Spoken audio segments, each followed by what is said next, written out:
Everybody, it's so good to see you guys again. How's everybody doing? Let me just make sure we are all up and running. But otherwise, yes, and welcome to the writing critique group. I need to figure out a way for my model to stop blinking one eyeball at a time. She doesn't want to blink both eyes. She wants to blink one eyeball at a time, but I'll figure that out eventually. Hello, hello. Hi, Zoe. It's so good to see you. Let me go over to chatting. And stream starts now. There we go. Hi, Silent Reader. It's good to see you. Welcome on in. So many meeps. Oh, we even got a fucking ooh-woo in chat. Hello and welcome, everybody. Alright, Zoe, can I just say, I'm not gonna spoil it. I'm not gonna spoil what it is. But oh my god, your 100k redeem that I'm working on in the background, it's looking so good. I'm getting so excited for it. It's turning out better than I could have ever hoped. Howdy, hey, hello, hello. How are you guys doing tonight? How is everybody? I feel today was actually a really chill day. We kind of only did a little bit of work for the business today, so it was like a more relaxing day. We kind of took it easy. 30 streams down. Oh, thank you for the 30 stream streak, Silent. Many more to go. I hope so. That would be a really nice thing. I'm really amazed. I'm really happy with starting to pick up streaming and doing it for as long as I have, even though it's only been a little bit. I'm excited to do my quote unquote unofficial anniversary in November and do that everyday streaming for that month. I'm I'm like so thrilled. I'm so amazed that I decided to stick with it and like be brave and start streaming. This has been so fun. Hello, hello. Yeah, like gasp. I got some stuff back from the person I commissioned to work on it, and like, oh my god. They took all my like they made it look so much better than I could have ever imagined it. Just saying hi, can't say, yeah, have a good one, hide in a heart. I totally understand. You already told me, so you're all good. Have a good day. Goodbye. Yeah, everyone say, be nice to our coyote guard. Everyone has to behave today because we don't have our coyote guard. Hide in heart's being busy. Got real life stuff going on. What tab am I on? I need this one. That's what I need. Our first person up today is, let me go to story submissions. It's going to be Slim. Let's see if I can find Slim's. Individual. Arya, Deathhead. Mr. Wobblebones, right? No, Mr. Wobblebones is the same. Chatty Maddie, Zatara. Hide and Heart, Chatty Maddie. Okay, here's Slim. Here's Slim. I got it. Let me go ahead and pull it up. Control C. Control V. Slim neglected. Oh my goodness. Let's see. Have a good stream. Ah, thanks, Hide and Heart. I'm so thrilled. I was doing a trade with Hide and Heart, so I sent some stuff from our shop over to Hide and Heart. Hide and Heart got me a cool bone. I chose some bones from their collection. It came in today, and it looks even better in person. It looks so good. I'm so thrilled with it. I'm gonna turn it into a necklace. I'm gonna be living my goth spooky dream life over here. I already have some bone necklaces, but I think this one's gonna be, they're all the same length. Because I got them from different artists. But they all did the same length, so instead of like having like strings of bones hanging from my neck and my other necklaces, they all hang at the same length, so I can't wear them all together. I gotta put them on different like necklace strings or whatever. That way they at least all fall at different lengths, so it looks a little bit better. Oh, it's me. Yeah, it's you. It's you chose first. Almost 84,000 points. I'm optimistic. I think I'll have the 100k redeem done for you by the time you get it done. Anyway, we'll keep up to date. Well, I'll keep on top of like when it's done for you. But yeah, I'm so thrilled. When you get closer, I'm actually gonna make the redeem be a little redeem button that you can do, and it's gonna be like labeled Zoe's 100k redeem. Because you'll be the only person with 100k points. But yeah, you're gonna get a special redeem button, Zoe, in order to get your prize. Yeah, it's all good. You're all good, Slim. It's not. We're just yapping for a few minutes. I was just getting it set up. And then I'll come over here so I can see what you wrote for it. Okay. But no, I've been so thrilled. I felt so spoiled today. I got a mostly chill day hanging out with Roots. We were watching one of the Dimension 20 campaigns from Dropout. We had the Dropout subscription. Oh, we're watching the newer one, the City Council of Darkness. Oh my god. We're only on like the third episode in, I think, but 10 out of 10 so far. It's been so fun. I had to pause it multiple times to laugh at it with Roots. I've seen a few different Dimension 20 campaigns. This is the next one we started. I'm thrilled with it. It's so good.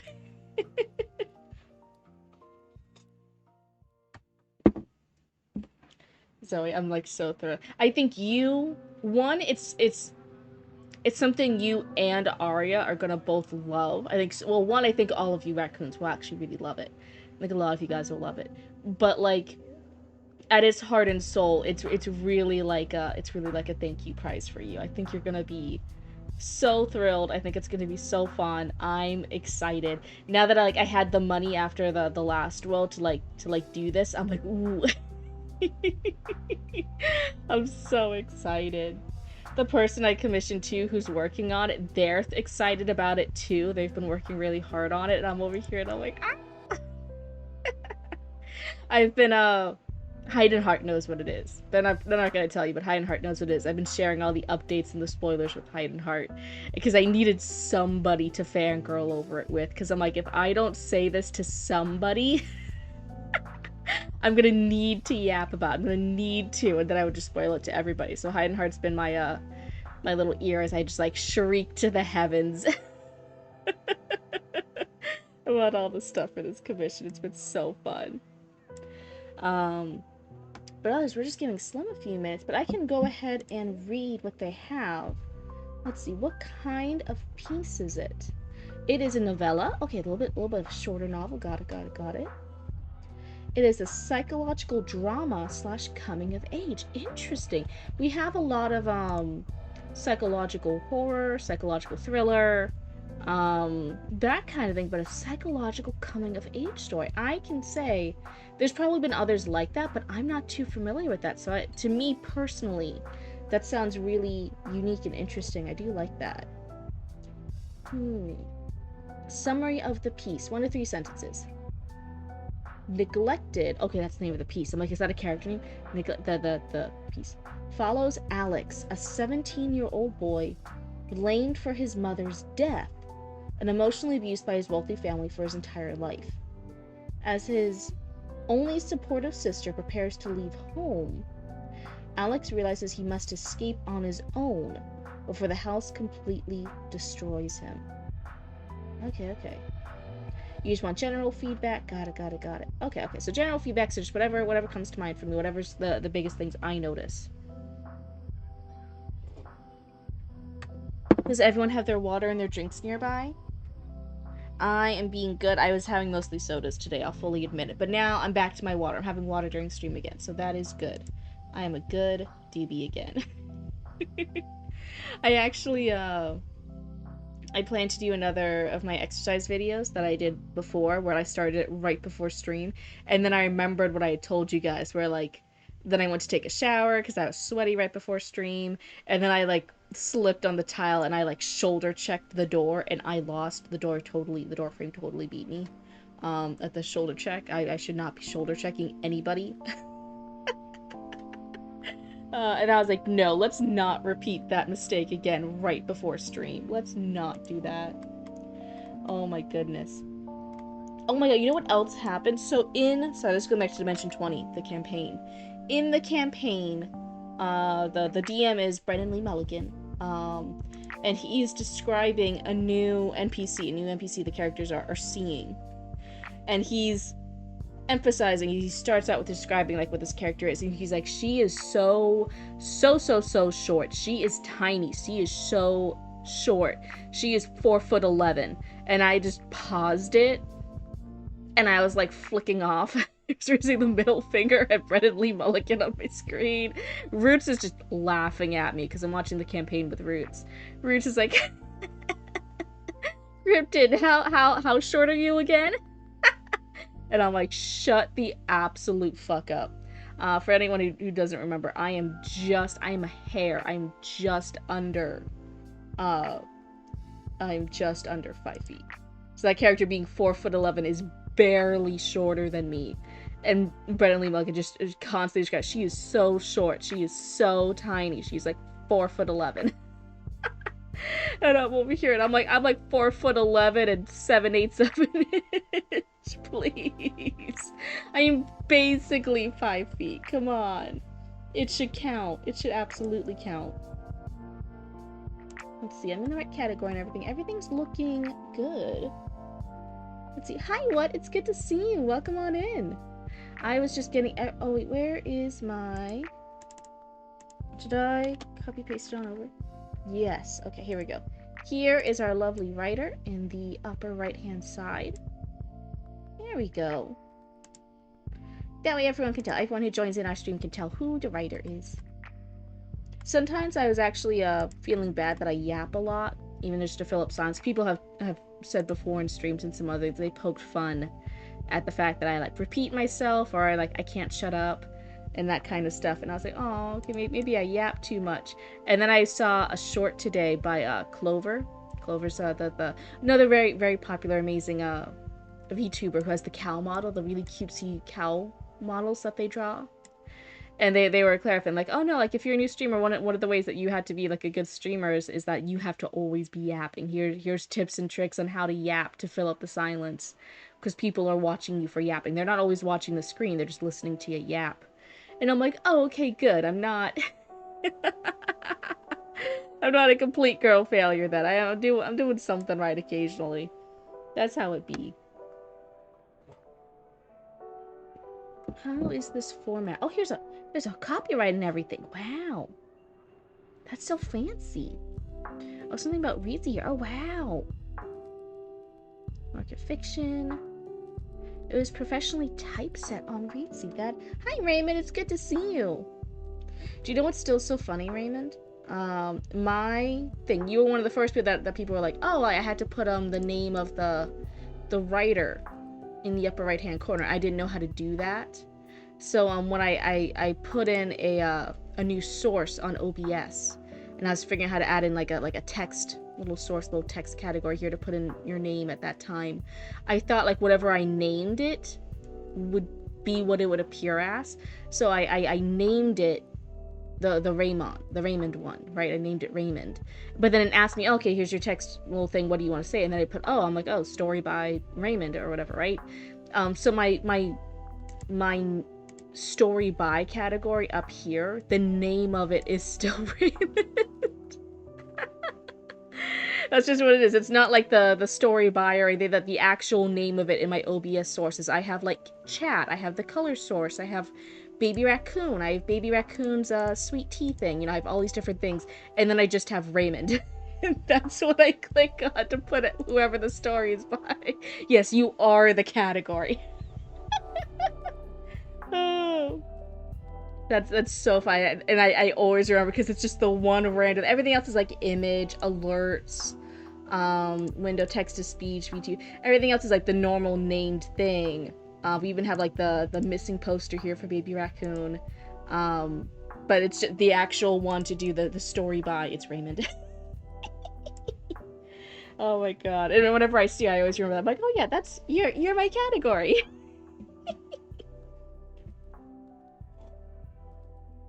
Funny little thing from behind the scenes. That's Reedsy just making me feel good. It's so fancy. Pretty fancy. The story remembers you. Oh, that's so sweet. Oh, another blank page. Okay. Oh, table of contents. Wait. Okay. Wait a silence. We're here. We're on page 7 when it starts. Okay. 95 stream streak. Chatty Maddie, you're almost at 100 stream streak. That's so intimidating. One, thank you so much, but also that's so intimidating. That's crazy. And it's funny because they haven't said that much. I know I think it's because you were like the first one where I had to figure out chat was asking like, oh yeah, you should put the name in the upper right hand corner. It's just like a text source or whatever. You can just put it in OBS. And I was like, like sweating. I was like on the like I was still live on stream. I was like, how do I do it? Auntie Cryptid. Oh yeah. Auntie Cryptid. Chatty Matty is 95 streams old. He's ancient. Yeah, he's like forever. That's way beyond Unk. That's basically like a great grandpa. Oh no. So yeah, that's just how my OBS sources are set up. It's so funny. So, Slim, I saw you chatting a little bit earlier. Are you all good now? Do you have the thing done? The original grandpa. That's fucking brutal. That's fucking mean. Oh my god. Yeah, you're good. Perfect. Okay, let me... Oh, hi, kittens. You guys playing? Luna, you're playing with one of your babies? Everyone marked down this date and time in history. Luna's never, like, played with her kids. Especially without hissing at them or anything. She just raced around with one of her babies with Ghost without hissing at him.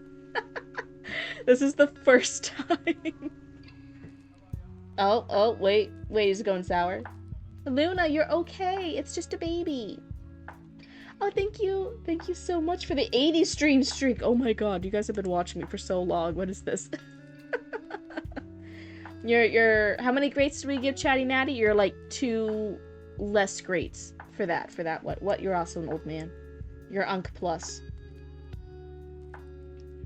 Luna playing with one of her babies? Is this the calm before the murder? Please no. Please, Luna, do not murder your babies. Please, I am technically the one watching over you right now. Do not murder one of your kittens on my watch. Please don't. I don't want to be responsible. I don't want to have to answer to anyone about this. So this is 1, 2, 3. I'll aim for like a 3 to 4 page range. I think I can do it. Hopefully my voice is rested up enough. I was checking before. Do you guys remember? I was even trying to do the hey, listen, that kind of voice, and I couldn't reach the high-pitched voices anymore because my voice just was giving out. Especially after the My Little Pony voices. That one really took my voice out. I think when I do the higher pitched voices or any kind of like special voice for the reading, it just wears my vocal cords too much. I must be doing something wrong. Voice actors don't get that, so I just must be doing funny voices wrong. So anyway, chapter 1 is the weight of silence. Does everyone have their thinking caps on? Is everyone all ready? I'm excited. And this is psychological coming of age. The sunlight in the kitchen of the house on Crestview Drive was always too bright. It hit the white quartz countertops and reflected off the polished silver handles of the cabinets, making everything look surgical and cold. For Alex, the morning light was a warning. It meant the day had officially begun, and with it, the careful performance of being invisible.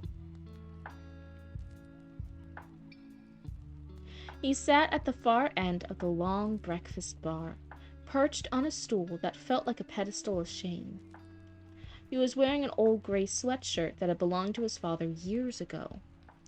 It was pilled and stretched at the neck, a stark contrast to the crisp designer blouses his sisters wore. Across from him, Anna and Chloe were laughing over something on a tablet screen. Anna, at 21, had inherited their mother's sharp jawline and dark eyes, but she used them like weapons. She was wearing a silk robe that probably cost more than everything Alex owned combined. Did you see the photos from the country gal? Oh wait, how does her voice is high and bright. Did you see the photos from the country club gala? Chloe asked, her voice high and bright. At 19, she was the echo to Anna's voice. Dad looked so powerful in that suit. Why would you say that? What? People were actually lining up to talk to him. Of course they were, Anna replied, not glancing at Alex. He's the best litigator in the state. He brings order to things. Unlike some people who only bring chaos. Hi, Mash. Is the blue raccoon collecting? Is the blue raccoon collecting? I don't collect the raccoons. I don't collect them. I don't have a raccoon hoarding problem. The raccoons all just like me, and they hang. Oh my god! Did you guys hear that? That's actual thunder. Oh my god, I don't know if it picked up on the mic. Did you guys hear that thunder? That was wild. It's legitimately not even raining. It's not raining, it's just the thunder. I mean, you have a cultist collection problem. Listen. It's a volunteer organization. You guys are all volunteer cults. You guys are all volunteer cultists, okay? It's You didn't hear anything? Okay, that was wild. It was really, really loud, rumbly thunder. But it's not even raining. And I know we just played, like, the game. Or, like, every time there was a thunderclap, somebody was, like, died and was forgotten. But, like, I swear, this isn't a bit. It was, like, genuinely happened. Explain the shackles? Listen, if you guys have shackles on, that's just because you guys are kinky motherfuckers. That's got nothing to do with me. Spoken like a true cultist. And then, what's with the number coffins in the back you got there? Listen, they're exterior home decor, okay? Exterior home decor. I want it to be ready for Halloween year-round. This means nothing. You can't just say because there's numbered coffins in my backyard. That's a reason to be concerned, okay? That's anti-goth. That's anti-goth, that's anti-alternative. This is a hate crime. You can't just call the police on me like that. This means nothing. It's not enough of a reason for investigation. You're scared.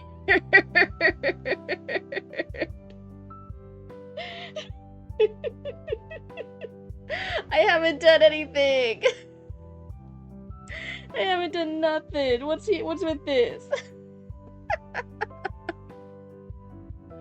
Everyone's just accusing me of shit. I'm just a nice blooba. Oh my god. Step 1, get a cadaver. Step 2, put in front lawn. Step 3, wait for the screams. I don't even have to do shit to listen to screams. Oh my god. There are so many of the... I feel like such an old lady. Everyone gather around. I feel like such an old lady. I feel like such a grandma complaining about this. Everyone gather around for little old Grandma Cryptid. Grandma Cryptid's getting her cane and her rocker and is getting on her pedestal or soapbox to complain. Oh my god. There are kids in the neighborhood for years. They scream. And not like kids can shout. Kids shout and scream and are loud. I absolutely understand. I've been to parks. I've been around kids. That's fine. They do like the death shriek, like something bad happened. And it was for years. Us and other people in the neighborhood kept coming out and like checking and opening windows because we heard like the death shrieks, like something is bad, like somebody's dying shrieks. And it's not. It's just them screaming at the sky for like no reason, and we were just looking around. It's happened for years, and the joke, not just in our household, for the neighborhood, is that like, man, somebody could actually get murdered in the middle of the street in our neighborhood and nobody would check it anymore because we all got so desensitized we stopped listening to the kids' screams. Because they're so bad. It's not normal kid playing screams. It's the shrieks. It's the wails of like something is bad. It's the ones where like it makes you run and like check out the window. And it's been for years and they never stopped. So everyone in the neighborhood just stops looking now. Just to be clear, I'm not a raccoon. I'm an ant or something. You're not interested. No, it's okay. You don't have to be like a real raccoon. You can be whatever little raccoon sona you want. Some people are coyotes, some people are deer, some people are foxes, and then you're just an honorary raccoon. It's all good. Yeah, it's the death screams. It's so bad. So that's my little grandma cryptid moment. Like, kids these days are screaming and not the normal way, and their parents aren't telling them like, hey, cut it out. That's not the right play scream. So multiple people have been like for years like, oh, somebody could die in our neighborhood, and scream for help, and nobody would check outside their door anymore because we all got like so used to it. And a raccoon, I'm an elf. I bring limbus bread. You're still an honorary raccoon. Everyone stop fighting the raccoon label. It's a stamp. You got stamped. You guys are an honorary raccoon. That's what happened. Do not resist. It's a sign of love. Don't worry about it. Don't question it. Don't call the police. It's fine. Unlike some people who only bring chaos. So Anna's the older one, so she's gonna talk a little bit more like that. Chloe's the younger one. She has more the popular girl voice. Reminds, see, I'm on the other extreme. My neighbors need to knock it off. Your neighbors need to knock it off with what? What the fuck are your neighbors doing? Reminds me of that story of the kid that kept lying that the wolves came or something, and when the people came to see, they found out he was lying. And then when they actually came to the boy who cried wolf. So bad. It's so bad. It's more like, normally like parents will kind of like knock it into you like, hey, you can scream when you're outside, that's your outside voice, but like not that scream. It's like this particular shriek. Like you can't do that. That one actually means you're in danger, like something bad happened. Normally in the past, parents would like, hey, that's not the right kind of scream. Like watch it. And nope. I'm just stopping by for a little. I have a dinner to go to tonight. Ooh, fun dinner? Fun dinner? Is it a friend dinner? Family dinner? Celebrating dinner? A sexy lady dinner? Is there a pretty lady? Gotta let us know. You need to pass the vibe check. But yeah. Also, Slim, since you're here, go ahead and let us know. I didn't ask you in the thingamajig. We'll have fun with your just dinner. Is it a nice place? Are you gonna get anything good? Now I'm gonna be hungry. God damn it! Now I'm thinking of food again. But yeah, Slim, is it since I see that you did do something here with Reedsy, you did hire someone on Reedsy to typeset to like format it. Is this for self-publishing? Are you querying an agent, hoping to get traditionally published? What's the goal here? What's the vibe? What have been your writing accomplishments? Where do you want this writing to go? So I kind of have a better idea of what advice to give you. Just gonna go walk around downtown? Oh my god. We finished washing and detailing my car. Oh, nice job. Huge congrats. Nice job. Huge work done. Self-publishing, but for now I'm only looking for readers. Only looking for, you mean like critique readers? Like this?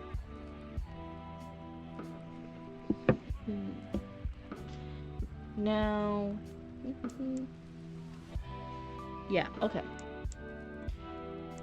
The word chaos was a pointed arrow. Alex kept his eyes on his plate. He was cutting a piece of toast into tiny, perfect squares. If he focused on the toast, he didn't have to focus on the knot tightening in his chest. Oh my god, it's the thunder again. That one was quieter. I doubt you guys could hear it. Clean that up when you're finished. When you are finished, Anna said, finally looking at him. Her eyes were devoid of any sisterly warmth. The cleaning crew comes at 10, and I do not want them thinking we live like animals because you cannot keep your space tidy. I was going to, Alex whispered. What was that? Oh, that's Anna. What was that? Anna snapped. Speak up or be quiet. No one has time for your mumbling. I said I was going to, Alex said, a bit louder this time. Anna let out a short, cold laugh. Such a temper. It is always right under the surface with you, isn't it? That's the problem with people like you. No control. Some of their dialogue sounds a little off. Where it doesn't quite sound natural. It sounds very similar to the prose. As far as like the writing and the syntax and like the word choices used, it doesn't necessarily sound like natural prose, especially for the characters. Even things like one of the things I noticed here, and I do not want them thinking instead of like, and I don't want them thinking. Sometimes when we speak, unless it's a very particular character choice, we normally do have contractions. That's a very nice, easy shorthand. Some characters don't always use contractions. Fill out someone like very, very posh, someone very like medieval royalty might not, but they have different other speeches too. So like I say, it's not like 100% you always have to use contractions, but it is like a nice thing to check, like, oh yeah, normally speaking dialogue has contractions, and sometimes your non-dialogue prose doesn't. Instead of saying like it is always, it would be like it's always right under the surface with you.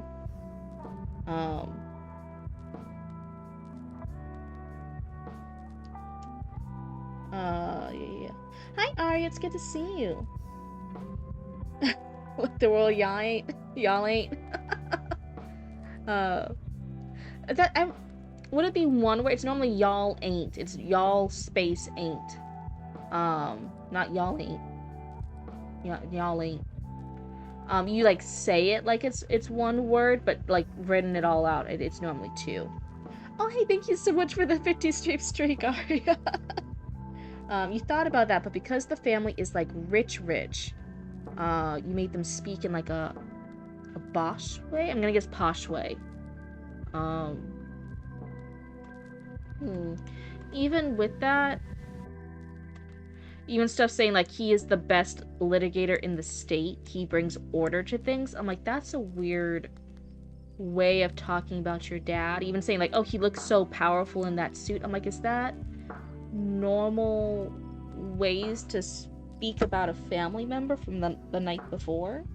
It just felt slightly off. So I would double check your dialogue for the characters. Y'all ain't never. As in, y'all ain't ready for all these contractions.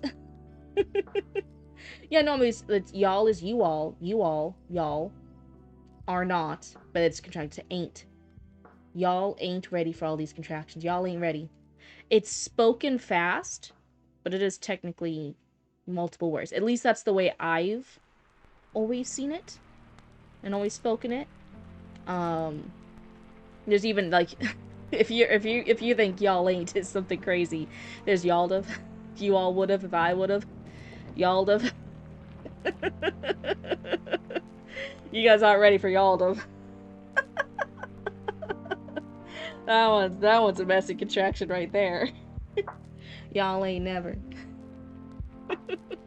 Ironically, again, it's a funny thing being in like Central Florida, because there is a lot of southernness, but also the further south you go in Florida, the more north, so you don't have necessarily the deep southern drawl, but you do have a lot of people like saying southern things like y'all, but not necessarily with like that southern drawl accent. It's very interesting. Y'all cowards don't even smoke crack. It's a great album. That's an album name? Oh my god, that's crazy. Let's see. The front door opened and closed with a heavy, authoritative thud. It was a sound that usually signaled the end of any peace in the house. A moment later, David walked into the kitchen. He was already in his suit, the fabric perfectly tailored to his broad shoulders. He smelled of expensive cologne and cedarwood. He looked like the hero of a success story, the grieving widower who had raised 4 children alone in a palace of a home.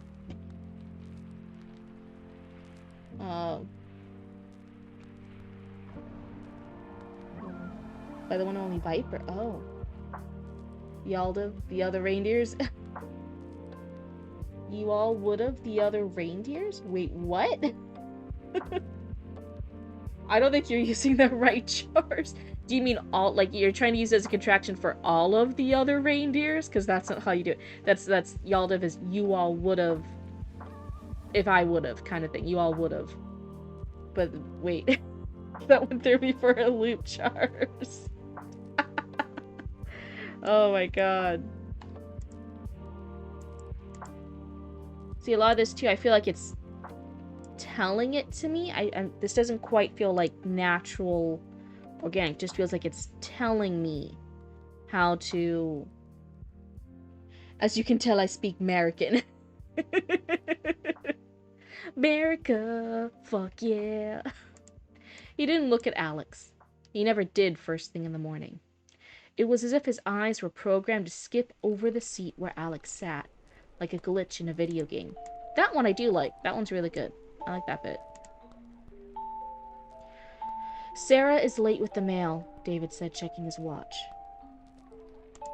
Oh, wait, my lo-fi beats. There. Let's see. I have too many tabs open on this one. Does that help? Yes. Hi, Itachi. Are you over here? Are you here for the amazing, fantastic, absolutely 100% right, American accent? American accent, lesson? Y'all of? Y'ain't. Y'all ain't never. This is, language learning gold. America. Okay, yeah, you see him. Oko gets it. It was a gold piece that caught the light, momentarily blinding Alex. This is... Chloe's the older one, right? No, Chloe's the younger one.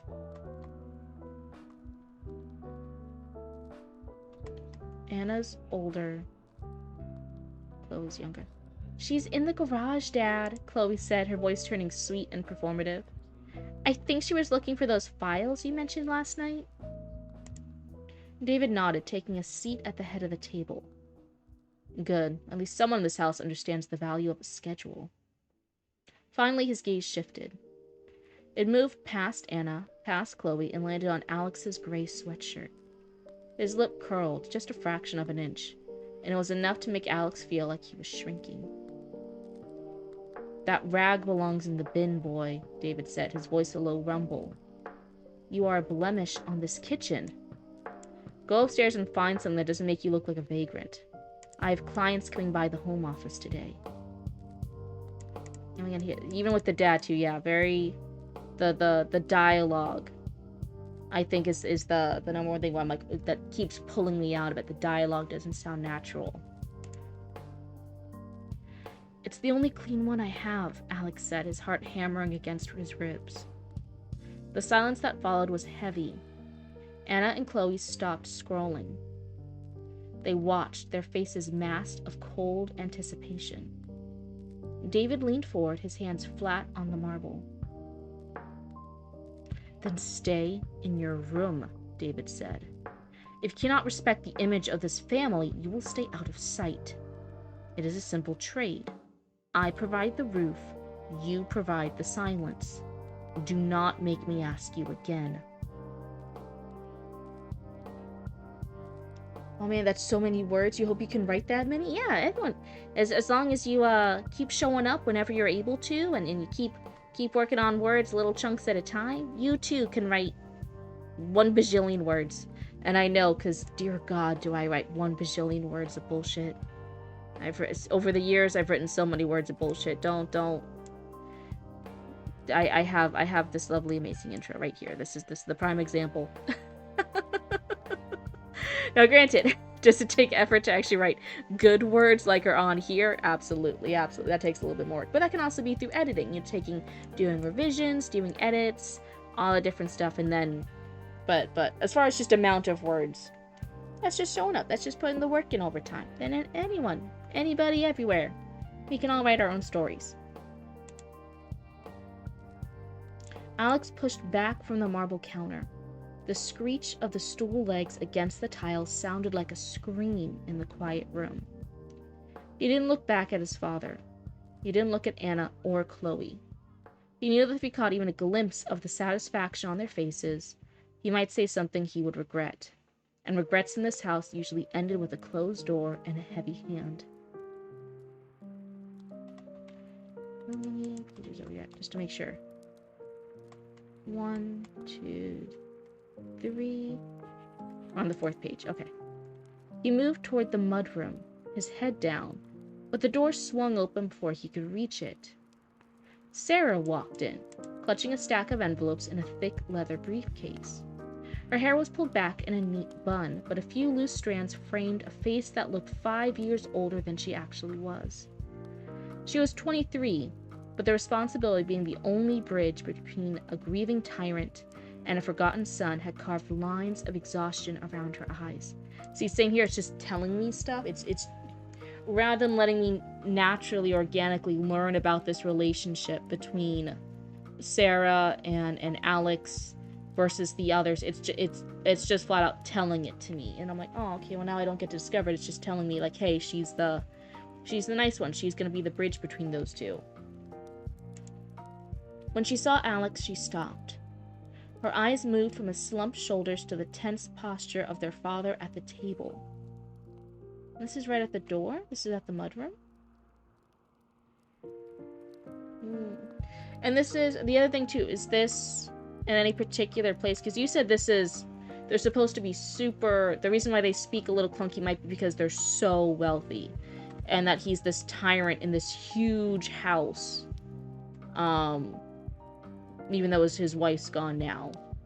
But you can see their kitchen and everyone sitting at the kitchen right from the front door. It doesn't sound like a very huge house. So I'm wondering if maybe they need a fancier house if they're gonna sound that almost unnatural. She'd need to ask what had happened. She lived in the same atmosphere of high pressure and low oxygen. I like that line. That one's cool. That one's really good. I do like that. I have the files for the Henderson case, Dad, Sarah said, her voice steady and professional. She walked past Alex, but as she did, her hand brushed against his arm. It was a brief, fleeting touch, but it was enough to anchor him. It was a reminder that he wasn't a ghost, even if everyone else treated him like one. Interesting. So far, this analogy of the ghost, I haven't gotten the hint that he was a ghost yet. If you're a ghost, people ignore you. Here, they are very purposely not ignoring him. They just keep shooting. So it's actually safer for him if they do ignore him.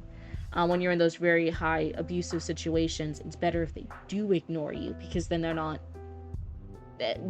actively abusing you at that moment. And what they did wasn't ignore him, even the dad, even though he wasn't directly making eye contact. They're all taking shots at him. They're taking emotional, verbal shots at him. And you normally don't do that to a ghost. Put them on the desk in the study, David said, his voice regaining its calm, authoritative clip. And Sarah, see to it that the boy finds something decent to wear. I will not have him lurking in the hallways looking like a charity case while Mr. Henderson is here. I'll take care of it, Sarah promised. She waited until David had turned his attention back to his coffee before she tilted her head towards the stairs, signaling for Alex to follow her. He did so silently, trailing her up the grand staircase. Trailing behind her up the grand staircase. This part's off. If you want to highlight this or make a note here, this sentence is off. Babies, be nice. You guys were getting along so well earlier. No murder. No murder while Cryptid is in charge. The carpet was plush and cream-colored, swallowing the sound of their footsteps. The walls were lined with photos. There were pictures of Sarah winning debate trophies, Anna at her writing lessons, and Chloe at a dance recital. There were several large, framed portraits of their mother, her smile radiant and frozen in a time before the world broke. The Yankees lose? Oh, is this still the sports? The sports is still happening? Yankees lost? Is it good or bad? Oh, hey, thank you for the hydrated hydrate. Here's your sippy. Everyone make sure to take a sippy. Especially water. Water is good for you. There were no photos of Alex. They reached the second-floor landing and moved toward the back of the house, where the rooms were smaller and the hallway grew narrower. Second-floor landing to the back of the house. Normally, it depends on how posh you want them to be. You're a Cubs fan? The Yankees lose. You love when the Yankees lose? Okay, okay, okay. um, it also depends on the place. Is this, I'm right now making the assumption that this is an American family, and I could be absolutely wrong. So if this is American, to some extent Canadian, and to some extent European, though those kind of areas, if it's like that, it depends on how fancy they are supposed to be. Like if this is super high end, this is a wealthy, generational wealth family. These are high-end society people. They're going to society events. They're not just like millionaires or something. They are wealthy. They are part of the 1%, the 0.1%. They are influential. If you're going for that level of posh, that their like dialogue is wonky, then it won't necessarily be this type of house. It won't be covered in carpet. Carpet is now technically carpet. It's actually wooden floors. Wooden floors with lots of like nice carpets, fancy carpets, imported carpets and rugs, but not like a carpeted floor. And it would be, again, the kitchen wouldn't be right there at the entrance, type of thing. This would be a bigger estate if you want them to be that fancy wealthy and to act weirdly because of it. There are extremely wealthy people that are down to earth and natural, and they do have normal homes and they do have normal jobs, and if you did not know they were wealthy, like you did not see their bank account, you would have no idea. They're very down to earth, very natural, very, very, very all good. But if it's the level of wealth that they are speaking funny and they're speaking posh, they would have a fancier house than this. Smart. Oh. Sarah pulled him into her room and shut the door. Her space was the only part of the house that felt warm. It smelled of vanilla and old books, far away from the lemon-scented hostility of the downstairs. Speaking funny is funny? He's in a state this morning, Sarah whispered, leaning her back against the door. Just stay upstairs for a few hours. I'll bring you some lunch after the meeting starts. You called me a blemish, Sarah, Alex said, finally letting the hurt show in his voice. He sat on the edge of her bed, feeling the weight of the hand-me-down sweatshirt. And Anna called me a murderer again. Right in front of him. He didn't even blink. Wait, what? Did that happen? Did I forget it?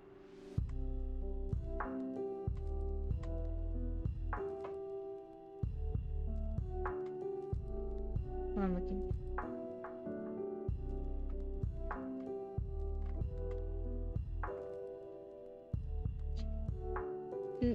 No, she didn't. Right? Did I miss it? Is Alex lying? Sarah closed her eyes for a long moment. They're wrong, Alex. You know they're wrong. Grief does terrible things to people, but that doesn't make it your fault. It's been 17 years, Alex said, his voice cracking. How long does grief last? When does it stop being my fault that I was born? Again, the dialogue's not natural. Sarah didn't answer. She couldn't give him a date or a time, because she knew the truth was darker than that. Oh, we're head-hopping here. Now we're in Sarah's point of view. Their father didn't want to stop grieving. He wanted a target for his anger, and Alex was the perfect, permanent reminder of everything he had lost. Sitting here, it's just telling it to me. Oh, this is like somebody you knew? You knew somebody like this? Oh, that's scary. She walked over to her closet and reached behind a row of blazers. She pulled out a small, crumpled paper bag and handed it to him. I got these yesterday. I had to hide them in the trunk of the car so Anna wouldn't see the receipt. You know what the story was? His parents seemed fine? Alex opened the bag. Inside were 3 pairs of thick, high-quality wool socks, and a simple black t-shirt that actually fit. How does he know that? It wasn't much, but in a house where his clothes were usually discarded items from a decade ago, it felt like a king's ransom. Thank you, he whispered, clutching the bag. So, for your narration, I will say this part, even though it's so quick, you did change your point of view here. This is a third-person kind of limited point of view where we're kind of always like over Alex's shoulder. We're hearing Alex's thoughts. We're hearing what Alex knows. This is all Alex is our main character, and we're kind of behind Alex's shoulder, watching everything and understanding everything from Alex's point of view. Here we do switch to Sarah, and that's the accidental head hopping. I don't. If you were going for omniscient point of view, it hasn't been omniscient third-person point of view. It's been close third-person point of view to Alex. So I would double-check your point of view.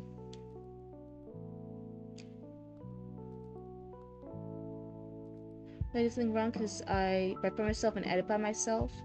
Sometimes I decide to change something, and when I do, sometimes I forget to adjust other sentences. So the murderer part was there, but I deleted it and forgot to edit. Yeah. So double-check that edit. Normally, so this is what? This was...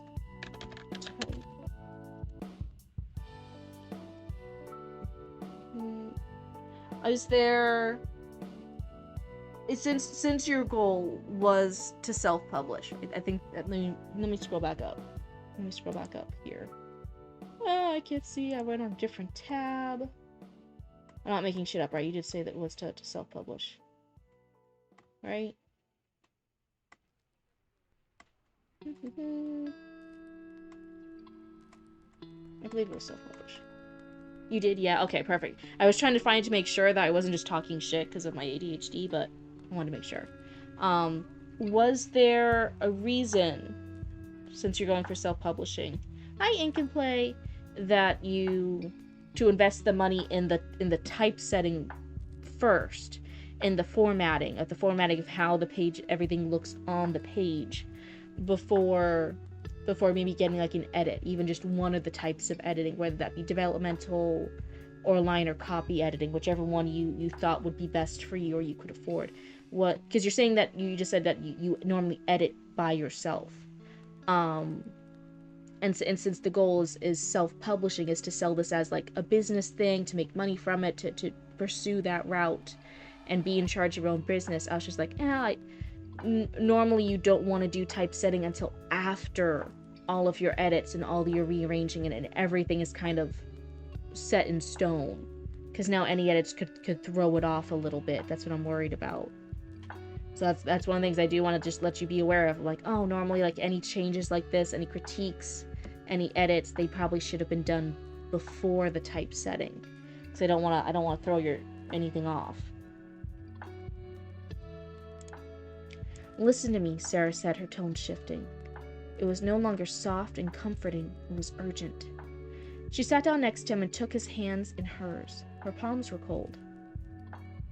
I need to tell you something, and you can't tell the others. Not yet, especially not Dad. Alex felt a cold pit form in his stomach. What is it? I got the job, Alex. The one in the city. They want me to start in 2 weeks. The room seemed to tilt. The walls, the vanilla scent, the safety of the 4 walls. Oh, so even the walls and walls is repeated in the same sentence. It all felt like it was dissolving. The city? That's 4 hours away.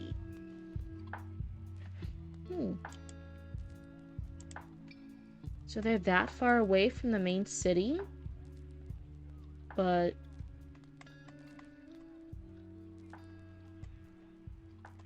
where were they?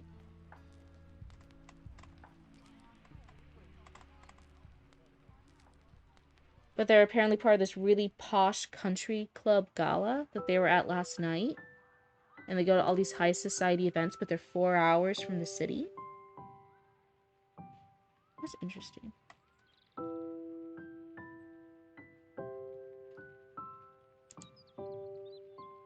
I have to take it, she said, her grip on his hands tightening. If I don't leave now, I'll never leave. I'll spend the rest of my life being Dad's secretary and Anna's punching bag. I can't breathe in this house anymore. So it's a lot of work, well, but for now I want some people to read it and tell me if the story is worth it or, like, not really that good. Well, one, don't ask anyone that, because if it's worth it for you, if you see the potential, that's what matters. You're gonna find people who like certain stories and some people who don't, so I wouldn't take that. I wouldn't be asking them, like, oh, do you think my story's worth it? I wouldn't be asking that question. You're only gonna get toxic people who are gonna tell you no, or you're gonna get people who then feel bad and will only tell you yes and good things about it because you seem so unconfident with the work. So it's not a good question to ask people, and you're not going to get good feedback from that. It's very much getting maybe beta readers and other stuff, but ask them particular questions. What stuff landed? Just ask if you like it or not. Again, it doesn't matter if anyone likes it or not.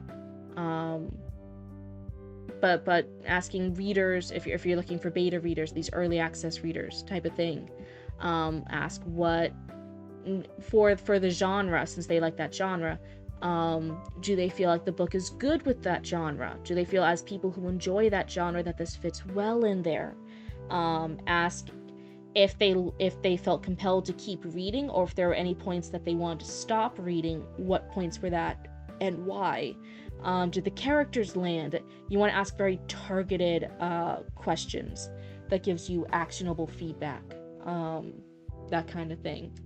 And okay, so you're saying, so it's pretty far from publishing. In that case, like, hey, I would suggest, like, to save your money, from the paying somebody on Reedsy to format the book then. Because then you didn't need that, right? Because it's still in the asking for critique and beta rating and editing type stages, and then you could have saved your money for that. And writing, there are so many people who will ask for so much money from writers, and I always want you guys to save as much money as you can. I always want you to do that. I don't want you guys wasting your money. That's too sad. There's too many ways to throw your money away. And especially in all creative endeavors, but especially writing. I can't breathe in this house anymore. But what about me? The question came out small and desperate. He hated how weak it sounded, but the thought of Sarah leaving was like a death sentence. Without her, there would be no one to hide socks in the laundry, no one to call him Alex. No one to hide socks in the laundry. Like, is she washing his clothes for him? Is that what this means? And no one to stand between him and the man downstairs. I'm going to find a place, Sarah said quickly. A small apartment. Once I'm settled and I have a steady paycheck, I'll come back for you. I promise. Just give me a little time to get my feet under me. You're 17. In another year, you'll be 18, and he can't stop you from leaving. You had someone tell you your commitment to the Toronto Blue Jays is inspiring. Gotta tell the ladies of #loyal. You didn't pay anything, actually? Okay, good. I do everything by myself, though. If I ever get it to a publishing point, I need to find an artist to make a cover, because I can't draw to save your life. Okay, yeah. And that's just part of all the different costs when it comes to publishing and stuff, right? It's not, one, don't think first of the artwork and the cover. Because you can have somebody put together a mediocre cover on, like, Canva or something, right? It doesn't need to be overly fancied in order to sell the book. So I never want people to focus on the art more. If you have, as an author, if you are self-publishing, and you're looking for investments but you have a budget, if you have $1,000 to spend, and you can either spend it on really pretty art or on an editing service and a trusted editor, like an editor that you know is legit, like someone who's not just going to do, like, random shit or feed into an AI generator or give you, like, weird generic advice, if you have the choice between the two, it's like pay for the editor. Easy. That would easily be my choice. I genuinely, I'm like, oh no, there's so many artists are like bleeding themselves dry. So many writing artists are bleeding themselves dry paying for like fancy art. And then the art people will be like, oh, what fancy art? And then they'll buy the book. And then the book's kind of still shit. It's like still really sloppy. And then they just get a fuck ton of bad reviews and then no one will buy the book anymore. And people in the world knows. Oh, okay, I just assumed it was a typo. That's all good. Question: what would be an evil family job? I need more clarity. So is it like as in an evil job for a family? An evil family job? You mean like an evil job to do to a family? What? More clarity in play. I'm confused. Like a family business type thing that's evil, like mafia, money laundering type thing. Yeah, hitman probably. I'm not quite sure what you mean. Like a family business that is evil, yes. Okay, like money laundering front, a front for the mafia, that kind of stuff. Yeah. So those kind of things, normally like they're a cover. They're a cover for the nefarious things going on in the background.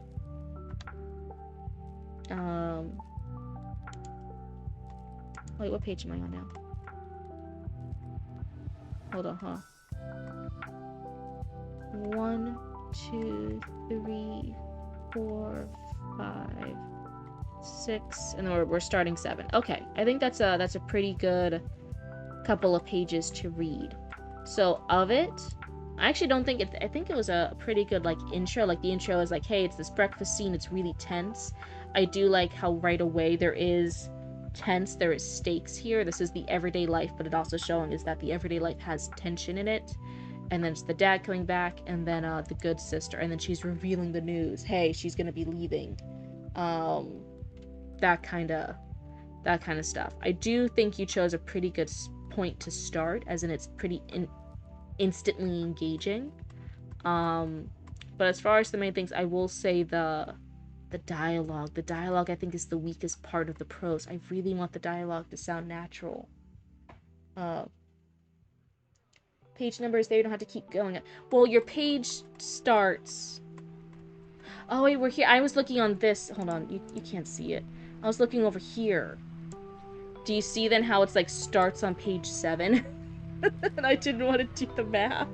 But yeah, you're right. The page number is also here. I wasn't looking here. I was looking off on the side. And then I'm like, oh, I don't want to do the fucking math. Yeah, let me count up real quick. How many pages is it? And also I'll scroll around my page however much I want. I'll give you guys a headache if I want to.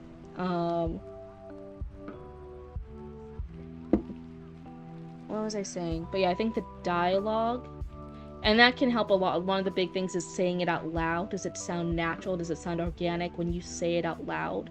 Is one of the easiest little hacks for a writer, because we can write anything on the page and hope it sounds good, but then verbalizing it out loud, speaking it out loud, lets us know, does it sound natural or not? You have chronic headaches, please no. Okay. I guess I'll be nice. I'll be a good blooba. And then,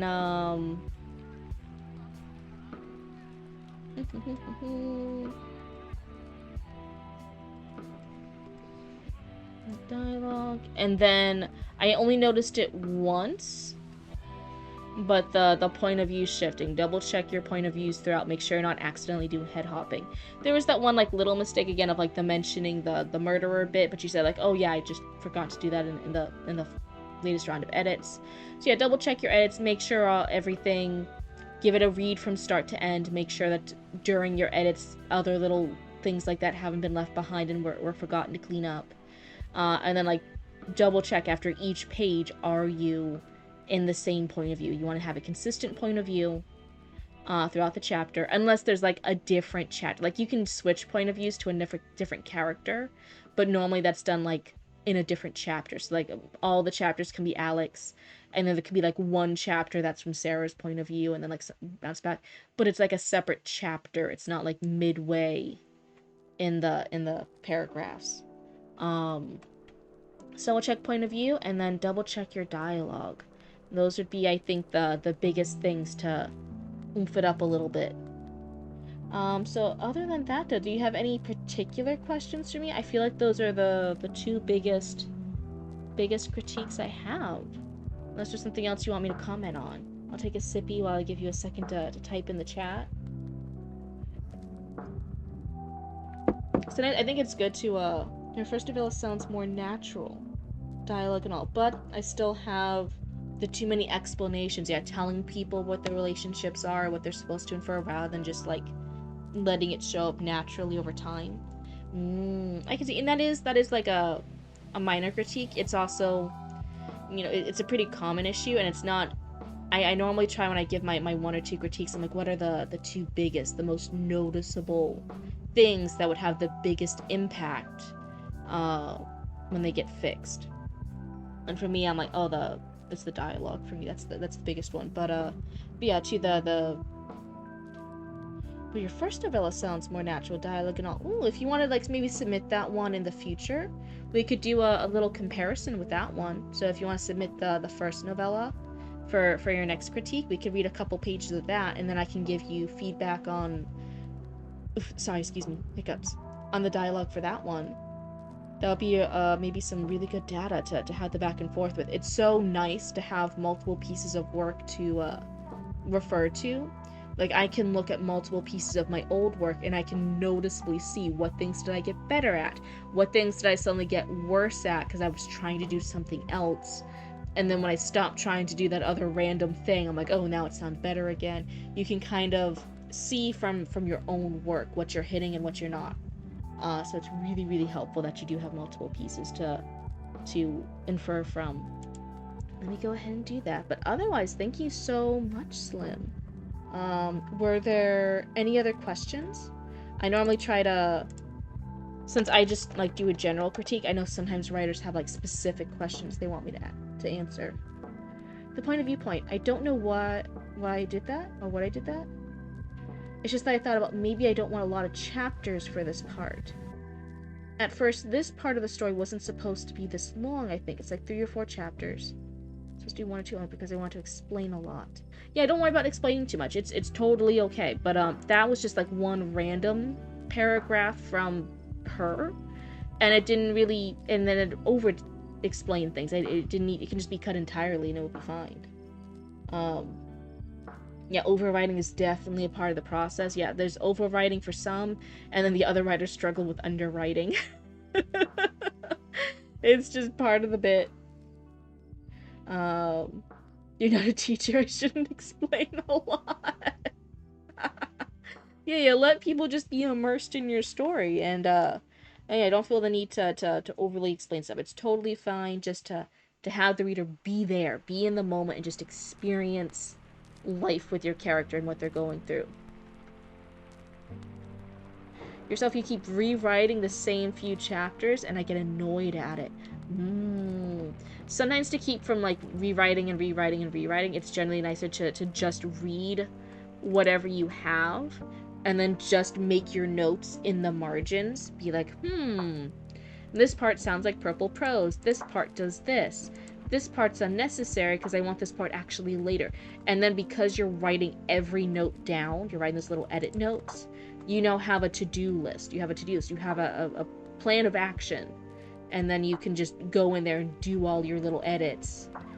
And then hopefully it's just done. And yeah, if you want, you can do what you want with it, compare it, whatever.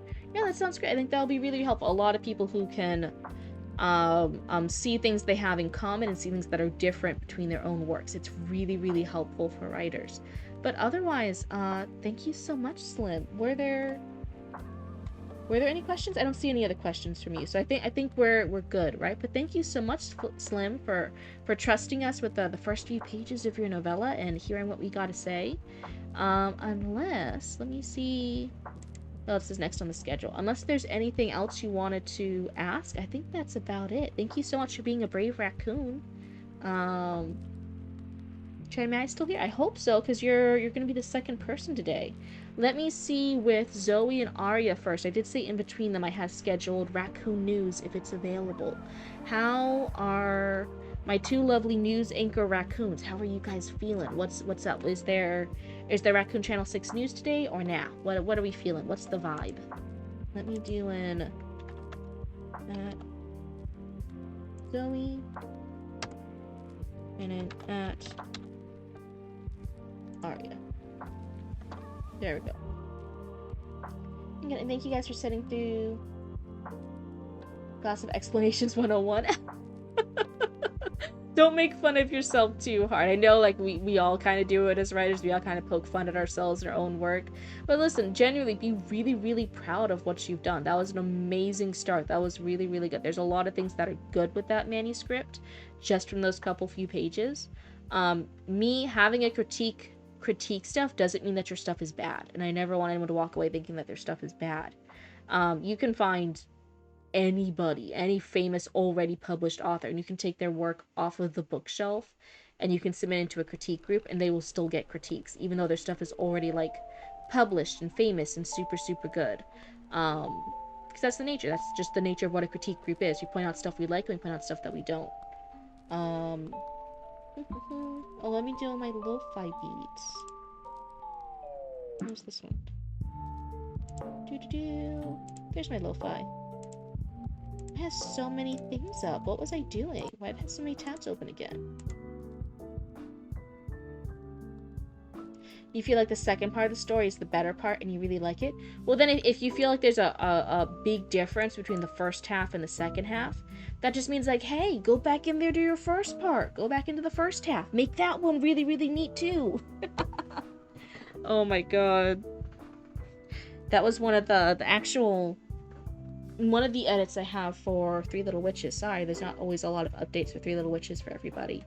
But Three Little Witches, the main opening bit with that was the mix of the Studio Ghibli slow romanticizing life moments that Studio Ghibli has. And then the slow horror, right? Horror elements, really digging into horror and mixing those two, Studio Ghibli vibes and horror. And then in its latest iteration, it's actually leaning too far on the horror. And then it just has those random little Studio Ghibli moments sprinkled in like the middle and a little bit at the end. But there's not like enough of it to really be like that good balance that I want. So I actually need to go in and sprinkle in more of those slow Studio Ghibli moments because I lean too far in one direction. I edit it. There was a lot of mistakes in that I had to edit. I'm like 100% sure some of the mistakes I didn't completely edit. Wait, what? You hate editing?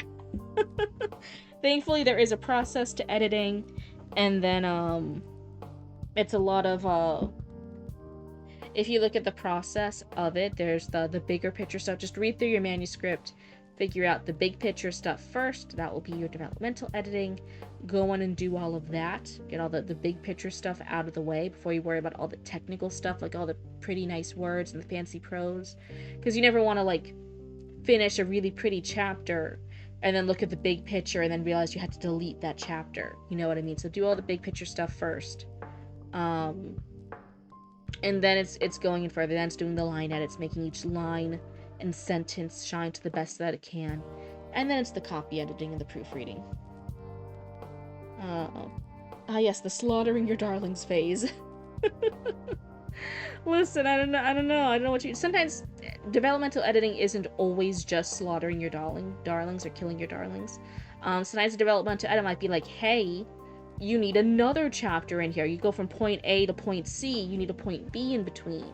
Or, hey, like this romance started off way too fast here. It's not logical for these characters to like each other. So it has to be a little bit more believable. It has to build up the tension a little bit. Chapters A through B have to be a slower burn. It has to have a reason why they might fall in love with each other. It has to have an inciting incident for why these characters like each other. Other than that, they just made eye contact. And then these later on chapters can then be all the smooching and the kissy face, right? That makes more sense. It might be things like adding stuff. It might be things like getting rid of a character. It might be things like adding in a character. That there's lots of wild and craziness stuff that can happen in the developmental editing phase. That's not just, oh, by the way, I hate this, you should get rid of it. There's a lot of craziness that can happen, and it's all unique to different writers and their stories.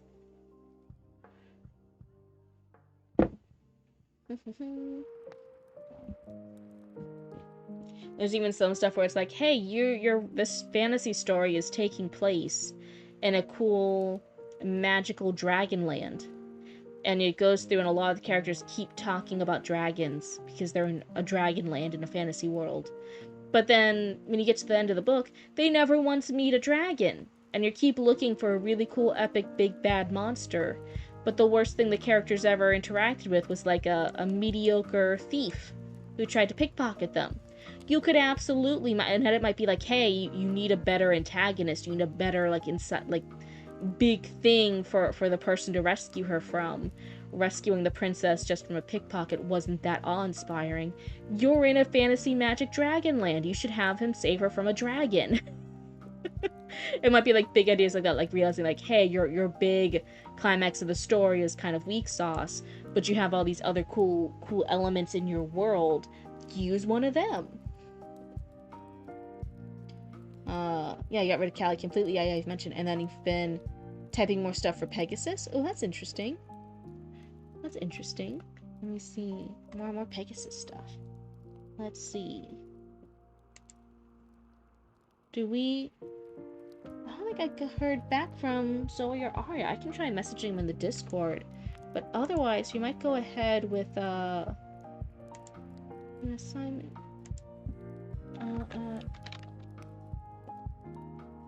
Zoe.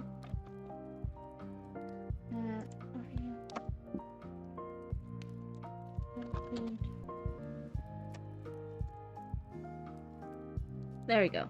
But if I don't hear back from them, I'll go ahead and get Chatty Maddie's stuff up. I don't need to open a new tab for that. Why do I keep opening a new tab? Let me go ahead and delete Slim Submission, because we did read that. And then here's Chatty Maddie's.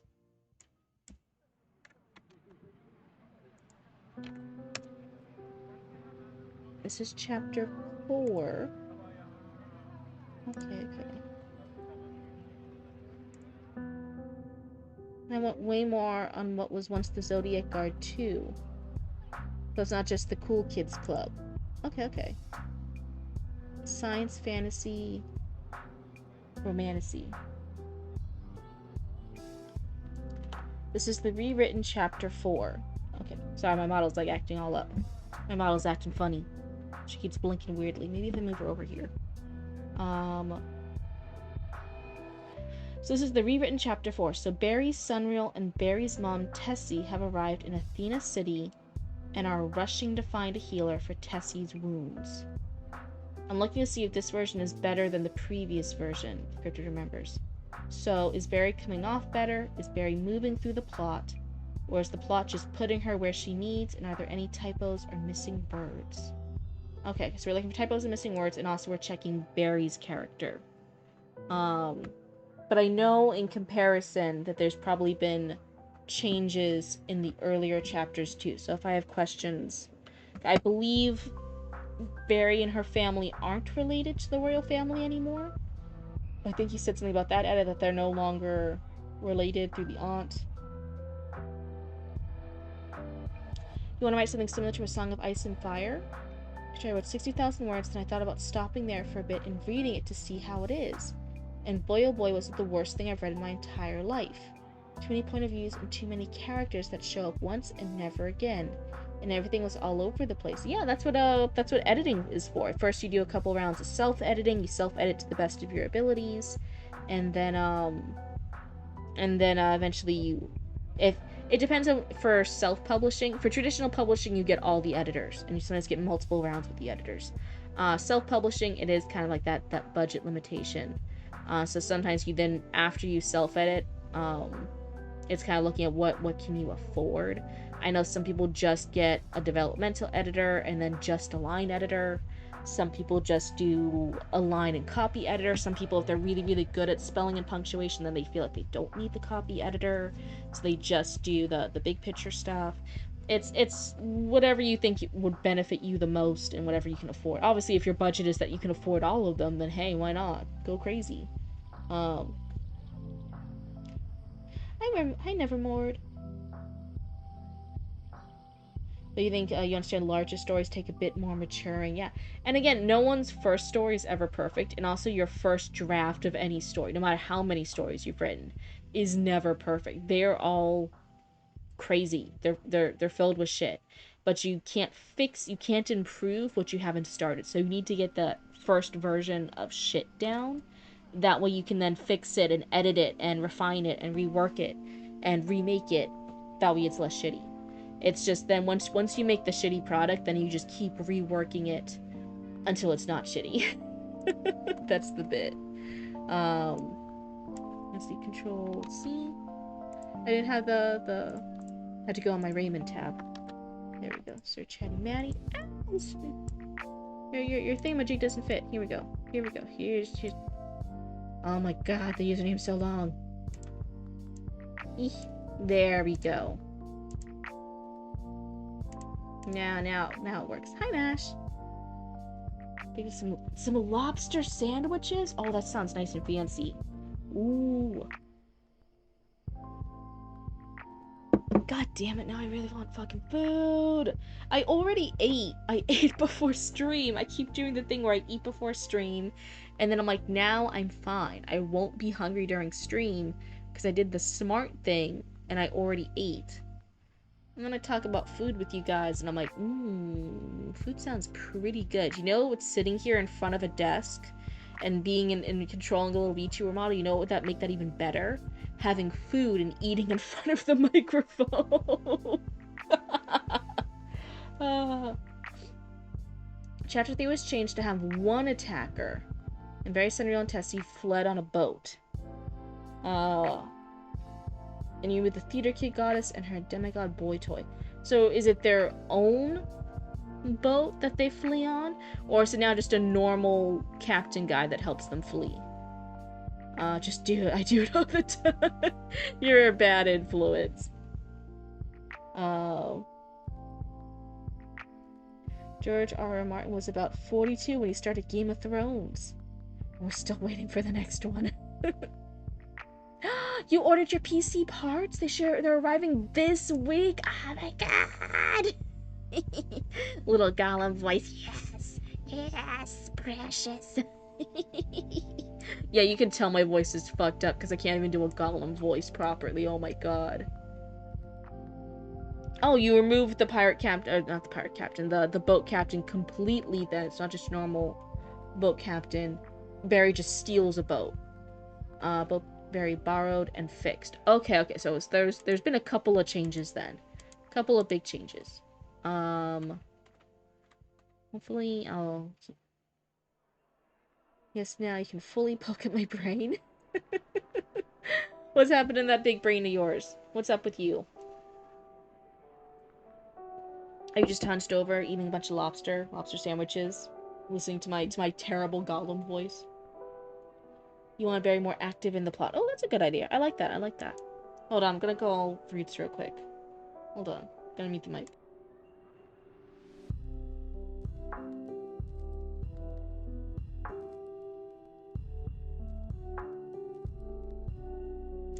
Okay. It took a few times. Alexa was being a goddamn bitch and she wasn't listening to me. You just hunched over much. Oh no. You gotta unstrap your spine. You worked too hard at the gym to be hunched over now. Oh my god. So, future plans. There was a VTuber I like watching a lot of the shorts of. Is it Cabal Lives? That's what the YouTube channel is called. And I love their models so much, but they also have their big thing is that they can move the hands around. It's fully interactive hands. And before this was, I've watched them for like a while now. This is before I knew what like the 3D VTubers were, or 3D tuber. And oh my god, Loki, now that I realize that it's like the full 3D model, I'm like, oh man, you guys, I could move my hands around if I had a 3D model. I could like wave at you guys. I could like gesture more with my hands when I'm trying to explain stupid shit. Oh my god. I'm over here in the back of my head, like I still need to save up just for a normal, like actual official concept art. And like just a normal 2D model. And now I'm over here and I'm like, oh man, now I I want a 3D model just so I can move around more. I'm too limited. You would absolutely hate how I sit when I game. What do you do?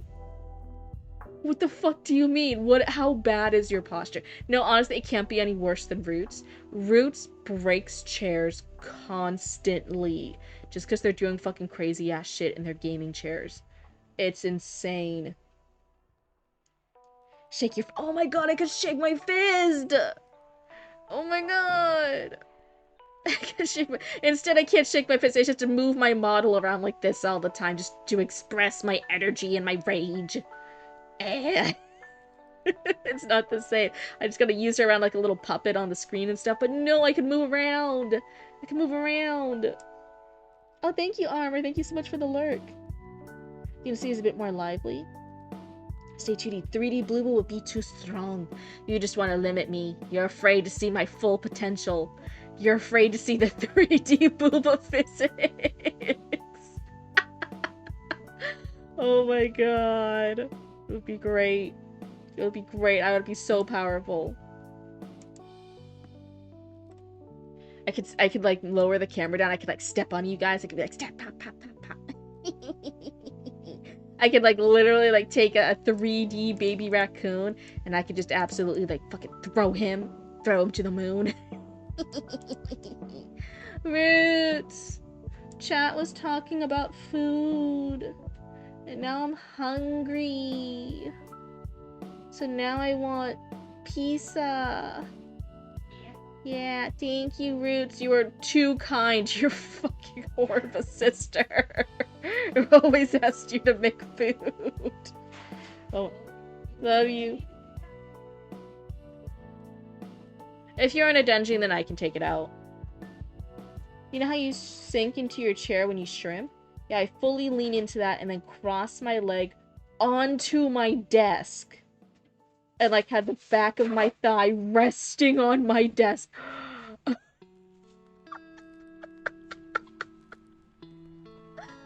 You know what? I think that's actually so bad. It circles back around and maybe it's good. Maybe that's just like contortionist practice. Maybe this is just increasing your flexibility. Maybe it circles back around and it's good now. Like, nobody looks at, like, somebody doing yoga and it's like, oh my god, you need to improve your posture. You can't be doing... Like, no, they're doing yoga poses and stuff. Maybe this is actually... This is just becoming a bullshit. Maybe this is circled around and this is actually good now, Mash. I'll point out when you get to them. Okay. That sounds good. Chapter 4. Venus City, Exia. The city sprawled before them. Hold on, sorry. I was hearing noises. Like my PC, I'll show you a picture how I sit because my friends have seen how I game and they're like, no way you game like this. And was I lurk while you... Yeah. I know you need both hands to like shrimp over and eat the goddamn lobster sandwiches. While looking at your monitor like Gollum. I know how it be. Thank you, Roots. I appreciate you. Love you. The city sprawled before them, glass and steel entwined with forest, airships wheeling overhead, ports blazing with life.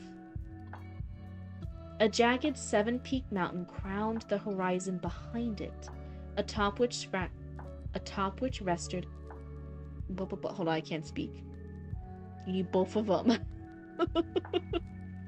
Atop which rested a fractured palace, towers clawed at suns they'd never again reach. So I think I made a note of this before too in my notes. This mountain, and it's in the horizon with the palace, makes it seem like it's far away. When something's in the horizon, it's far away. It's on the horizon line. But from your story, from everything, it sounds like you want the mountain with the palace inside the city. So sometimes I'm even confused. I'm like, is the city around this mountain? A mountain's big. A 7-peaked mountain is big. But it sounds sometimes like the palace is supposed to be right there. The city's at the base of the mountain. A mountain is really big. And even then, if that's not the horizon, then that's like looking up. That's like right there. That's like right there. It's not all the way far away in the distance. Oh, like, yeah, on the horizon, there's a mountain. That's right next to you. It's a few yards away. It's right there. So the mountain's right there. If the city's, like, surrounded, then if you're on the far edge, if like, this is the mountain, and then the city surrounds it, then if you're, like, on this side of the city, and you look in the distance, you don't even see the mountain. The mountain's to the right of you. If you look in the horizon, there's no mountain.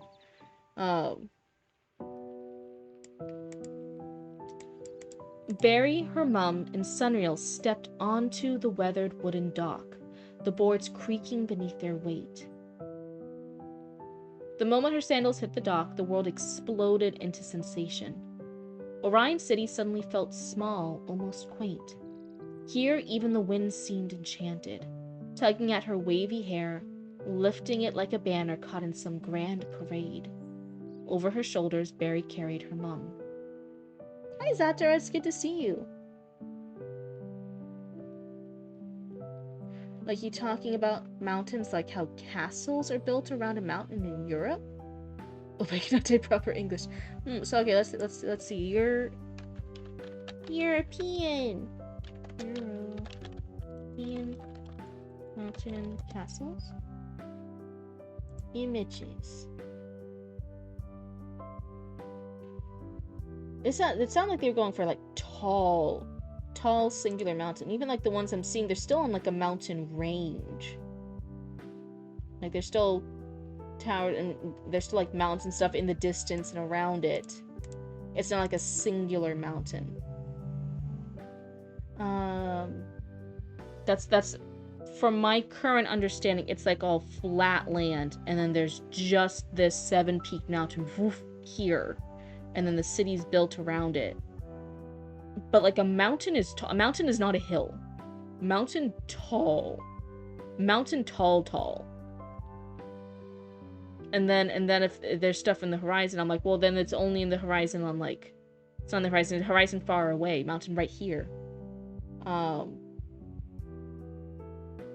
It's based on Greece and Mesopotamia. Okay, so maybe I was picturing wrongly. So if everything's on a mountain range, and then this is just, like, a 7-peaked mountain on the mountain range, but they're also on a mountain? No, wait, if they're on a mountain range, then they're... Were they going with or against the current for the boat? So you can't go...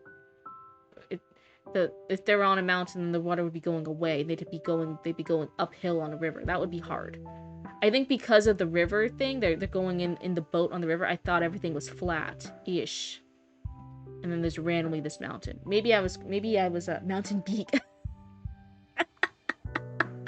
I know I say stupid shit all the time, but then people repeat back the stupid shit I say, and then it's just like I got hit in the face by how stupid I sound.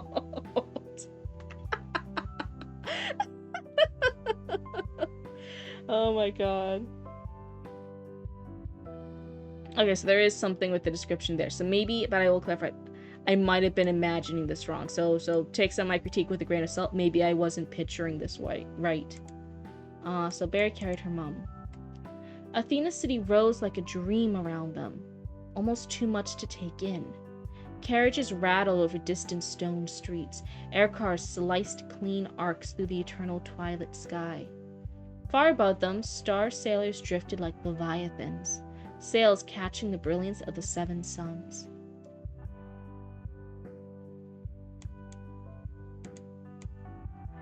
So it's an eternal twilight sky. But there are seven suns? Wise quotes by Blue. Please nobody know me by my stupid shit I say. Please. Please. You're freaking exhausted? Still got a quota to get cracking on too? Satara! You need to get the quota done. You need to, because now we have the deal. We have the deal. When you reach 1 year, you're gonna get a cool fancy redeem, just like Zoe's getting for 100k points. Oh, thank you so much for the 5 stream streak, Rect. Hello, hello.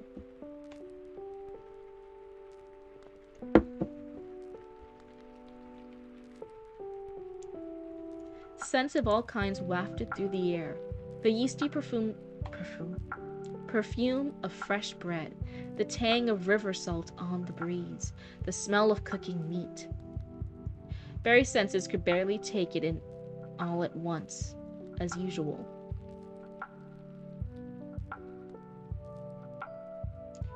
I think it's just a syntax terminology error, but instead of using river to describe it, pictures of mountains, river, rapids, because to me at least it looks like that's what you're trying to describe.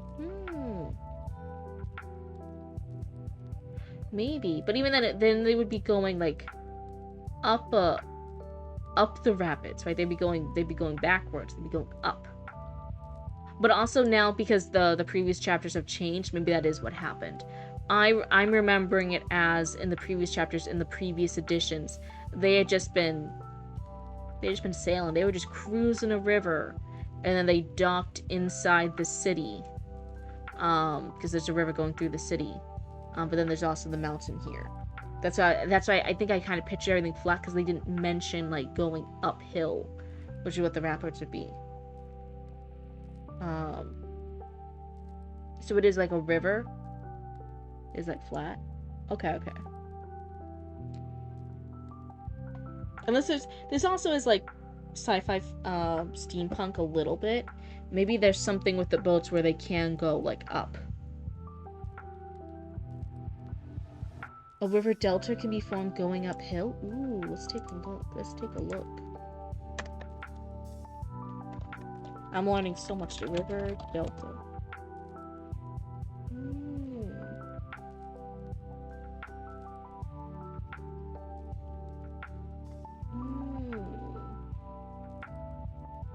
Sorry, my model's like glitching out. She missed me looking over at my other screen. Maybe. You just know random stuff. You're so smart. You should be so proud of all the random stuff you know. Barry's senses could barely take it in all at once, as usual. As Barry carried her mom from the dock to the ancient cobbled streets, onlookers were whispering and pointing at Sunreal. Barry could hardly blame them. Nabiel were, to most, a fairy tale.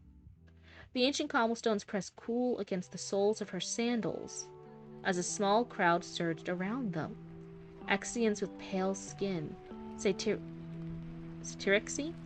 with their mischievous grins and twin-hooved feet, Cyclonics merchants with skin like weathered stone.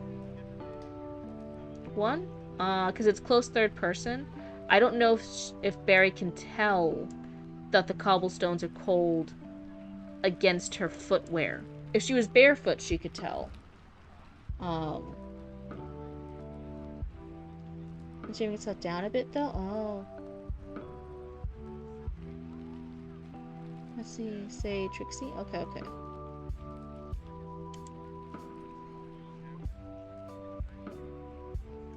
Barry could only imagine the discomfort Sunreal felt, but she couldn't linger on that. She needed to find Asclepius. As she carried her mum toward a street to the right, her eyes caught a very familiar sight. At the city's heart sat its spear-shaped skyscraper stabbing the heavens.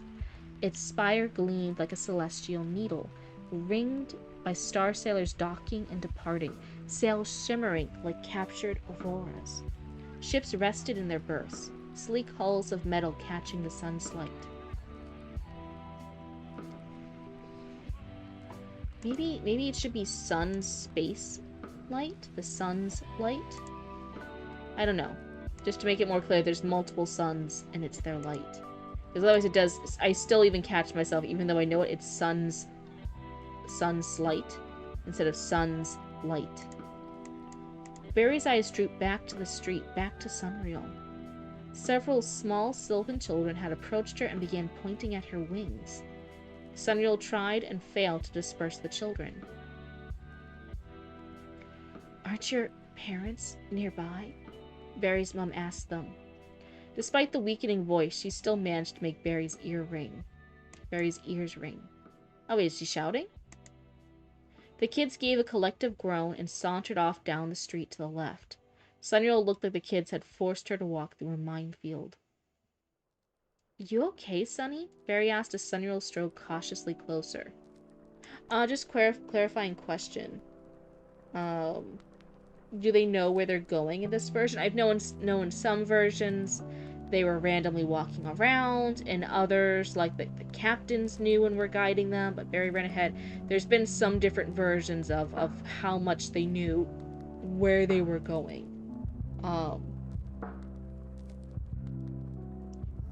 Yes, this version is more they know. Okay. A Satyric's staring at her and catcalling. Barry couldn't stop herself. Squatted, grabbed a stone, and threw it at the Satyrix. The Satyric stared at Barry a moment, puffing out his chest and cussing before clopping away. Barry's mom smacked her shoulder. What? That guy was being gross, Barry protested. Barry's mom chuckled weakly. I know, but still, she rasped. I could have handled that on my own, Sunreal said. Barry gestured to Sunreal's still healing injuries. You're still hurt, though. So Barry's mom is still dying? I don't know why they're doing this. Sunreal's wings cocooned around her. I do not enjoy fisticuffs, but I am not incapable of defending myself. Something in Sunreal's words made Barry shiver. Barry's mom shifted slightly, nearly toppling Barry over. Sunreal rushed over to steady them, but Barry's knees resisted. So we do have a smaller cast now. Oh my god, what was her situationship's name? I'm forgetting it right now. Sorry, my mouth's freaking out of me. The co-worker that she had dated, but now they're not dating, but she was still jealous. That one. I'm forgetting her name. Where is she still gonna be in on this? I forget what version we're on with it. Bridget. She's reintroduced in the ship later. Got it.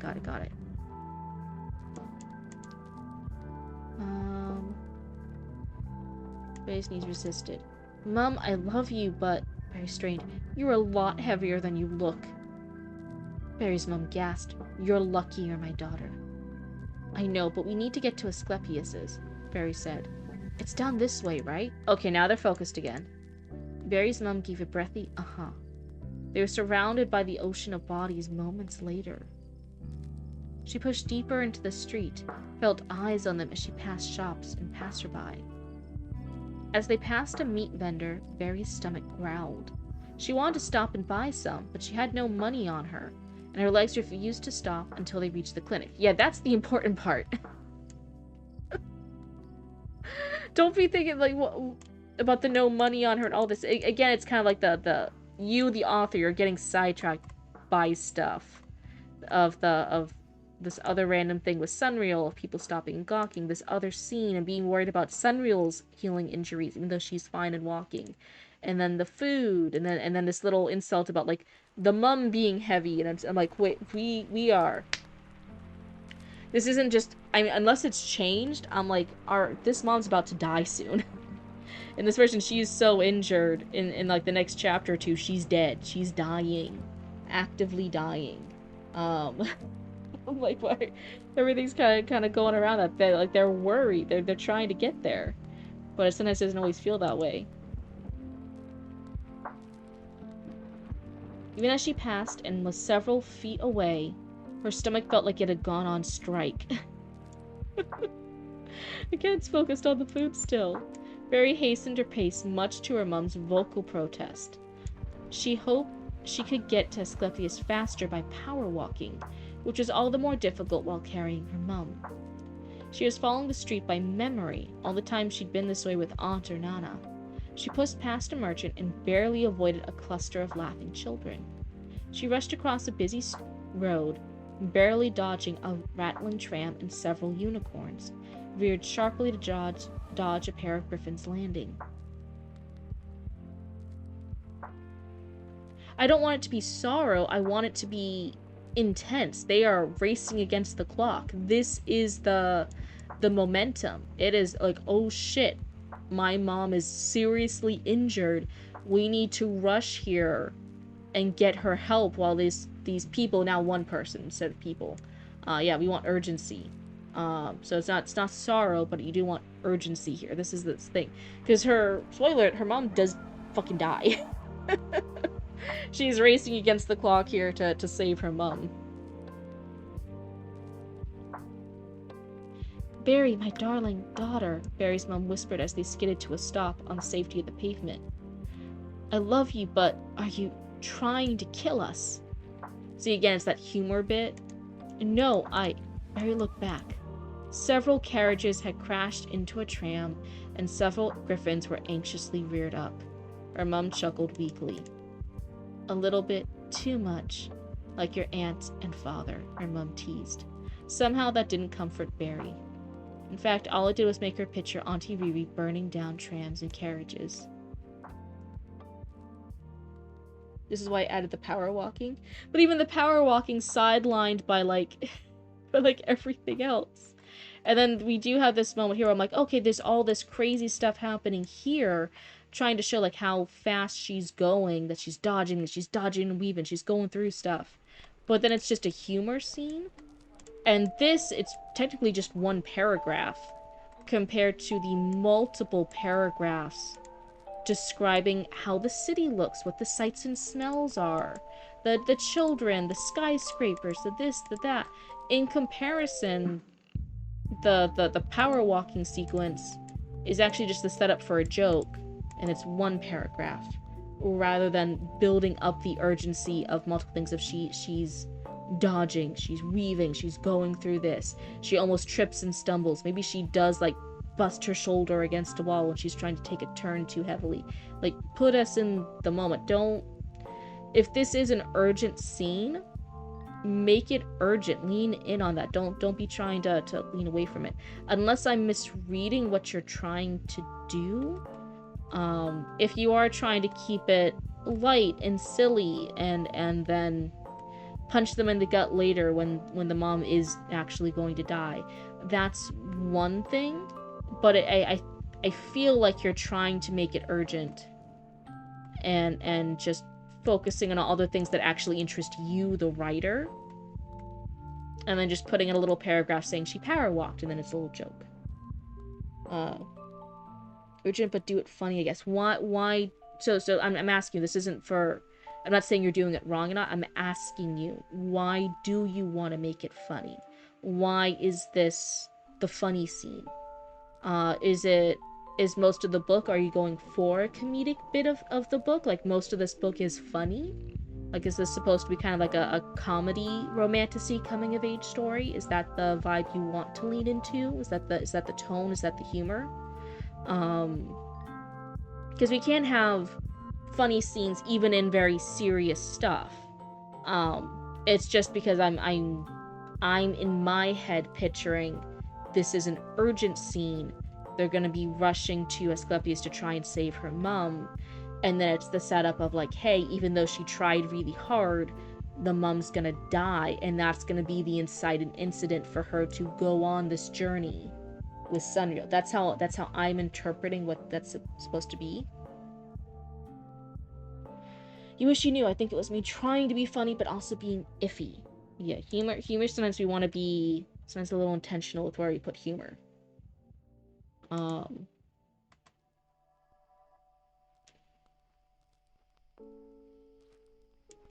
As local law enforcement arrived? Oh, wait, gee, okay. As local law enforcement arrived, a few riders on the griffins pointed out Barry. Thankfully, they noticed Barry's injured mum and chose to let her be. Barry awkwardly kept walking. She passed by a building wrapped in ivy, barely catching the sign that said Botanical Library. She went down the street, barely caught an Exian kissing a human's hand with delicate joy. A satyric's trading laughter and herbs with an Ankun, and a Failwind similar to Brigid, yelling at a disgruntled-looking Exian over what appeared to be an alleged theft. Whoa, okay, that's a lot. Are any of these characters going to be important? That's a long run-on sentence for a lot of people. Then Barry's eyes caught something at the end of the road she recognized.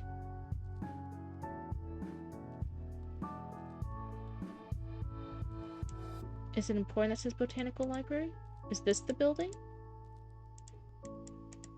The building was almost like a shrine. A sigil of a staff with entwined snakes on its front. Okay, so this building isn't it. It's this one. Plants burst from every window. Vines tangled and spilled down the walls, as if the building itself had grown from the earth. A veil of thick greenery cloaked the door.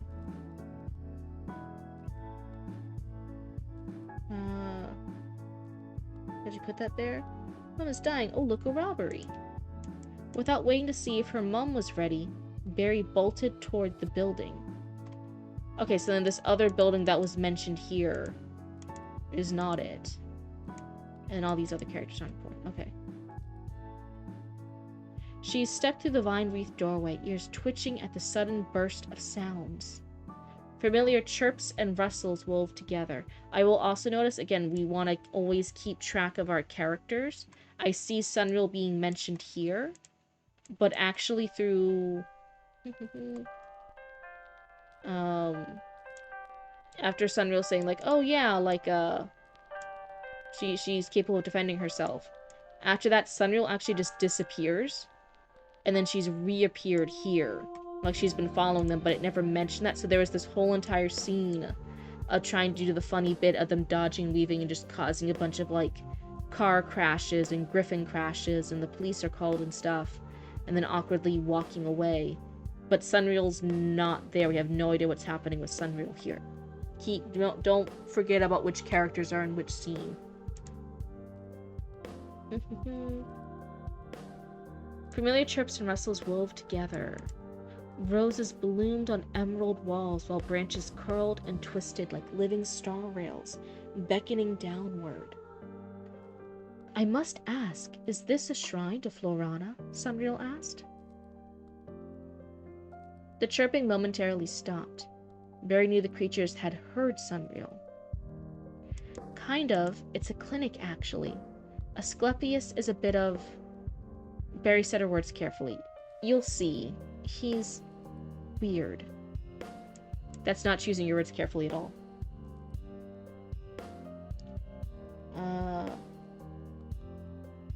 Probably having book 2? What problem? Oh, of forgetting where the characters are? Barry approached the stairs.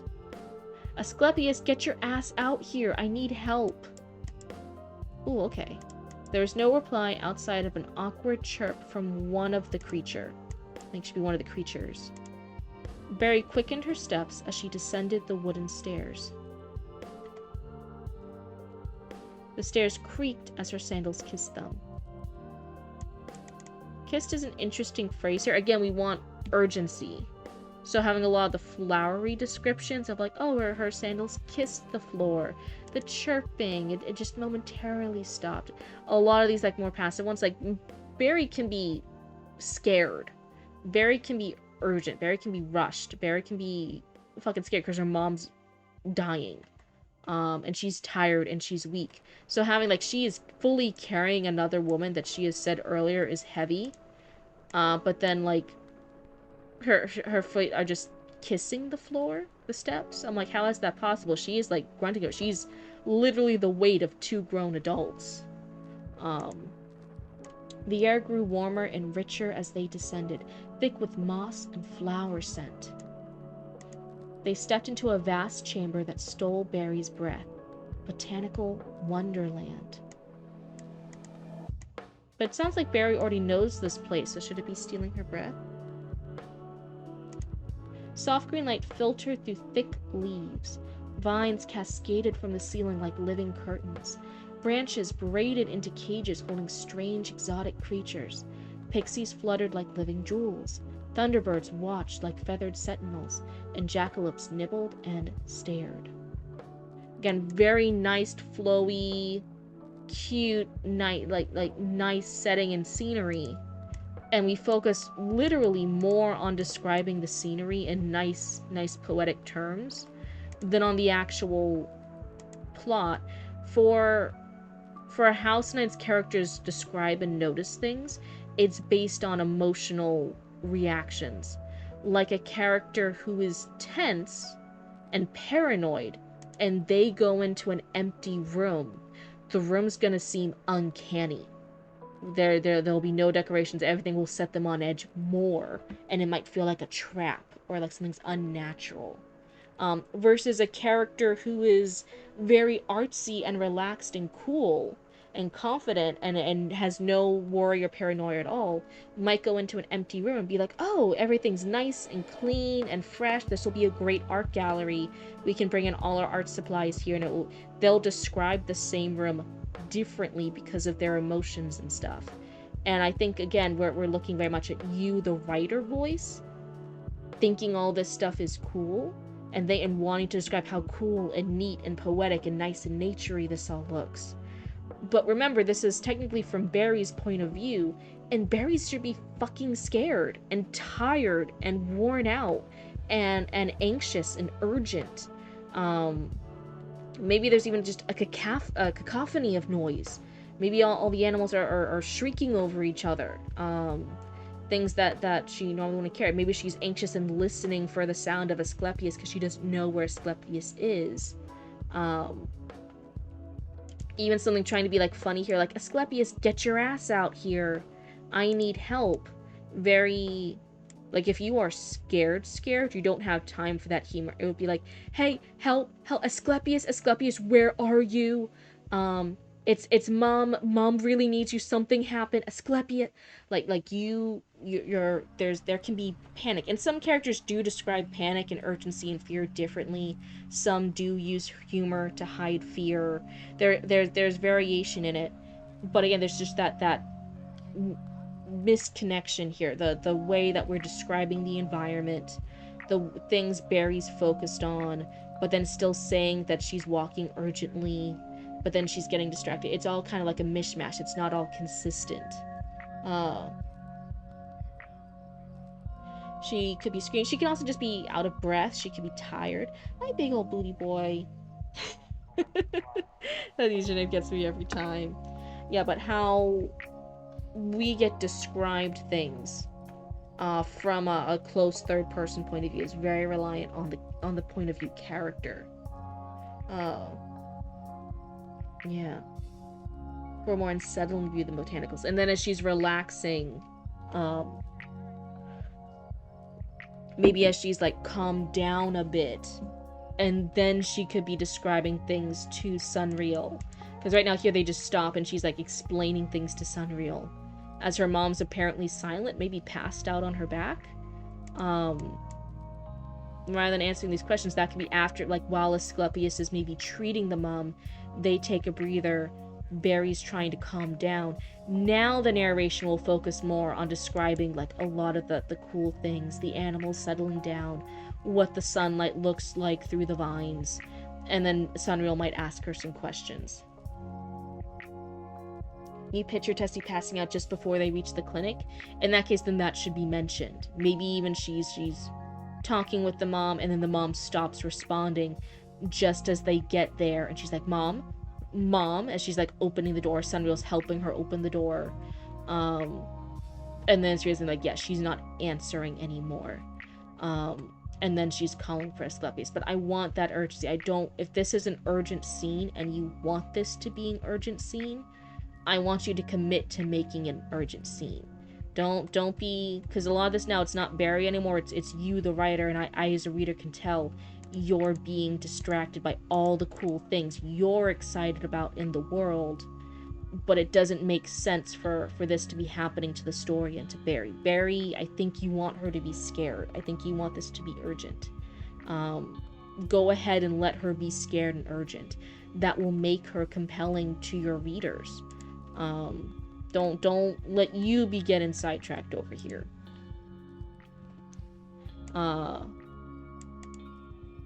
Nibbled and stared, like even soft words, like nibbled and stared. Soft footsteps caught her attention. Barry's eyes snapped. She barely had time to turn before a tall figure filled the chamber. He was an Exian, skin a living emerald and fiery red hair that tumbled in untamed waves past sharp, angular shoulders. His hazel eyes burned with a quiet, piercing intelligence. A simple green tunic clung to his athletic frame, and a worn leather bag hung low at his waist. Barry pouted. You took long enough. Yes, you get immediately destroys any urgency. We have a whole paragraph just describing how cool this guy looks. She's pouting. He's gonna chuckle. Like, I'm like, it's... yeah, it goes right. Commitment. Tell the reader. Like, grab us by the throats and tell us and commit to the bit that this is urgent, that Barry is scared, that this is a scary situation her mom is in. Unless you just want Barry to fucking hate her mom. She's like, I don't give a crap about this woman. Scuffles chuckled. You're quite loud, you know that? I heard you coming all the way from the door. He came closer as he smirked, studied Barry. You're studying Barry, but then he notices Barry's mom after? Like, that's pretty obvious, dude. Some things never change, do they? What do you... Shut up, Barry protested. Asclepius gave a hearty laugh, then noticed Barry's mom. He's noticing this all the way down here. His expression changed, concern and surprise dancing together. He's Asclepius for the humor? It's his personality? What? So again, like I said, like, we can have humor in stories. I'm not telling you not to do that, but I do want you to think intentionally with the humor. What... Are you trying to use humor just for the audience to light? Because you said earlier you're trying to lighten up the chapter. Why do you want to lighten it up for your readers? Well, why do you want to? Is there a reason? Is there a point here to lighten it up?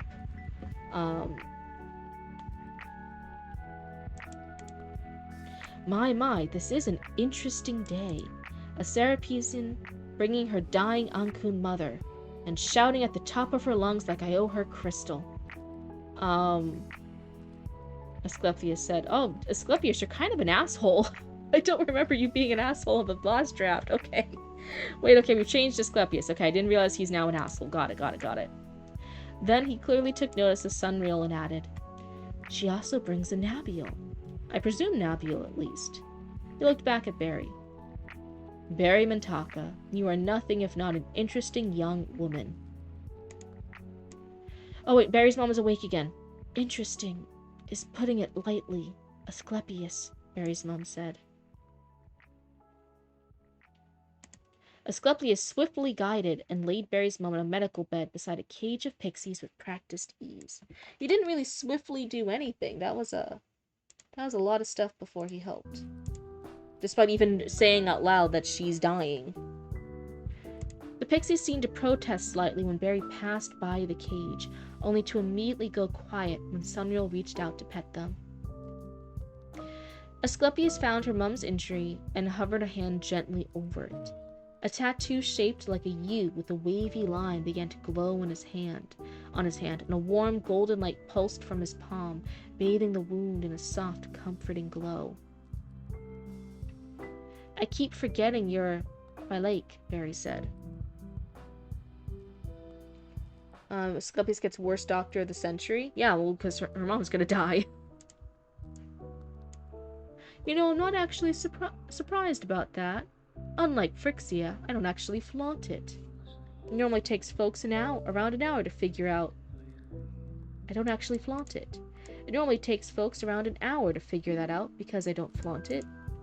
Flaunt it's repeated twice. Asclepius laughed as Barry's mum moaned. But my reputation as Exia's greatest healer since Creus?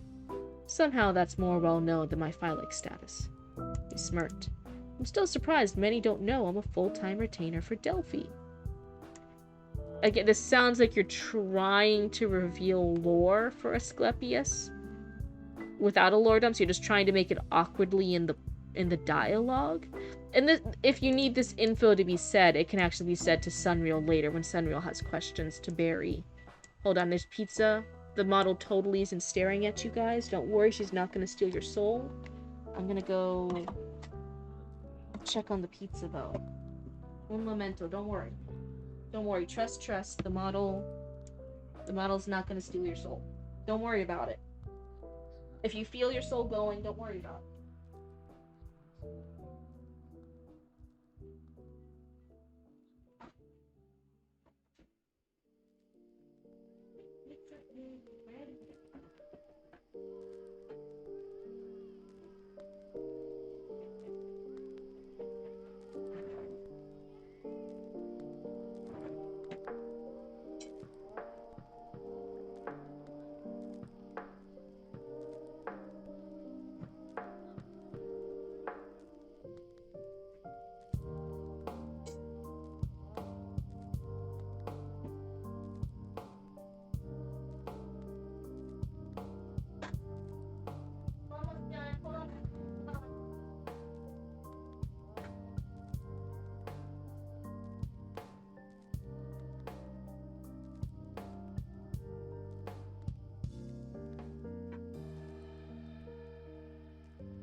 Okay, coming back. Trust.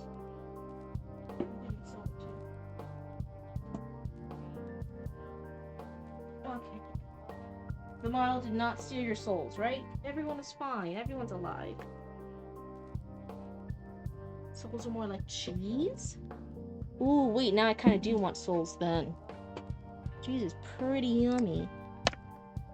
Was everyone good? Did everyone behave? And there goes my soul. I don't know what you're talking about. You're fine. Do cryptids use souls as pizza topping? Oh, fuck. Maybe you're not fine. Now that does sound kind of good, don't it? Oh my god. She'll never know. I'll never know what. Never know what. What did you guys hide from me? You guys are gonna hear the crack of a soda can opening. My bad. Hold on. I feel like I was just drinking water. I feel like you can't just have pizza with water. That's weird. Like, you have to have it with a nice cold soda.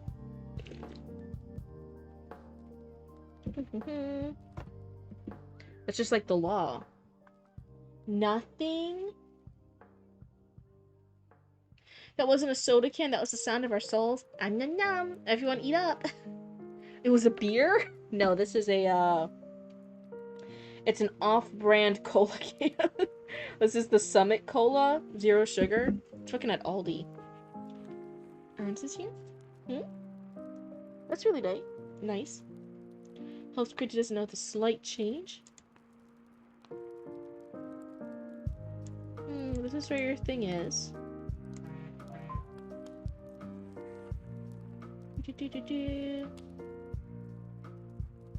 Where was the change? Hi, Aaron's. What's up, bitches? No, you gotta be diverse. This is 2026. You gotta say hi to everyone.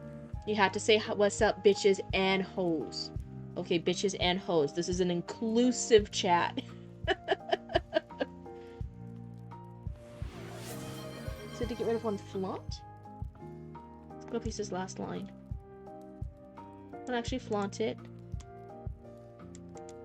It only takes folks around an hour to figure that out. It's quite amusing, admittedly. Okay. All hail them bitches and hoes. I like how it lets everyone else say bitches and hoes, but then it tried to censor you, Rect. That's weird. Oh no, it also tried to get Aaron. Okay. You made $6 streaming? Huge congrats, Aaron. That's awesome. What's up, bitches, hoes, and bros? No, no, no. Bros still fall mostly in the hoes category, honestly. Bros are a very exclusive thing. They actually are underneath the umbrella term of hoes or fuckboys. But we don't want to be derogatory here, so they just all count as hoes. All hail them bitches and hoes. You're not really a bitches or hoes. I'm more of a dumbass. Big of heart and dumb of ass. Hey, it's okay. So many people like that. Don't worry about it, Rect. Let's see. I'm gonna need a Venn diagram of this. I don't understand what's to be confusing here. Everybody, once they are outgrow a baby. Okay, there's babies. Some babies are still bitches and hoes. I'll be honest. Some people don't like to admit that. They don't want to look at a baby and be like, God damn, that baby's kind of a fucking bitch. They don't like to say that, but have you ever seen like a really nasty baby that's kind of a bitch? Anyway, so and generally, once you leave the baby phase, toddlers and up, then everyone gets classified into either bitches or hoes. Some people are more fluid about it. There is fluidity. Some people are bitches and hoes. But you can still just say, that's why we had the to be more welcoming and diversify, we say bitches and hoes. That's how we welcome people. Just wants to keep censoring people for sake of.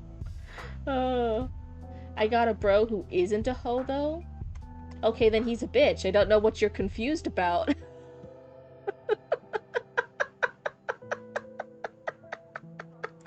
Why are you confused? If you know somebody and they ain't a hoe, they a bitch. I'm confused here. What's the? There's a 50-50 shot here. If they ain't one, they the other. Some people are both, but hey. I'm immediately gonna get canceled.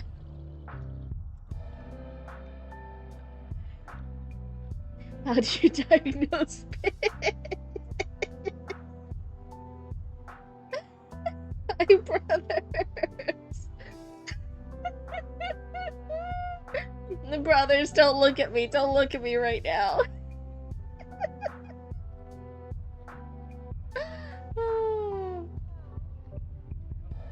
See, so Maddie isn't one. No, you just said that they're switched. They go back and forth. This is binary. You're assigned a birth. Again, when you are a baby, 95% of babies are neither bitches nor hoes. Some percentage of babies, even though the parents don't want to admit it, they are kind of a bitch. I'm not gonna lie. Most babies who are bitches are hoes, and most of them are bitches. I'm gonna be honest. They're really fucking rude. Derogatory. One's a dog, the other a gardening tool. Sure. Got a bug in your, you got bugs in your room? Gross. Get it away. Keep your cooties away from me. Also switch 100% according to the test. Ooh, nice. This is great. Diversity hires. I love it. But anyway, after you grow out of babyhood, if you're not one of those few babies that were already in babyhood, a bitch or hoe, then toddler and up, you are bitches and hoes. Some people do change, right? Sometimes you can be like a hoe for a while, and then you go through like a girl boss phase, and then you just switch over. You're like, actually, I'm not gonna be a hoe anymore. I'm gonna be a bitch now. I'm a badass bitch. You know, it can kind of be that you can change. And again, like I said, some people are both, but yeah, 100%. We want to be inclusive here. You gotta say hi to bitches and hoes. You just can't be one, or you can't say hi to one and not the other. That's rude. Oh my god, there's so many. I'm having to do the Autobot permit so many things just because of this conversation. Keeps trying to ban people. If they butts glow, they hoe fireflies? Okay. You may quit your job. Don't say you're gonna quit your job just because you earned $6 from a stream. You can quit your job for other reasons, just don't say it's because you earned $6 from streaming, please. Please don't make me that worried about you. Please, no. Oh, it's because your boss is a bitch? Yeah. Go ahead, start sending out those resumes. Go find a new job. Ah.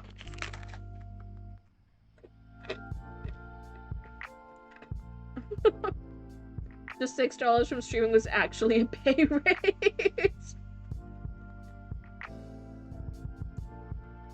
Automat's confusing me so much. $6 whole? You can retire and that kind of money. It's like, where are you? It's like, are you secretly from, like, the 1800s? What do you... What is the exchange rate? What do you think a whole dollar can get you that you think you can retire on $6 whole? He gave away the car I was selling when it came in. Wait, what? Red Dead has economics. Oh no.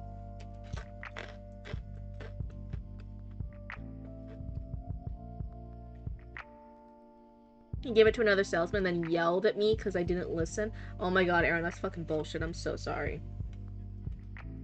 But also, like, yeah, for selling cars, you can't actually earn a lot of money at it. And then blame me even though I listened to him. I'll be short for focus. Listen, I'm eating anyway. I wouldn't be focusing that much. I'm eating. Hold on. Ow. Oh. How loud is the chewing to you guys? I'm worried. I'm self-conscious. Nom, nom, nom.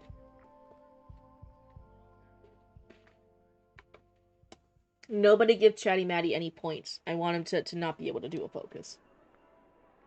You're gonna retire when you make $20 a month? Oh.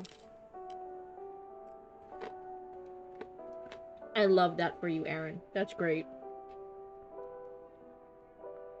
Wait, so hold on. You were selling cars and you weren't making $20 a month?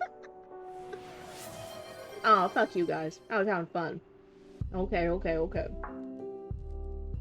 Oh, you can't just say focus and then say eat. Those are conflicting things. Because you either want me to focus on reading aloud the story or you want me to focus on eating. And I don't want to talk with my mouth full. That's gross. You know what's crazy is that I was Maddie's first sub and then he wasn't mine. Ooh, drama. Oh, you just want me to focus on eating?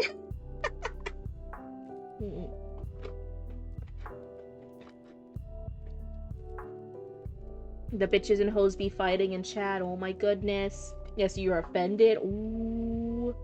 Oh.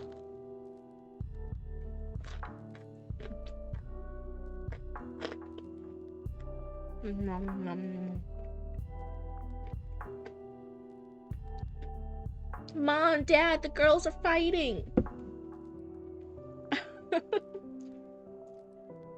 What's the subage one do? What's that supposed to do? Follow it. I don't have the fancy. I just have the Discord one. Yeah, I just had that one. That's the only one I got. What are these other ones that you guys want me to do?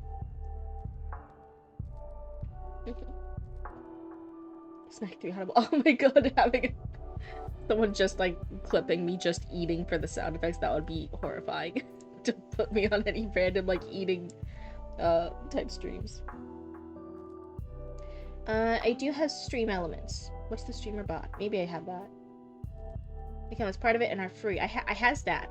I'm pretty sure I has that.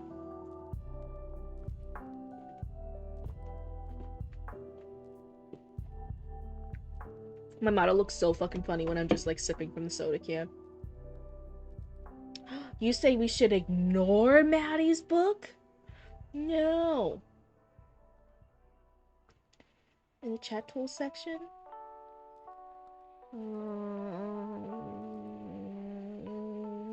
Tell Roots about it later. I have no nose about any of this. I make Roots do everything. Ah.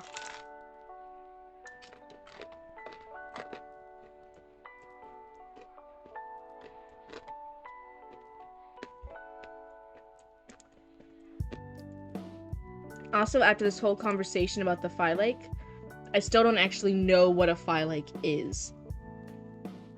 And I feel like after them talking about it, I should know. Anti-cryptid, Matty has ditched her in for his girlfriend. Listen, no. Nobody wants to admit it. A lot of the guys try to deny it. But the honest truth is, I had to make my model bigger so you guys will believe this. The honest truth is, guys, 100% coming from a place of love. Every single one of your bros is gonna put a hoe before the bros. Hoes 100% come before bros. I know you don't want to admit that. I know you think you're gonna be special about it and not do that. 100% the hoes come before the bros. I know you don't want to admit it. I know you think it's false, but it's true. It's true. It's true. I'm sorry. I'm sorry. At least for a little while.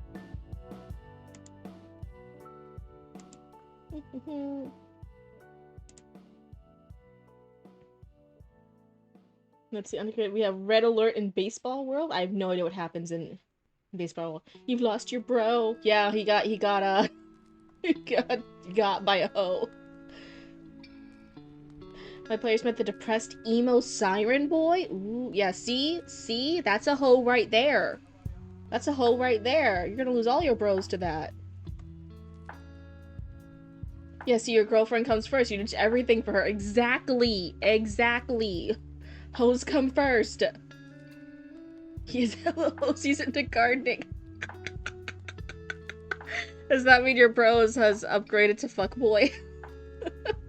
He's just hoeing around everywhere. You forgot to join the Discord? That's crazy.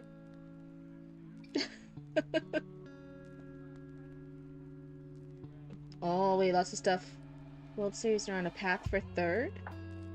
Ooh, that sounds important. Erin has met her. My girlfriend is a sweetheart. Aw. Milu is your bestie now? It's no longer Maddie. Oh my, guys, the girls are fighting in chat. Everyone's fighting in chat. I feel like now I need to focus on Maddie's story just to distract the girls from fighting. Oh my god. Wait, hold on.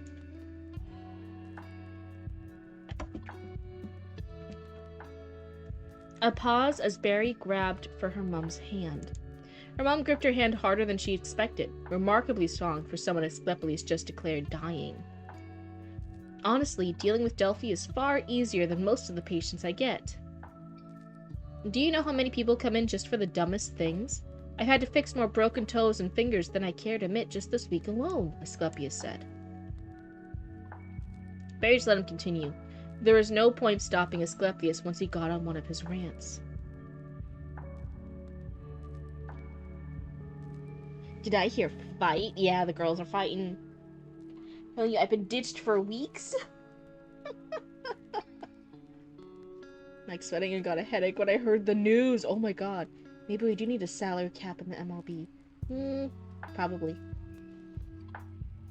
I require one game night every 2 weeks. It doesn't have to be very long. I just miss my bro. Yeah, Maddie, you gotta go play with your side bro. You gotta pay attention to the side bro. You have a side piece over here who misses you. Are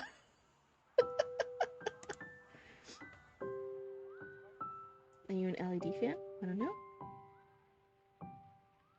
Brokeback Mountain. I'm your side.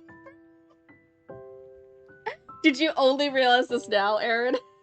Did you only now realize you're the side bro? Listen, every bro's the main bro until there's a hoe, and then you're the side bro. I'm just saying. I'm just saying. They're when the spot's open, then yeah, everyone's the main bro. And then the spot gets filled, and well, someone's gotta make the cut. I'm just saying. Oh.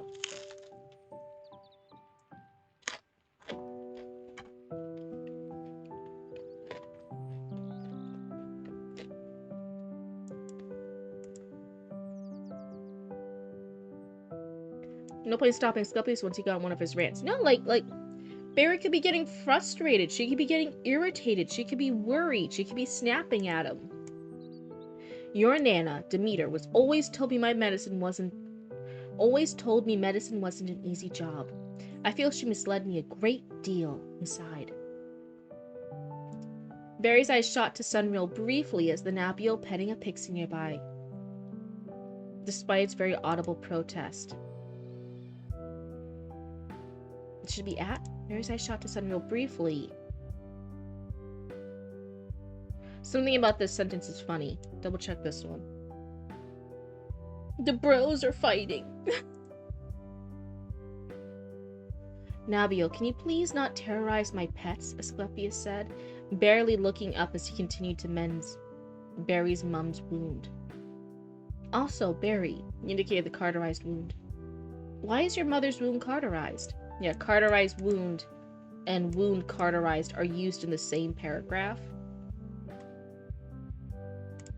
There wasn't anything else I could do, Barry said. Asclepius nodded and grinned. I see. Urgency. Understood. But it does make my job more difficult. But you always react before thinking, so I suppose this isn't surprising. A pause. How did this injury happen? So now he's like reprimanding her for like doing an emergency fix that probably saved her life until now. But there's this ongoing trend of like saying that Barry reacts really quickly to stuff, that she reacts without thinking, like her dad and her aunt. And then sometimes it's about like random shit that you, the author, put in. Them like, oh no, this needs to be cut. And then other times about stuff that makes sense, and you're just trying to make the point. And areas that don't necessarily make sense. I want, if there is going to be an ongoing like metaphor of Barry growing up and not reacting so quickly, I want you to really think about the events that happened to Barry. And choose scenes and important scenes to have that happen, not in like weird things like this where it doesn't make sense for him to be saying that. You've got a 5-minute conversation with Maddie in the past 3 weeks.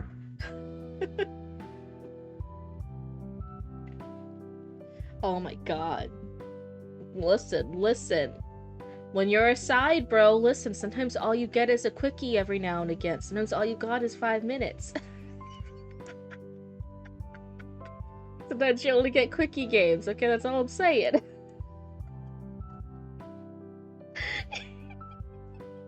I'm not helping the bros fighting at all. I've been tossed away. Listen. You had to make that dirty. I don't know what you're talking about. It's super quick. It's just 5 minutes. What do you guys think I'm saying? No. Nope. I'm innocent over here. I don't know what you guys are talking about.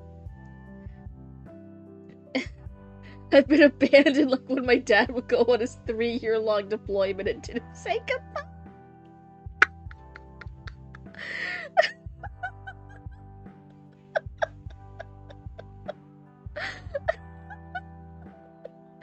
I'm over here like, of course the bro that has daddy issues is the side bro. Of course. I'm so sorry, Aaron. Please don't beat me.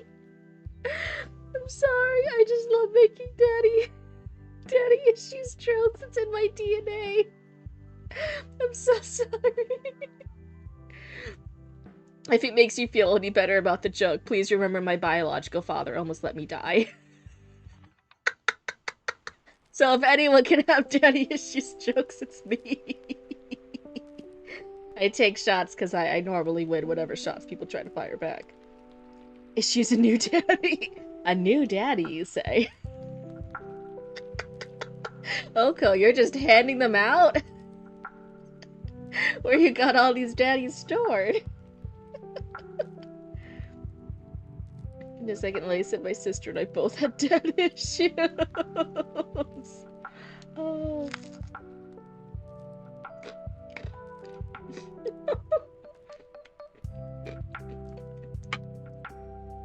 Chatty Man is saying, listen, what I'm hearing is the girls are fighting. They all have daddy issues. You guys just need to kiss and make up, okay?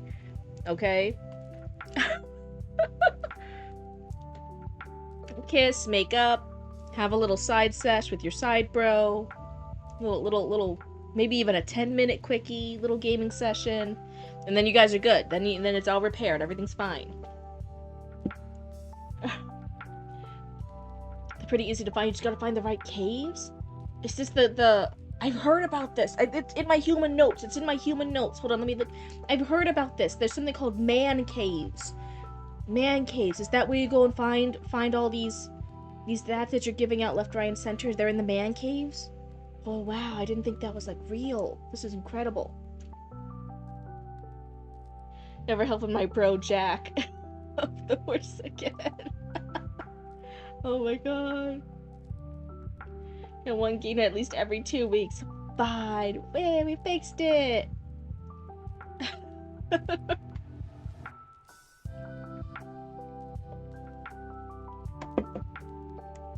We were attacked. The door impaled her. I didn't have time to do anything else. Mary said softly.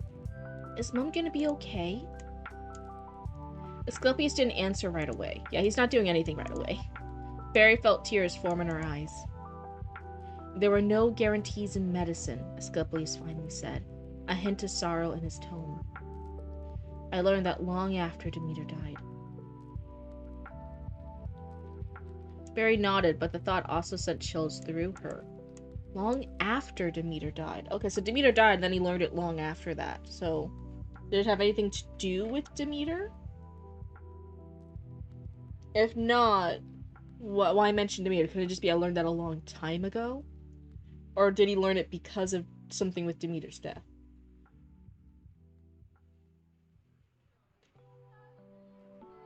You just gotta make sure you practice sustainable harvesting. Oh, go, I'm learning so much from you. Okay, I'll make a note of it in my human notebook. So man caves. Okay, sustainable harvesting once I do find them. And then potential source of daddies. Got it. Now, Oko, in your honest opinion as the resident expert of harvesting daddies from man caves, in the chat, since I'm cryptid, I'm still learning human stuff.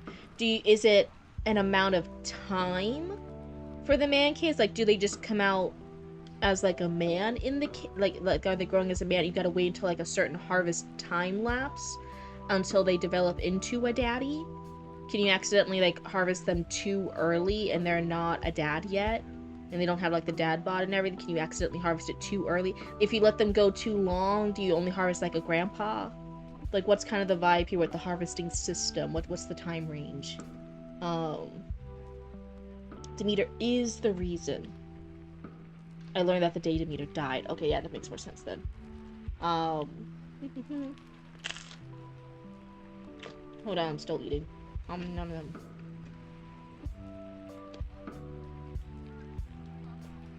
He made you question your chat? What were they making you question about your chat? Oh.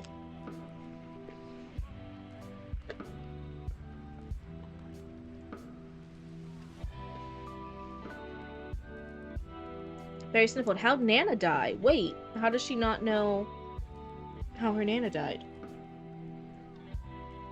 Barry doesn't know how her own grandmother died?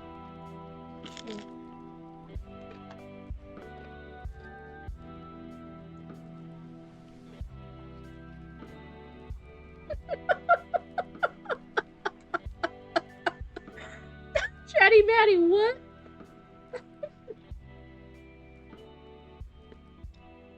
Chatty Matty, I guess you asked your chat, seat up or down? And your chat was saying, I have no toilet.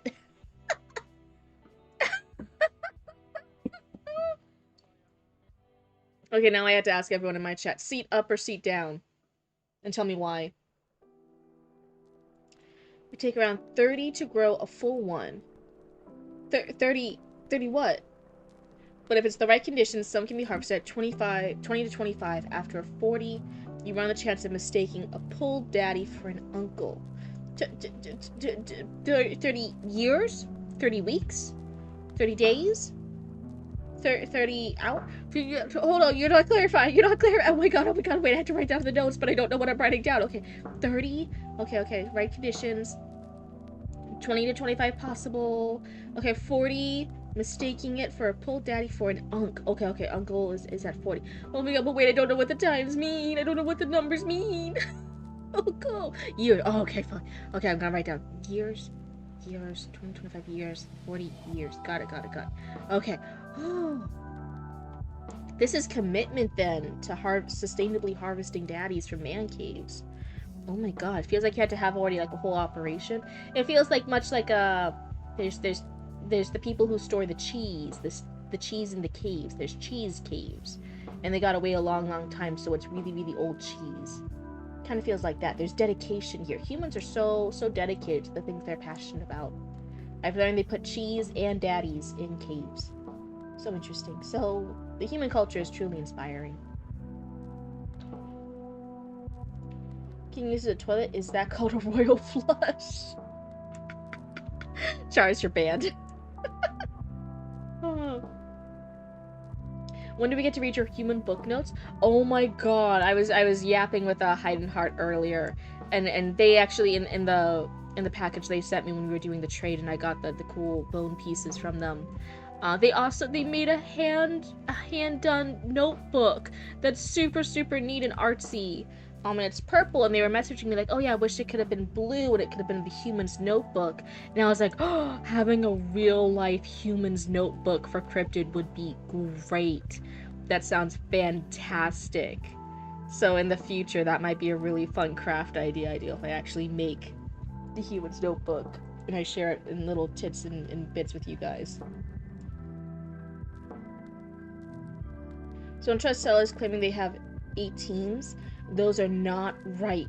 Good for replanting though. Oh, okay. So they're more like starters. They're starter kits. They're good starters. Kind of like when you get like a baby plant or a baby tree.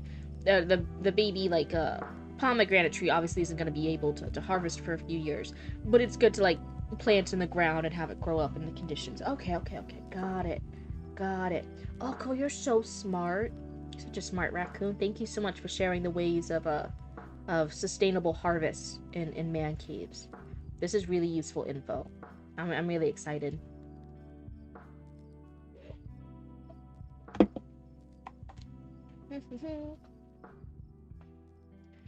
What would you guys? Have any of you guys ever gotten to visit like an actual organic man cave growing operations?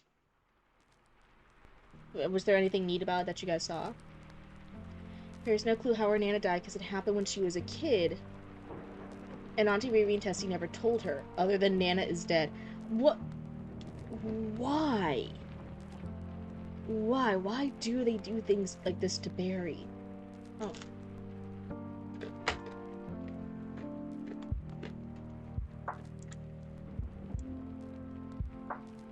Scorpio shook his head. I would prefer not to indulge that question, but I can say it wasn't because of some war or street brawl. Okay, Asclepius. He took a breath. Anyway, he glanced briefly over to Barry as he moved his hands across her mum's body. I assume while you're here, you'll be wanting to see a certain someone. What? Barry nodded, yeah. I'm sure that certain someone will be excited to see you. Asclepius' eyes wandered to a corner on the other side of the room for a moment. All Barry saw was a bronze-scaled snake on what Barry assumed was a veterinary bed. Assumed a veterinary bed here. Really? Barry asked. I mean, I haven't seen Fee in a while. I've been so wrapped up in work. Girl, your mother is dying in front of you.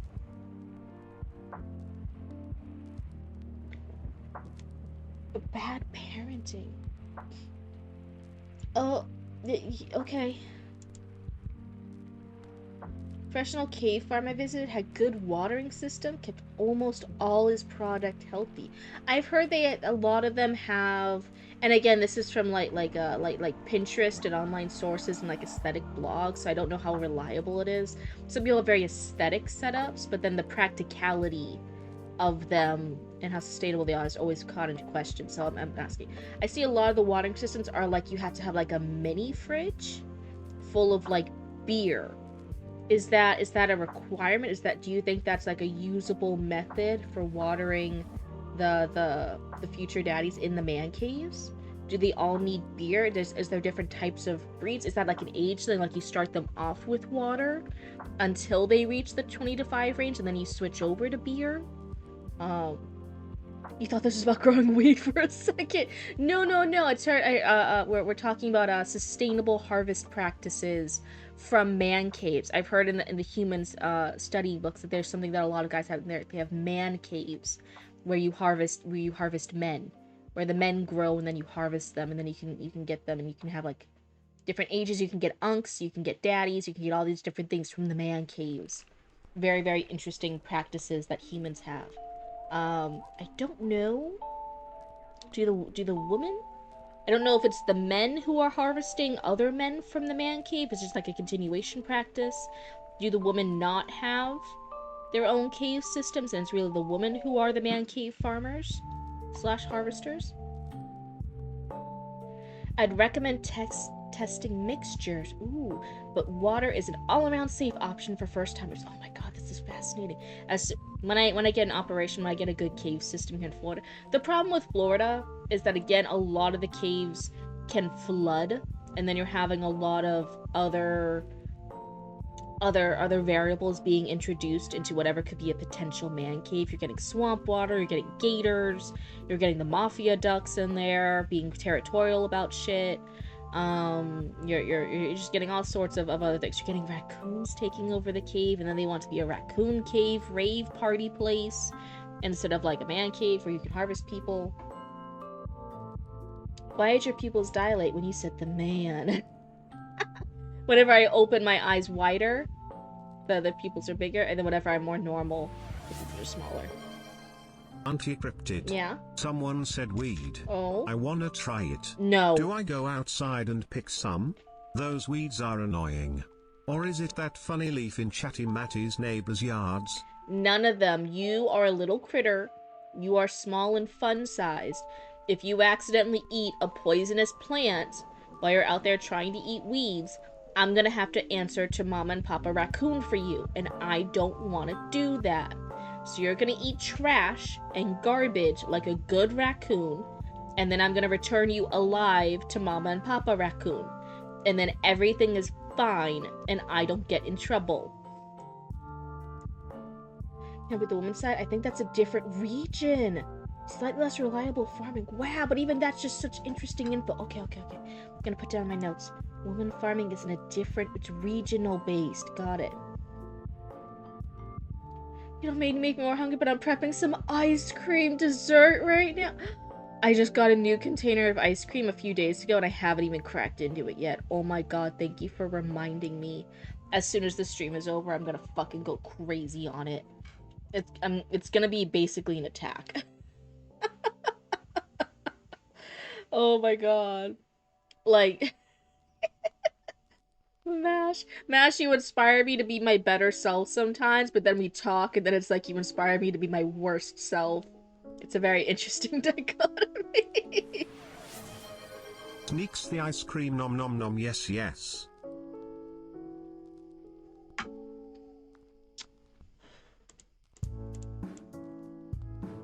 You guys see this cute little baby raccoon? Is this what you want, Chars? Do you want me to take away your cute little text-to-speech raccoon? Do you want me to eat baby raccoon into the sun? Do you want him to fly around the planet and then burn in the sun's atmosphere? Is that what you want? Are you gonna make me do that? I can do that. It's just, it's honestly depending on what you guys want. I can take away baby raccoon. It's got missing what's good, guys. I can bring back this arc. I can do it whenever I want. I can make him go missing, and I can keep him missing. That's all I'm saying. He can stay gone. Is that what you guys want? Look at his cute little raccoon face. Do you guys want him gone forever? I can make him gone forever. He can be gone. You're gonna call a friend and see if they know more? Oh my god, this is so inspiring. I love when people who know a lot about niche information, we get to learn and like share information and learn more together. I think learning is really, really hot. Oko, I don't think you and your friend have ever looked hotter right now, low-key. Looking pretty sexy over there with all your information and knowledge. Knowing things is really hot. Oh. Nom nom.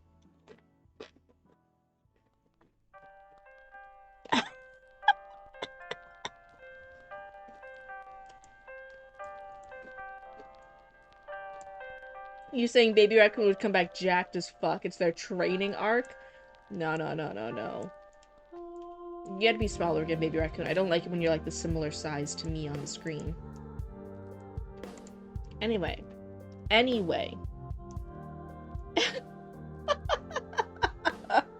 Oh my god.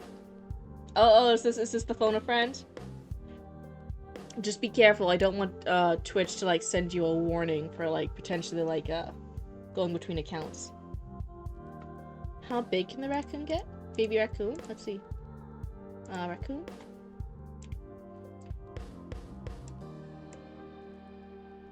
Look at this. I can make him even too big for the screen. I can make him like that. Big. Where's his sweet tea? Right here. You want it to be the beak? There you go. Here's his sippy. There's his sippy. Hey, what you want to know? We wanted to learn more about you're hearing about a sustainable men harvesting caves, men caves, harvesting men from man caves down here. But I heard there's also apparently women farms.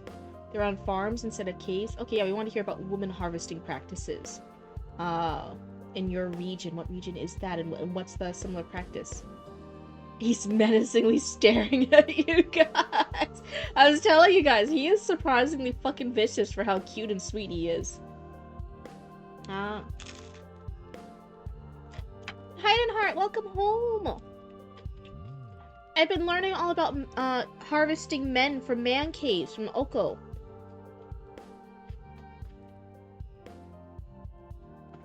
The girls are Chatty Maddie and and Aaron. For one, it's more of a free range type practice. Okay, I gotta write down my people notes. Hold on. Free range woman, and there seem to be more up north because you're saying up here. What's the difference between girls and girls? Like, actually fight? They were just teasing back and forth with each other. It was just silly. Aaron was realizing they were side bro. To Chatty Maddie now. They were side bro. Depends what you asking if you're aware of Girl World? Girl World?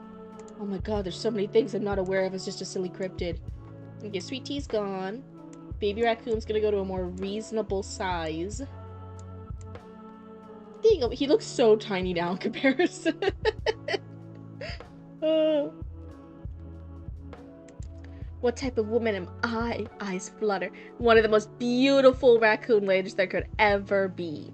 You're powerful, you're business-oriented, you're a go-getter, you're a community builder. I love it. Love it, love it, love it. Gru calls them girls. Are animated girls called girls? I can't even do the voice that Gru does. Oh my god. Yep, I'm a guy. You had to check? Oh my god. So women are free range. We have to mature to about 20 before being able to harvest. When that comes, we set up the cafes. Okay. Cafes. Next step for the woman harvesting. Got it. Oh dear, what is chat on tonight?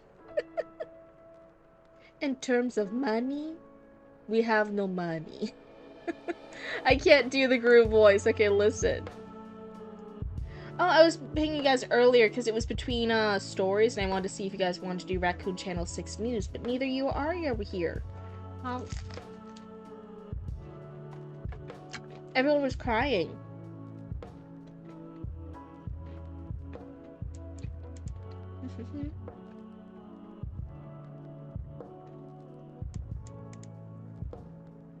I've been so wrapped up in work. I'm confused again why. I think you, the author, you need to have these scenes here. Like, you want this info to be exchanged about, like, something with Fee and about something with Asclepius being in a Phi Lake, you know, like, you're like, oh, I want this info to be shared in this chapter, but the way they're happening in the scenes is so unorganic. It's not natural. What you munching on? I'm being a goddamn whore and I'm just eating pizza. It's not good for me, but I'm eating pizza. I had steak and lobster and a really rich cake. Oh, Mash was even eating lobster sandwiches earlier. Really rich cake. I took over Russia after I lost at America playing Risk. You lost at America playing Risk. Hide in a heart. You had such a fancy night in the town.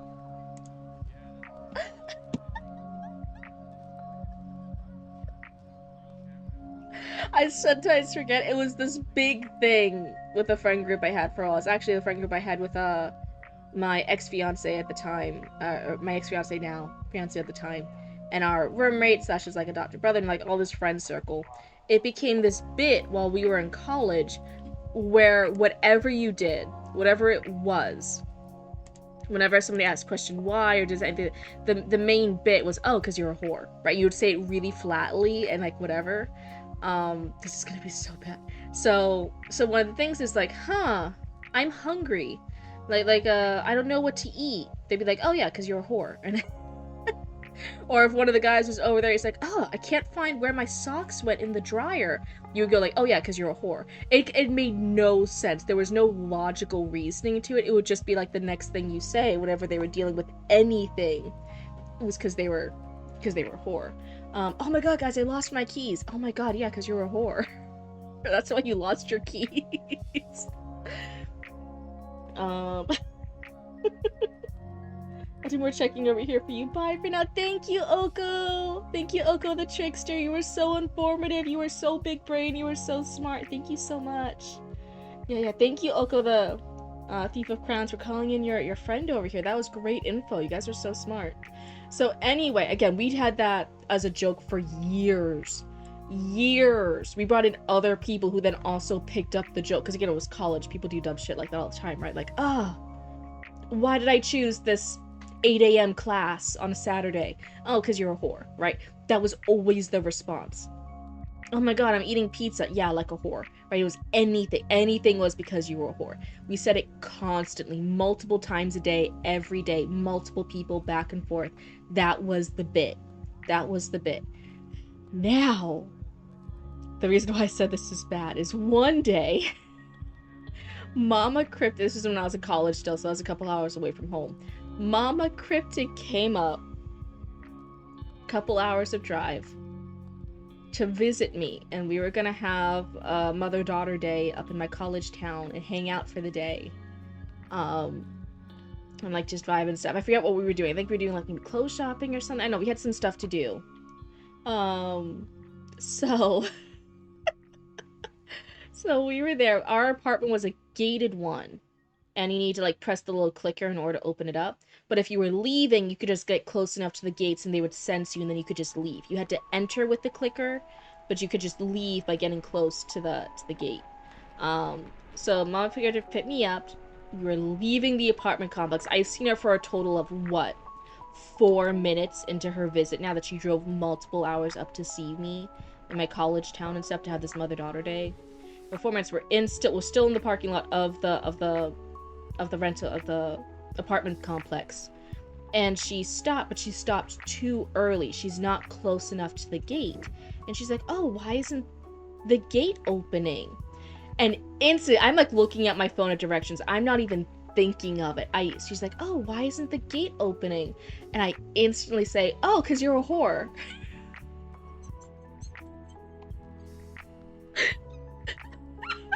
It was silent. It was silent in the car. It was silent. And I only looked up after a moment because it was silent, right? Like nothing happened. It was kind of like really heavy silence. And I looked up and I looked at her and I'm like, what? And she's looking at me with like a shocked face.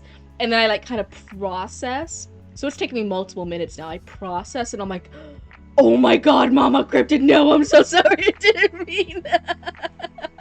I'm so sorry. Wait, no.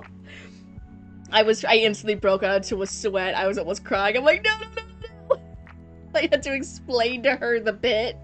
I'm like, no, we all say it, we all do it, we all do no, it's this thing, it's in the friend group, I'm so sorry, I wasn't thinking. Anyway, that was a horrifying moment. And to answer your question, Zoe, no, I didn't get grounded, but I do think I almost died. I do think I was almost murdered 4 minutes into Mama Cryptid's visit. Oh, Cryptid. Yeah, it was 100% a reflex match. Like, we just said it all the time to everybody in our friend group, our classmates. Some of our co-workers were into it on our multiple different jobs. We all worked in different areas. We had multiple co-workers who did it. We had hangouts. It was just this big bit that so many people knew. It just spread. But no matter what anyone did, it was just, oh, it's because you're a whore. It was just the bit. So it's like, oh yeah, why isn't the gate opening? Oh yeah, because you're a whore. That's fine. Like, it was so natural. I said it so confidently and calmly to Mama Cryptid. I was still looking at my phone. I didn't even look up at her. That's how, like, natural and ingrained it was to me. It was insane. Anyway, yeah, I almost died. Oh. Cryptid, my husband told me something about the mix-up earlier. What happened? What happened? I'm so fucking curious. I haven't told anybody in chat, by the way. I didn't know if it was, like, an okay thing to mention. The girls did take the stickers, but they didn't put the other stuff in there. Wait, hold on, my lo-fi beats. No, fuck! What's that? I missed it. Hold on. Let's see. There we go. Okay, now it's back. We're good, we're good. We're good. Back up and running. They slipped in when I had stored it originally and didn't check it before I sent it. I'm a dumbass. The baby confessed because she didn't understand.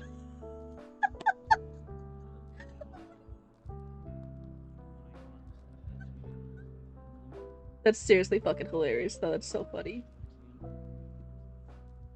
Oh my god. Meet meet. So, what Heidenheart's talking to, I mentioned earlier that I had been doing a trade with Heidenheart. They were giving me some, like, really cool bone pieces and stuff, and I sent them stuff from our Etsy shop that we have. We were doing just a little trade. Their package arrived today, and I opened it up, and it was so cute, right? I see the bone piece, it's all well packaged, it looks fantastic, it looks amazing, and, but they also added in this really cute, handmade notebook, like journal that they did, and I was so amazed by it. Later on, when Roots woke up in the afternoon, I was showing it. I was, like, talking with Heidenheart back and forth about how excited it was, how great it was, and then I was showing the notebook and stuff to Roots. And as I was flipping through the pages to show them the pages, some stuff came out, and then I messaged Heidenheart. I'm like, oh, like, there were even goodies inside the notebook. I hadn't realized. So I'm messaging Heidenheart that I found some extra goodies in the notebook. But now I know that. Right now, there's, like, a little bookmark that came out and stuff. I'm like, oh, okay, like, let me go through the rest of the pages to make sure I'm not missing anything else inside this package Heidenheart sent me. I go through, there's the bookmark, and then, like, something else drops out of the book, and it's this it's this like picture of something. At first I almost think it's like a spooky like art, because I just see it's like black and white, and because it like fell through, like it slipped out of my fingers at first, right? And then I'm like, oh no, what is this? And I pick it up. Me and Roots are both there. We're like, oh, like what is this? And do you guys know what it was? It was an ultrasound photo. It was a full-on ultrasound. It wasn't just a black and white picture. It was an ultrasound, a photo of an actual genuine ultrasound, like there's a little baby in there. And I'm like, oh, like, this is so interesting. I almost was like, wait, is this an announcement? But I see the dates on it and stuff, and it's not like a newer ultrasound, like it wasn't taken recently. I almost thought this might have been like a cute little way of Heidenheart being like, surprise, there's gonna be like a new little. I'm like, no, this is an older one. And I'm almost like, oh, well, this must be like maybe this is a sweet thing of like showing like something from like the family or something, you know. I was like, wow, I'm like, oh, if we're at that friendship level, like, oh my god, I gotta send them like cooler stuff because we're at that friendship level. Oh my god, I didn't send them enough stuff to be at that friendship level. I gotta send more things. But then in the back of my head, I'm also like, wait, but this also seems a little weird. What if it was like an accident? What if it was an accidental thing here? So I had messaged Hayden Hart saying that there were extra things in the notebook, and I think Hayden Hart like asked me. They said, "Oh, I think it's stickers, right?" And I'm like, "Oh, wait, no, this isn't stickers. This is an ultrasound picture. That's not sticker." And so I meant to try to be like, I'm like, "Oh, there's a cute bookmark. There's some seeds to plant, and an ultrasound pic. Is it for one of your littles? Like, is this cute? Is this like cute little thing like you sent us?" And Heart's like, "What?" Oh shit! There was not supposed to be an ultrasound in it. And so, like, I had to message Heart back because they asked for a picture, and I sent them the picture of the ultrasound. It was in the same box I stored the journal in it, and just must have slipped in the page. So anyway, there's this talking back and forth though. Heart's telling me this now, but until now, we were thinking that because the stickers aren't in here, that the littles, Heart's little kids, must have wanted the stickers, and they, when Heidenheart wasn't looking, like took out the stickers, and to like Indiana Jones style, you know how like he takes like the thing off the pedestal, but he has to put something else of like equal weight on the pedestal in like the Indiana Jones franchise to like not set off the trap. Like the littles were doing that. They must have like taken out the stickers, but they needed to put something else in the book, and so they like took an ultrasound picture with the bookmark and stuffed that in the page. They were, that's fucking cool, but I can imagine the confusion that would have caused. And it's so weird because like I get so many like weird, unique like friendship gifts and stuff from so many of my weird friends, and that's just the vibe you're on. That's just the wavelength. That's just how the friendship works. So even though it was unexpected, I was like, oh, this must be the token. This is our friendship level. I got the ultrasound pic. I don't know what I'm supposed to do with it, but I got this token. I need to reciprocate somehow. And then it was just this message of like, oh yeah, I think I sent you stickers. And I'm like, wait. This isn't stickers. ... I think you sent me something that you didn't mean to send. It was so fucking funny. Oh my god. And me and Roots were cackling. Heidenheart was giving us the updates on like asking the kids and stuff and what was happening. We were going, it was the funniest shit. Roots was like crying with us. We were so hilarious. This was the highlight of the day, of realizing that Heidenheart's like kids had potentially like switched out the stickers with this ultrasound pic. Roots was even coming up with this funny story of like, oh, like what if it was the older kid who had potentially slipped in the ultrasound pic as a way of being like, yeah, this like an ultrasound pic of the younger kid, like, yeah, see my younger sibling, get rid of them, ship them off. Roots was coming with this whole entire thing that would have been so funny. But yeah, that was the funny thing we have. So I'd ship that back tomorrow. We already have the shipping label printed out. It will go in the mailbox early in the morning. I don't want any of the temperature fluctuation and rain possibly messing with the package tonight. So it's gonna go out in the morning. But yeah, we have to send it back to Heidenheart. It's so funny. It was the highlight of the day. Oh my god. Oh.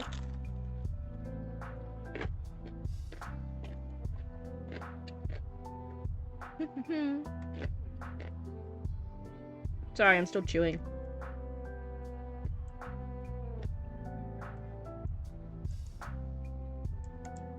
Time hasn't really ever been an obstacle for the two of you, Asclepius said, spraying her mum's wound, then wiping it. Spraying it with what? What do you suddenly have? Wait, what, this spraying device suddenly appeared out of nowhere. What is he spraying it with? Oh, it's very crunchy. How bad is it for the audio? How clearly can you guys hear it? My friends at the party heard it and cackled as well. My husband was like, you kept those in the same box. Oh my god, that's so fucking... MASH, I almost just finished. I just read that sentence. I just finished smashing, and I'm like, whoa, wait, you were smashing? You were fucking while listening? And typing to my chat? Holy shit, dude. I would have changed the music. I would have changed the vibes for you. So I was smashing and dicing my pistachios for the dessert.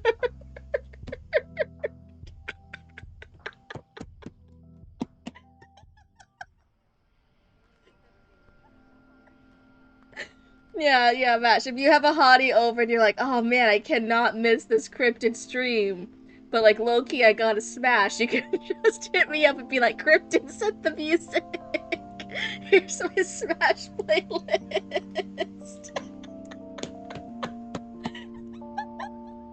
And I'm like, okay, I got you, bro. I got you.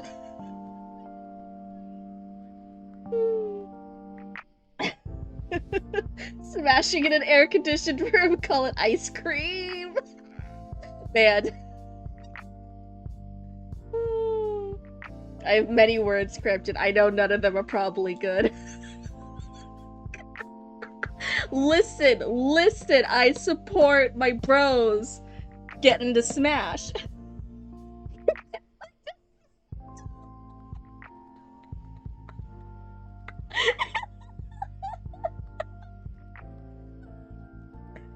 This is actually hurting so bad. I'm laughing so hard. You came stupidly close to reaching your quota. Oh, but you still reached it. Only 25 minutes left in the day. You got it though, Zatara. You did it. You did it. Huge congrats to Zatara.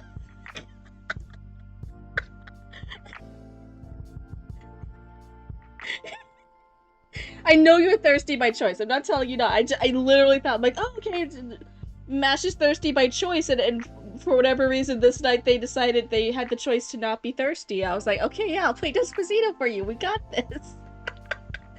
Listen, I'm not telling you have to smash. I'm just telling you if you wanted to smash and you were about to smash, but you were like, oh shit, I need to tune into this Cryptid Roots stream. I got you. Send me the Smash playlist. I'll blast that. I got you. I'm one of the bros. I can do it. Special favor. I got you. Don't worry.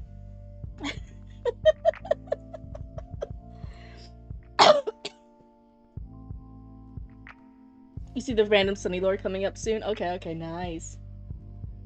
You've no choice in the matter. You're a goon. Some people drown, others want salt water forever. I know for a fact you'd be cackling harder if this wasn't on stream. I would be so much worse if this wasn't on stream. I would be so much fucking worse if this wasn't on stream under our business name. The only thing that lets me get away with it a little bit, I'm like, listen, I know it's underneath our business name, I know it's under our brand name. As our official business, as one of our top products, we sell monster fucker patches, okay? Okay, it's not like we're like a... Not underneath the brand name. Right, yeah, underneath my official registered business with my business logo as the icon. How bad can I be? I had to think carefully. I can do it a little bit though. Like I said, I can have some curse words. I can do that because again, like the business is a little. We're one of the early defining traits was like, oh yeah, as a patch business, it's a little bit fandom, it's a little bit nerdy, and it's a little bit spooky. It's kind of like if Spencer's had a patch wall. Yeah, I'll play a couple of those. I should have a genuine thing set up. I should have a thing for my raccoons. Where you guys get like a discount code, because a few of you actually have purchased from the shop and I recognize it, and you guys like send little pictures and stuff that you bought patches from the shop, and I'm like, oh man, if I had realized it, I would have given you guys like a little discount code. I need to set up a discount code for my raccoons. A little bit nerdy, a little bit spooky. Monster fucker patches. There you go. Yeah, see, that's the bit. What does everyone want? I'll ask you guys right now. If you guys could get like a coupon code for Etsy and any other shop, what would you guys want the coupon code to be to get a little discount? You're paying full price under a different name. You shall never know if I bought it or not. Oh my god. Yeah, you're just gonna... I'm not in for 10%!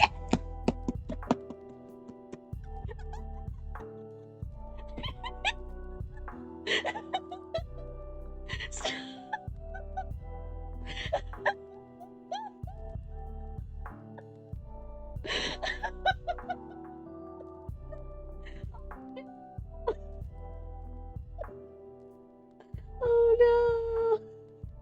Oh no! Please no! My heart can't take it! Raccoon? Oh, that's a good... Thank you, Hideheart, for taking the mission seriously! Cryptid discount for dahos. Remember, there can also be like kids and stuff, like asking their parents to buy a patch and stuff who might be like following along and who are just okay with hearing some occasional like little curse word or stuff nowadays. So I don't want the actual discount code to be too bad. I would like some ice cream and some chicken nuggets. Okay, everyone, yeah, put in your order. Put in your order. Are you a nerd? Are you a goth? Or are you a freak? Please, please let someone be all three. That's the hottest combination. Congratulations, Scout. You have earned this badge many times over. No, don't lose it and have to re-earn it all over again. That is the start to, like, some crazy-ass porno. No. I shall treasure this badge as long as the extent of my service, sir. Look, I'm fully a whimsy. I love it. Cult discount. Join us. I do kind of like... I either like cult discount join us or I like Raccoon. RCUN. For Raccoon Channel 6 News. I do like both of those. Those are both really good ones. Sorry for the parents. Yeah, sorry to whatever parents are overhearing this right now. I'm so sorry. I swear we're normally a wholesome channel. I swear we're wholesome, and then I yap with MASH for too much, and then it all goes downhill. On my official business Cryptid Roots channel. I'm so sorry. I promise I'm a good influence. I promise I'm just talking about writing theory, please. My entire family can hear you.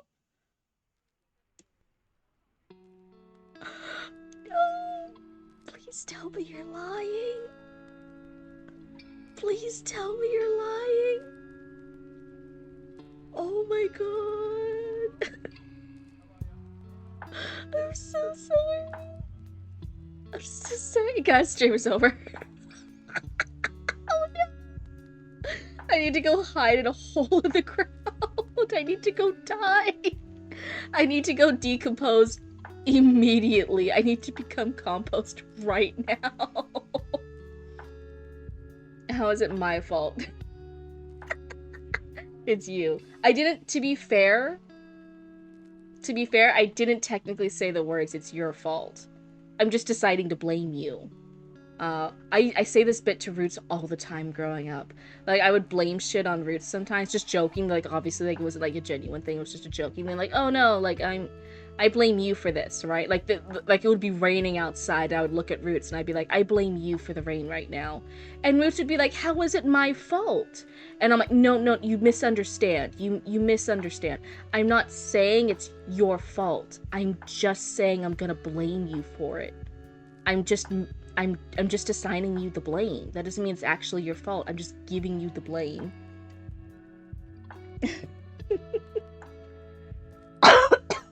Every stream.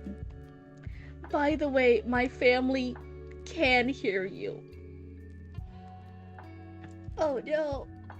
Hi, Zoe parents. Hi, Zoe family. I'm gonna shut up forever now. I'm gonna staple my mouth shut. Oh well, let us know when you reincarnate. I'm opting out of the reincarnation cycle. Everyone walking in the forest at night? A cryptid.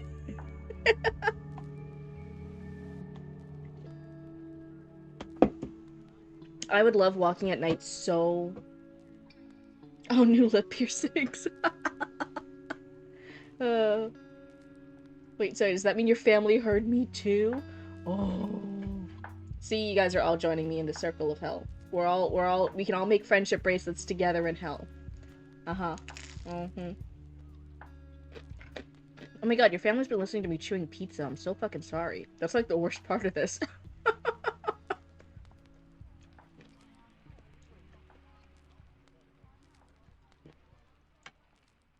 $20 or I say some freaky stuff on text-to-speech.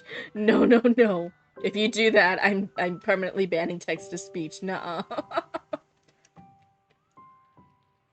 Kim, did you have room on the couch of shame? The same rules applied to my in-real-life couch. Whereas there was actually plenty of room on the couch. It's actually room for several people on the couch. But I take up the entire couch anyway. It's actually my couch. I do not share it. Remember what we learned last stream? To catch Cryptid, you need a No, See, I was almost falling into the trap again. I was gonna say something really naughty. Oh my god. Let me check how much did we read of Maddie's. Okay, we read 1, 2, 3. We're on the 4th page. Was that pretty good? We can finish up this sentence and then, I was gonna say something so bad back, Mash, and I'm like, nope, nope, nope, nope, nope.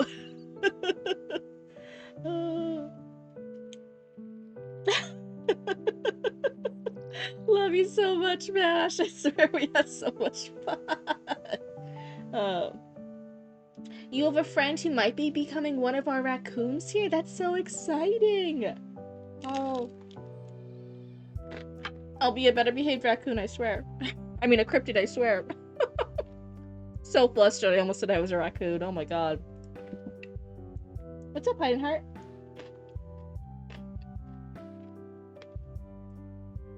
Oh, Oko can't go to hell. You're out of sunscreen? I'm so sorry, Oko. If you ever get a restock, maybe then you can come visit us. But work has kept the two of you apart for weeks. You with your crafting and her with her duties. His he said duties. His attention shifted to Sunreal. Now you. Before I forget, I must ask. The Nabule said to be fairy tales. Yet one stands in my clinic. How is that? Again, I don't understand why Asclepius is asking this now. Why Barry's responding to this now. Sunreal's doing all this stuff. This is info you want in the chapter, but I don't think it belongs here in this scene. It doesn't feel natural for these characters to be saying and asking this stuff and explaining this stuff. It feels like it needs to come up slightly differently. Did you text speech let go? No. This mostly reads up to Fee, because the stuff I had mentioned with you is meant to lead up to it. To the main tweet just a sneaky look about banning. Oh no. You did a live stream. Oh yeah, Pepin and Chatty Maddie are in it, along with a good friend of mine. I sent your Twitch channel to her. Oh, thank you. Sure, I'll bring ice cream. It melted. I'll just bring cream. I don't know how to tell you this. I think there's a lot of cream down here in hell already. Is she the one you made the mod? Or am I confused? Oh, okay. You already have a mod, Aria? Oh my god, you're so much smarter than me when I started.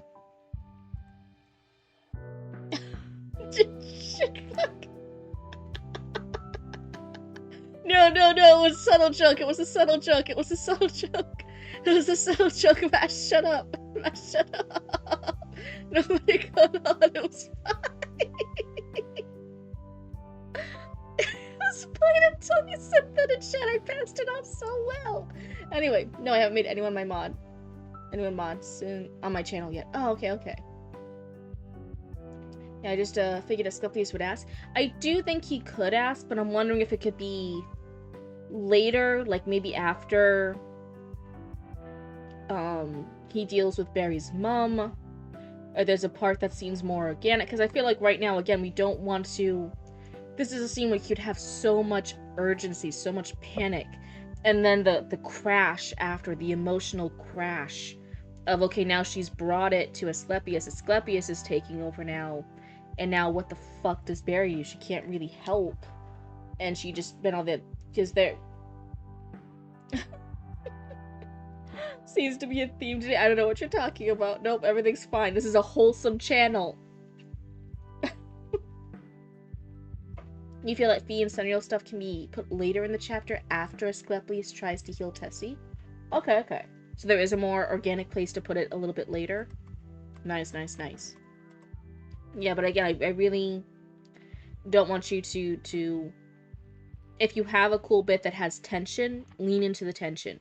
If you have a cool scene that's spooky, lean into the horror aspect of it. If you have a part that's emotional, lean into the emotional part of it. Books and novels have a great way of being able to have strong emotional connection to the reader. I never want writers to feel like, oh, maybe my story isn't cool enough, maybe it's not good enough, I don't want to treat this seriously, and so I'm gonna pull back from what could be a really great emotional connection point to the reader. Whatever that emotion is. Fear, love, romance, embarrassment, urgency, panic, paranoid, whatever the emotional response is. Like, no, that's one of the great things about a book.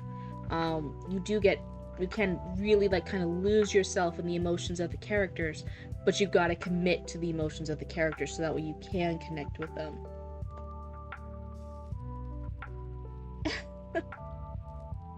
Oh, wait there! You are under arrest! Charles, F you for making me say that. There's a whole chapter in Act 3 where Barry goes into a grief spiral. I fully committed to it for most of the chapter. Okay. She might actually be stopping in for a little bit. Oh, your friend? I thought you were talking about me. I'm like, yeah, okay, I'll be stopping, I'll stop.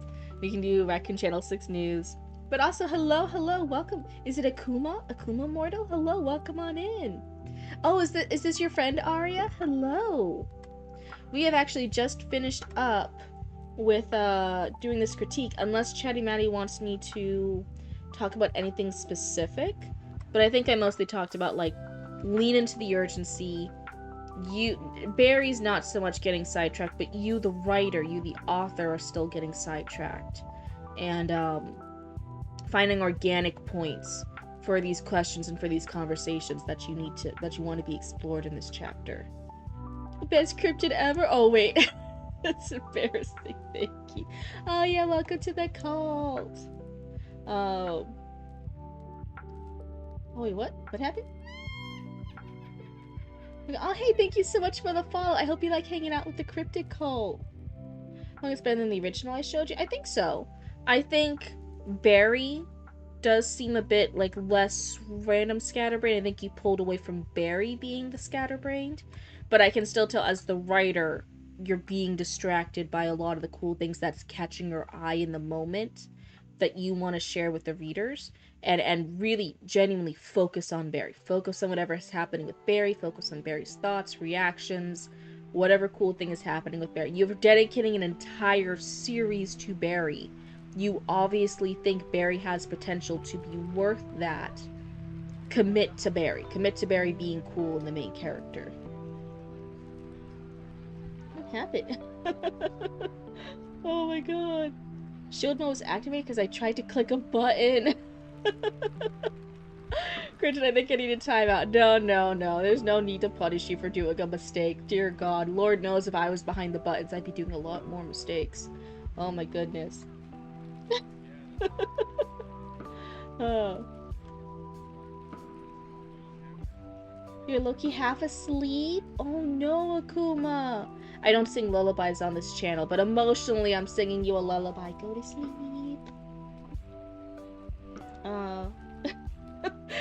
So you're already gaslighting the new person. Can't believe you did this, Akuma. Don't listen to Zai. Zai tries to gaslight me all the time too, and I'm the streamer over here in my own chat.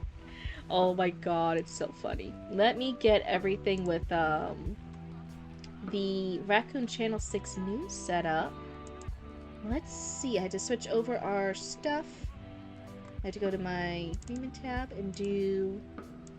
I'm not gonna spill a soda all over the keyboard. That's what I'm not gonna do. Channel 6 news. And then I'm gonna hide Baby Raccoon's missing poster because, oh, wait, I hit a Baby Raccoon. Wrong thing, wrong thing. Let's see. We're adjusting everything. Now we're gonna switch over to the Raccoon Channel 6 News, everyone's favorite part of the news. Window.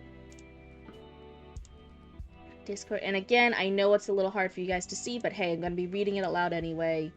So at the end of the day, it's fine. It's fine. What? I never gaslighted Cryptid. Sure, you gaslighter. It's like that meme of like, are you calling me a liar? Well, I ain't calling you a truther.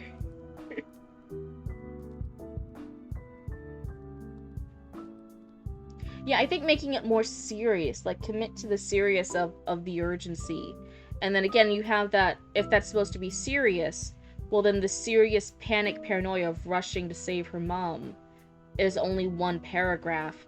But then how pretty and cool and neat the skies and the city and the scenery and the horizon is like a whole page. I think genuinely like commit to, if that's scene and you want to keep it and you're just going to rewrite it so it's more urgent and more paranoid and like increasing the tension, it's going to need to be longer. It's going to need to be like easily a page or so of the paranoia of rushing and desperately trying to remember the streets and remember where to turn and getting lost of saving her mom. Yeah. Make it more overwhelming. Deny. Alright, here, everyone, let me pause the music real quick for a second. Let's tune in.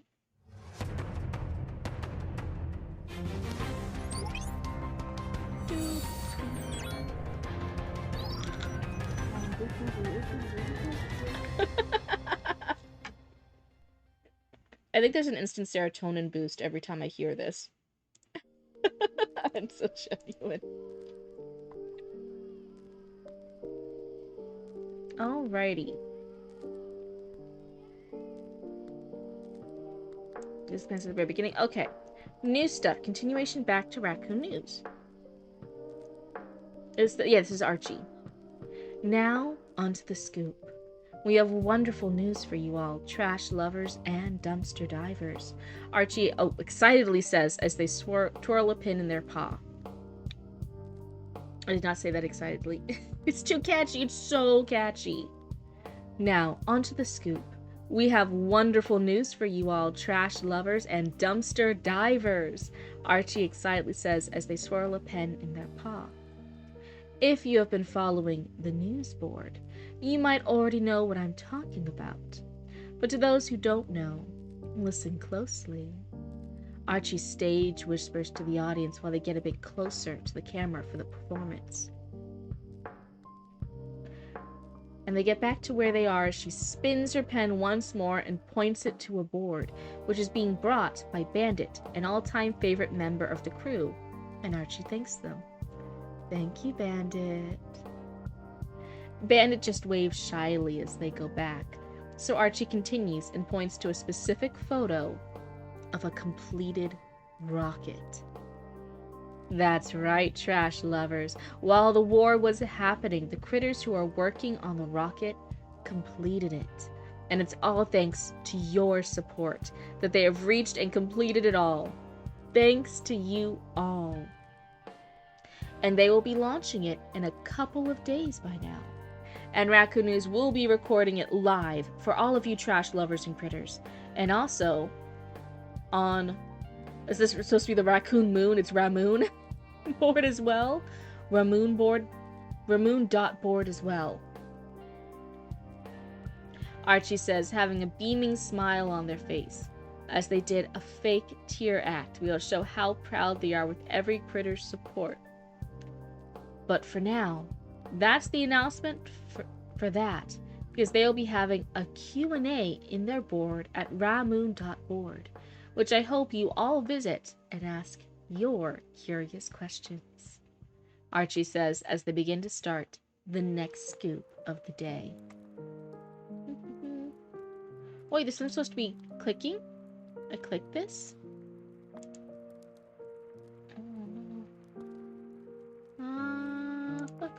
Okay, wait, hold I gotta get things set up. I didn't know... Fuck, that appeared over here. Hold on. I wasn't ready. I didn't know it would be doing that. Okay. Wait. I can get rid of Chatty Matty's thing here. Hold on.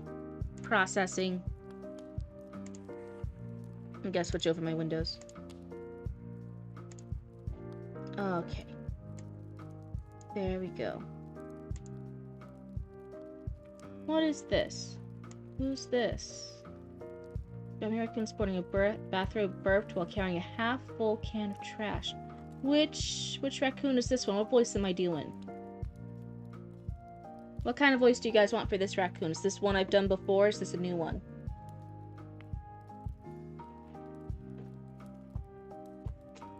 Sorry, the matte looks so funny when I take a drink of my soda.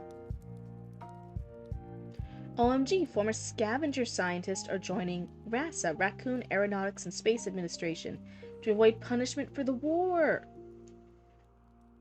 It's the Prophet Raccoon from the voice. Does anyone remember what voice I gave the Prophet Raccoon? It's been so long. Oh no, what voice did he have?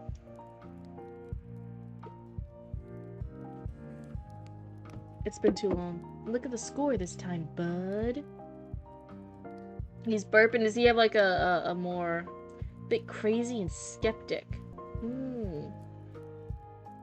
It's crazy, but also skeptical. Look at the score this time, bud. A grimy raccoon sporting a bathrobe burped while carrying a half-full can of trash.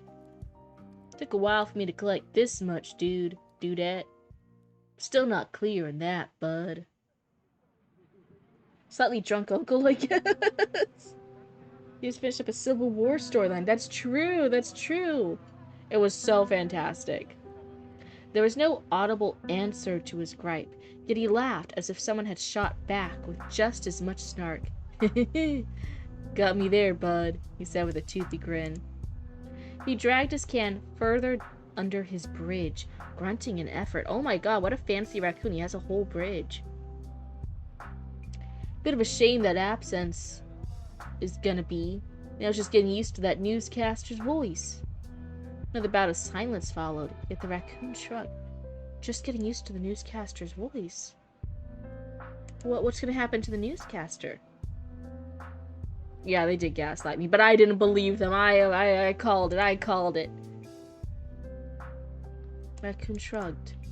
Dunno, just nice hearing things as they happen for a change. After all, how can you enjoy secrets if they never happen? A pointed silence followed. The raccoon burped, scratching at his belly. Well, duh, of course I appreciate your spoilers. But it's fun to see it yourself, you know? The raccoon lit a small fire under the bridge before tipping the trash into it. Whoa, just burning the trash, oh my god. He muttered a phrase under his breath, the flames turning black and dark as they ate everything that entered it.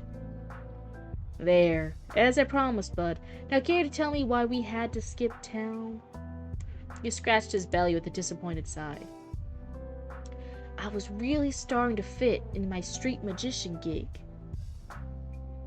A long silence followed as the darkness grew deeper than rational.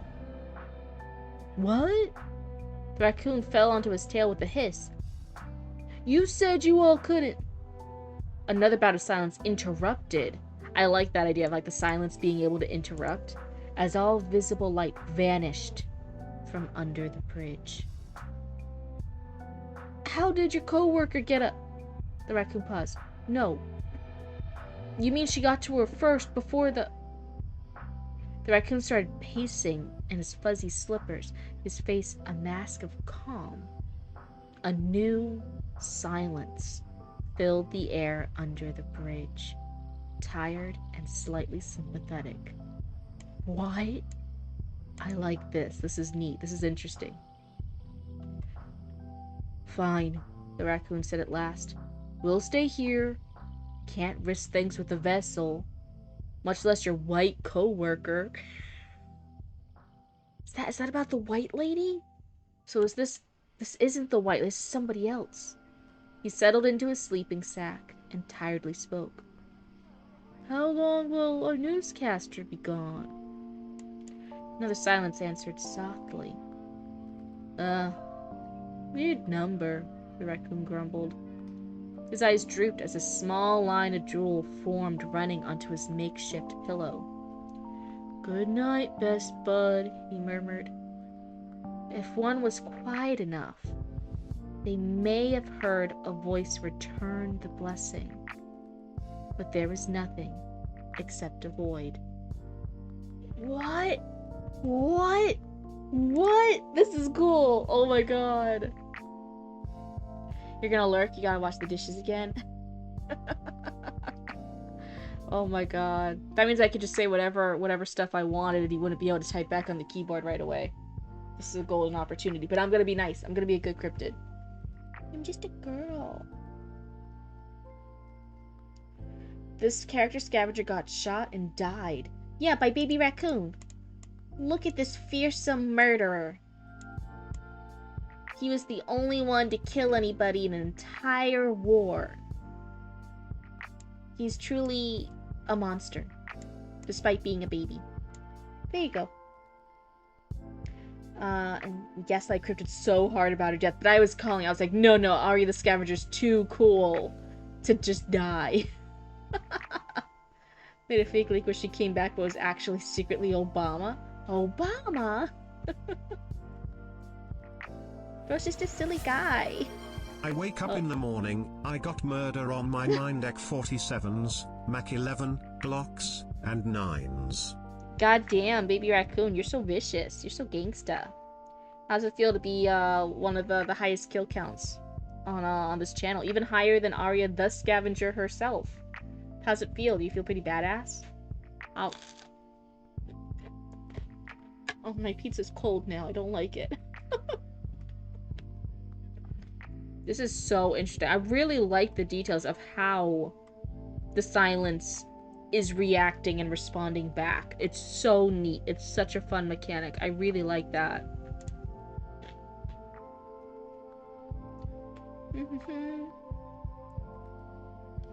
Yeah, who is the news reporter that will go missing? And who is the white co-worker? I'm like, the white co-worker has to be like the white lady, right? Has to be the white lady, right? I'm not crazy. I'm not crazy for thinking that, right? I'm not crazy for thinking that, right? Come on. That bro has done some things. Seen and done things. Are you? Like, come on. Come on. How many white people are in the Cryptid Roots universe? Come on, be serious. You guys are all raccoons and other critters with fur. And then I'm fucking blue.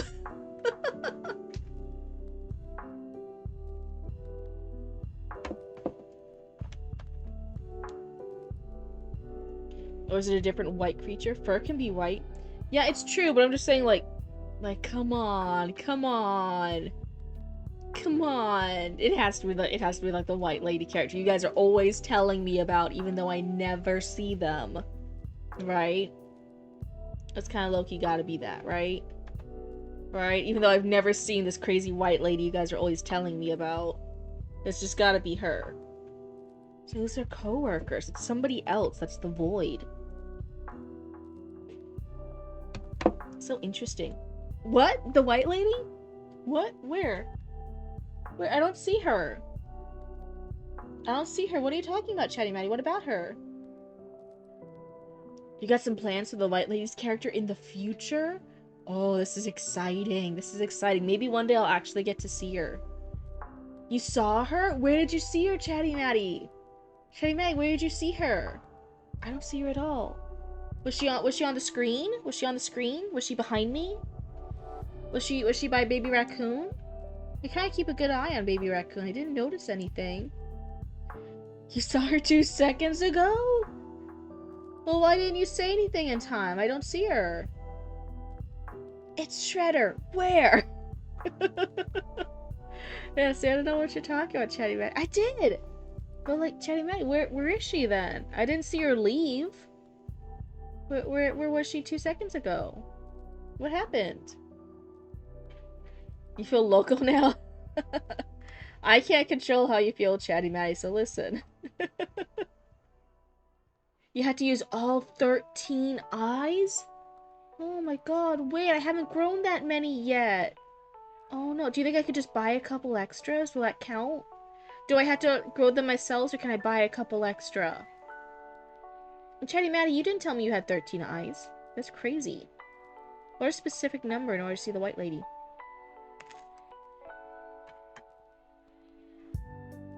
You're just gonna keep one eye out for her?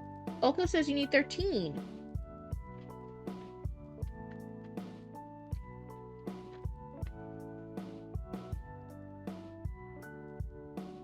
Oh, that's true, Akumi. Yeah. So, Raccoon Channel 6 News. All my followers here are raccoons. You don't have to be actually a raccoon.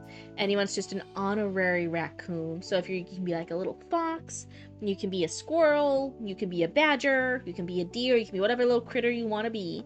And that's just an honorary raccoon. And I'll just refer to you guys all as my raccoons. It's all good.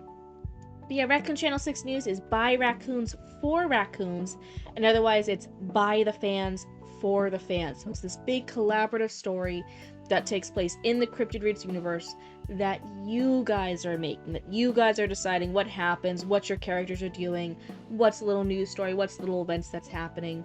And then I just read the news stories. I read what happens on Channel 6 News, Raccoon Channel 6 News. I see what the updates are, and it's so fun. It's generally so exciting. There was this whole entire story arc, the Civil War story arc that Arya and Zoe kind of did back and forth with their two characters. There's gonna be some new plot point here with Arya the Scavenger. There's like little news story updates. There's other raccoon cities. There's other wars coming out in what could potentially be like Russia-ish, whatever counts for Russia, in Raccoon Cryptid Roots universe, about some other raccoons fighting humans there. There might still be humans, I guess, in Russia in this world. That's been hinted at. There's funny little people who are in the newsroom, and they have little updates and stuff that happen. Like a lot of the raccoons, there was a little mini story that was ongoing about how they kept trying to wash the cotton candy, because that's a real life thing. Raccoons wash food, and then they're always devastated when they wash cotton candy because it just disintegrates. So all the raccoons had trauma. They had PTSD from the disappearing cotton candy every time they washed it.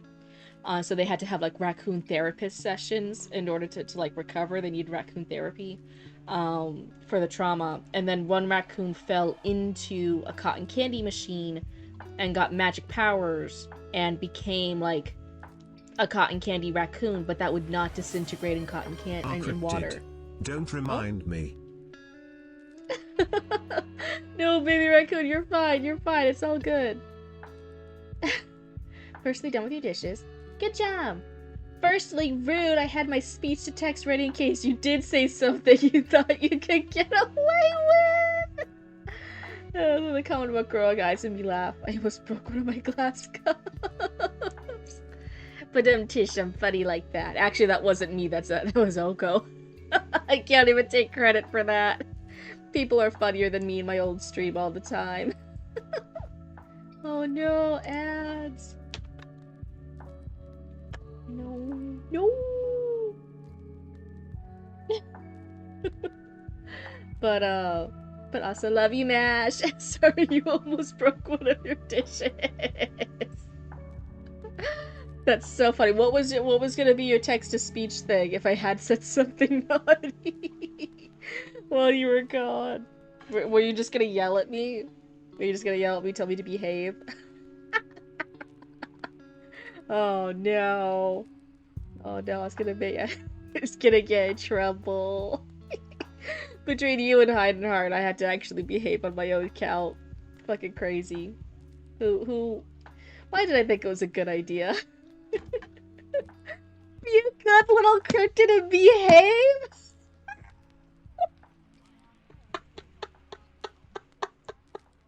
But you can absolutely tell there's a small part of me that's like a small percentage brat Because my honest response is like, now I just want to misbehave more.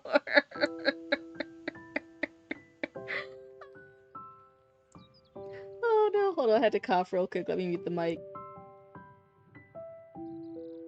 Okay, I'm back. Quick cough. Did you know sleep deprivation is a softcore drug simulation? Hmm.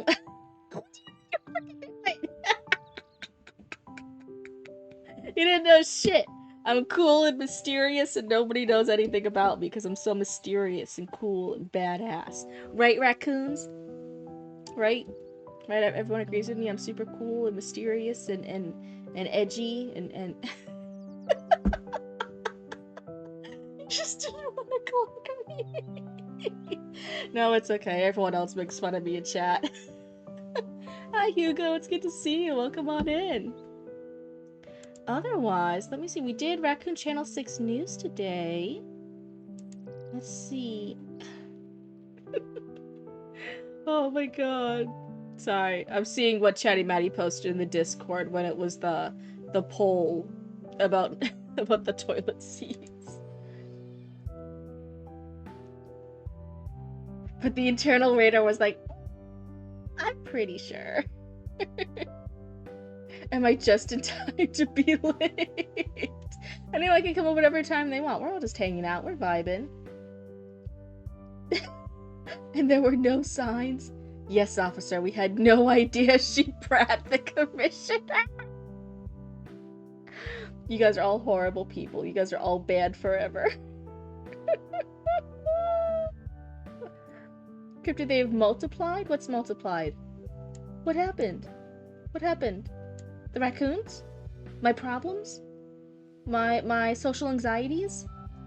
What's multiplied? Oh my god, wait, now I'm getting stressed. Now it actually really is my anxieties. Oh my god. Why does my model's eyes keep blinking one at a time? I need to do something to her. She's acting all wonky. Look at the Discord chat. What? What?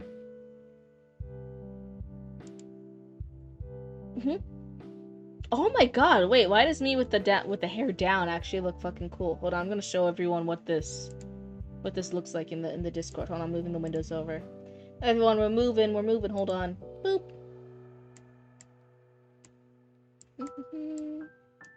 God, oh. Is this the window?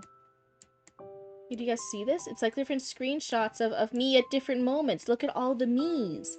Look how much better your view just got with having so many me's on your screen. Yes, officer, that's her and her 20 coffins. Be wary, she's a brat. Oh no! How does that look? You look pretty sick because it's me. Look at my pretty model. Look at the pretty model times multiplied, times number. Of course it looks sick. Have you ever seen so many blue hotties in one screen? Come on. Yeah, but then it will look funny on the thing. Do you see now I had to adjust the photo. Do you see how difficult it is being me and adjusting the photos all the time, Zoe? Do you see what I have to do? I had to resize it again. No. What the fuck is going on? Oh wait, no. What's going on with this one? The fuck's going on with this one? This is the cursed one. I'm not even blue in that one. That looks horrible. What a photo of your ice cream in the server? Oh my god, you're gonna make me want ice cream. You love Okami? Oh my god. I fucking love Okami. That's my game. That's the best game ever. I've done that game so many fucking times. I taught Roots how to read as a baby by how many times I did that game over and over and over again, reading it out loud with voices for years, constantly, every day, exactly after school. I was reading that game for them over and over and over again. That's how they learned to read. Do you understand? It was so fucking much. Different ladies. Yeah, but I'm stuck on this one. Why is she... That's a horrible picture of me. Do not send that. Do not send that to anyone. Oh, hey, look, it's the gray lady. That's the gray lady. Yeah, this is what I was talking about. This is me with hair down. Do I look kind of... I look kind of fucking hot right there. I liked this hair. I thought this hair kind of suited me. This is how I eventually... A similar hairstyle for the official model. But low-key... I look kind of fine there. I kind of look like a baddie. Oh, yeah, it does need the horns. Oh. It does need my horns. One day I'll get my official deer antler horns. But yeah, it just needs some sort of horns. But low-key... I look kind of hot as fuck right there. So much any kinds of mist from different areas. Mist and legends are super cool. Perfect frame photo. Oh, you missed my hair antenna. Oh, that's true. I won't be as expressive without my hair antenna. Because, like, look at this. Give it a little up and down. I love my hair antenna. But as a baddie, if I just wanted to look, like, hot as fuck and attract, like, all the other cool hot cryptids, this is... Oh. I would kind of low-key go for this look. That would be like a going out to the club kind of look for cryptid. Getting a target. Harvesting a man. Being a man-eater. Ah! No, that's a horrible pick. That's a horrible pick. I hate that one. I hate that one. What? Why are my eyes red? Why am I gray? Why is my hair gray? Why am I green gray? That's green gray, right? It's like a green washed gray. I'm a blue. I'm blue. Why is she green? Yeah, why is she green? You'll grow up and be the horniest cryptid in the woods. Wait, no. Oh, fucking, that's the other horrible picture. See, these two, the worst. The worst photos of me possible. And then it's the gray lady. And then it's looking like a snack, I'll be honest. Another one for the characteristics of a cryptid. What the hell is wrong with you? Why are you green? Listen, she's fucking green. She's not even gray. Like, this one is like slight greenish gray, but she's more like, okay, like you're doing the best you can. What is she doing? What are they both doing? Horrible. Horrible. I'm a blueba. Blueba sounds great. A greenba? The fuck is a greenba? That sounds like a disease. That sounds unhealthy. Zoom in on the green one? This one? Horrible. Why are you giving her more screen room? She has more screen than I do. Why did you want... Hold on, I can't make myself bigger. Oh my god. Oh my god, she's taking up more of my screen than I am. Why would you want that? I don't want my hair or anything to touch her. I'm gonna go on this side. Baby raccoon, fucking move. Why? The red eyes are a little captivating. You're looking at a goddamn green-gray bitch on my blue screen? On my own stream? Oh my god, MASH, get out of here, you're fucking banned. They would only focus on toxic positivity and pretend that your manuscript is the greatest thing ever and has no errors. Yeah, she looks like a fake-ass hoe bitch. She does. She looks like her vibes are rancid and her eyes is flat. No, low-key, that's 100% what that person looks like. I hate her. I hate her. The green lady is now replacing the white lady in Raccoon 6 News. No! No! Because that's obviously me, just wrong. Just terrible. She's the same zombie green with the gray blush as me. Yeah, but it looks good on you. Look at that.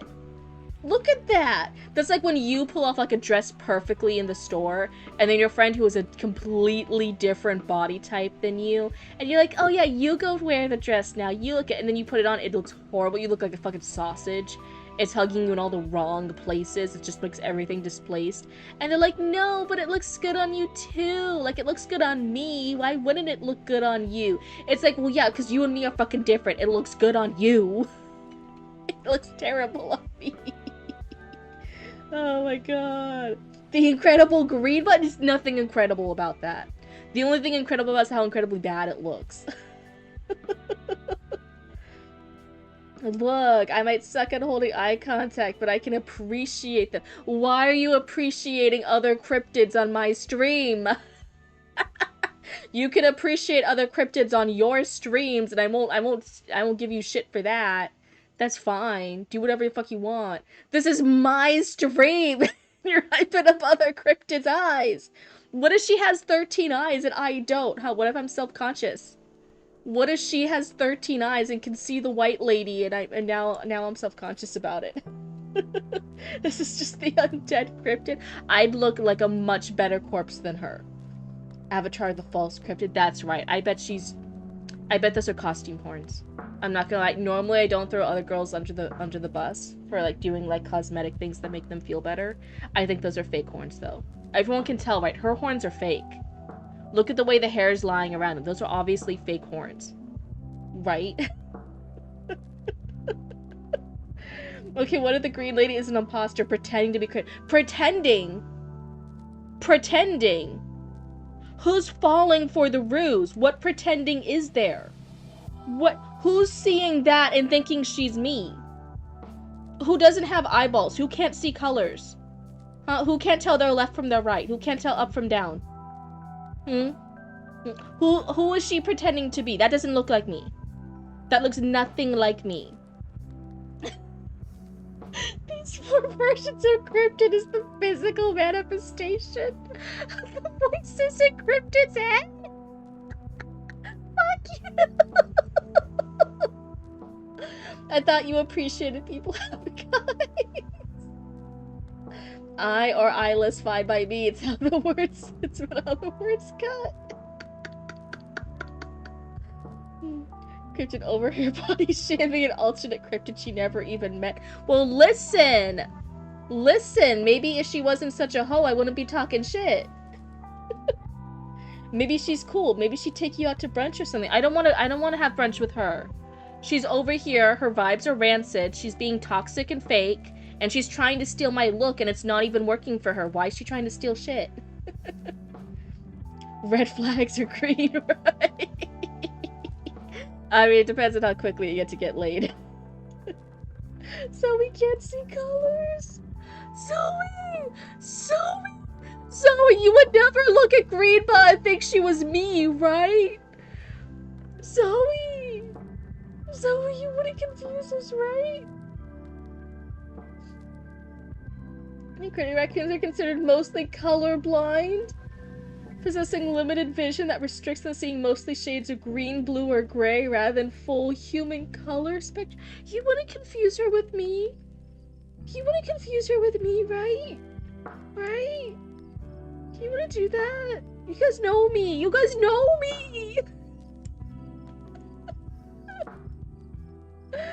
Your dad cryptid is her freakiness. The gray lady is her humor. People already dissected me more than a therapist ever would.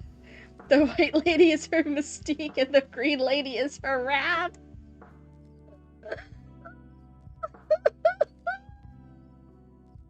Bingo!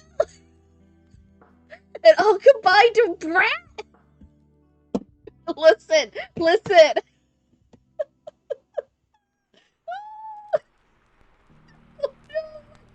Doing this to me. Why am I being bullied in my own stream? Why are you guys taking Greenpa's side? I'm red green colorblind, not blue green colorblind. So you'll tell us apart. You'll always be my number 1 fan, right? You're not gonna go to Greenba's side. You're not gonna like Greenba more. I don't even like saying Greenba. Who would want to be a fan of a Greenba? That doesn't sound cute and bouncy and blue. That sounds like a disease. You don't want any body parts to be green. What? Why are you guys making me fight so much for my 100 cats? This is my call. It's mystic power. Just with personality. Thanks, Zoe. You'll stay by my side. It's the Roomba. New green ball. Shut the fuck up. You're banned. You guys cannot already have a cute nickname for joining the Green Buzz side. No.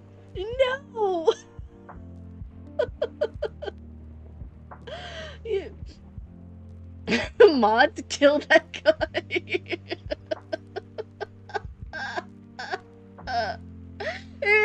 It's fine. Hide and Heart is a zombie. Their body parts are already dead. They can pull off whatever color they want. I'm a cryptid. I'm a blue, but I look good with blue. Who said I'm jumping ship? Nobody did. Why are you bringing up jumping ship first? Are you thinking of jumping ship? Are you thinking of jumping ship? You want to go? You want to go to fucking green gray titties instead of my blue stream? Why are you thinking of jumping ship? We were all thinking. We now need a cryptid green raccoon. Why? So you can show support for the greenba on my stream? Why are you guys all fucking cheaters and hoes?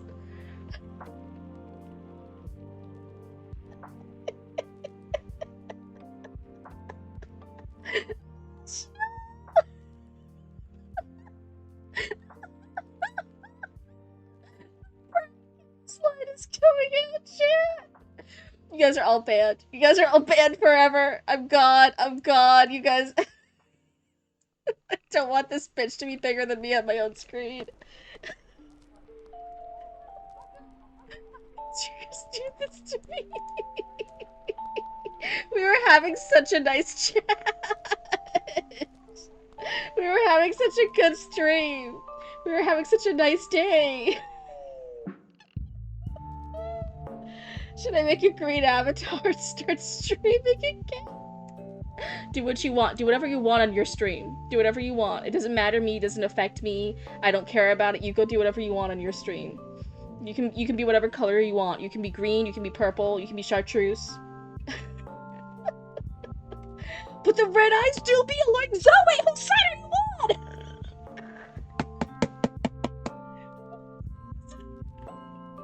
Green raccoon chat. Everyone's gonna get banned. Everyone's gonna get banned. I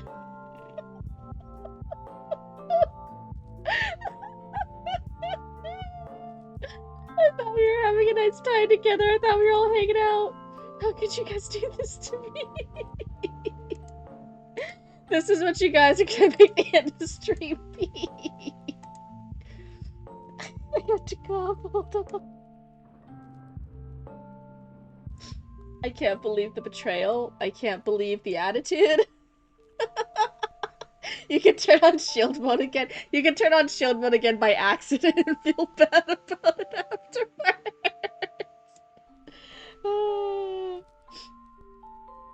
Oh my god. So we get green raccoon, blue hair, and red eyes. Okay, so wait. I'm just clarifying. I'm clarifying what bullshit you're saying here. You want, for your new raccoon Sona, you want 2 traits from the greenba. You want it to be green with red eyes, and you only want 1 blueba trait? You only want 1 blueba trait on the blueba stream, but you want 2 greenba traits while being on my stream. Hair down, cryptid with the red eyes? Yeah. Think of all the better ways I can be a baddie and a hottie. That's right. Just as long as it's me. Stop looking at greenba. Why are you guys thinking of greenba on my stream? Oh my god. You can't handle that? You guys all fake? So what's wrong with my yellow eyes? Chat, do we not like yellow eyes anymore? What's wrong with my yellow eyes? Is it because I stole too many souls from you guys? Tealba? What is this, a ship name? I don't want a ship name with her. Oh my god. So I don't look up Riptide's yokai skin from MW3. I think you'd vibe with that. Okay, so okay. Okay, I'm not gonna spill soda all over my thing. Riptide skin from... what was it? From MW3? MW... let's see. Riptide's yokai skin. Riptide yokai skin. Is it... Wait, I'm seeing a bunch of different things. Maybe I typed something in wrong. Hold on. Cryptid gotta try to be alluring to try and beat Greenbow? You saying I have to try? You're saying I have to try? You're saying I'm already losing you? You're saying you don't love me? You're saying I'm already losing?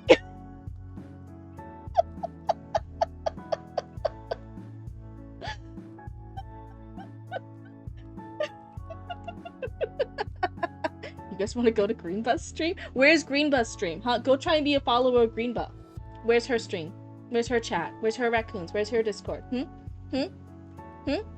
Where's that? Next stream Cryptid making a new model? So you're saying you don't like my model? RGB Cryptid be a crazy rave. You guys just want me to change myself. Greenbus the Ursula. You can get some good art with the Greenbow? So you're saying I can't get some good art with myself as a bloomer? Banned. No, you're just winning different, so I'm losing. So I'm losing. If I'm winning different, I'm losing. And you're just lying to my face about it. Like it was first time in a Cryptid stream and it's turning into a yandere over the Greenbow!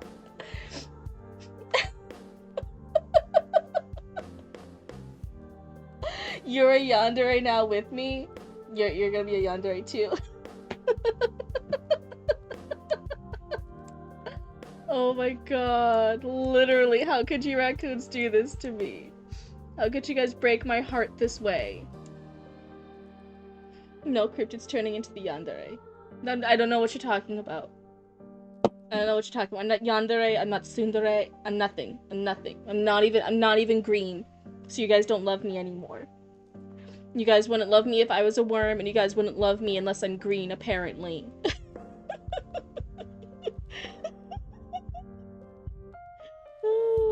OMG, Blooba and Beanie collab when? I'm not collabing with that bitch! That bitch is perma-banned. If that bitch shows her face here, she's perma-banned. I don't want her toxic vibes over here! What if I turn to the Greenbus side? Yeah, wherever makes you happy. Whatever makes you happy, go where you want to go. Go wherever you want to go. I'm not holding you here. I'm not holding you here. You're fine. You're free to go. All my cultists don't have shackles around them. It's fine. You can go wherever you want. I'm not stopping you. Go be happy. Even if it's not with me!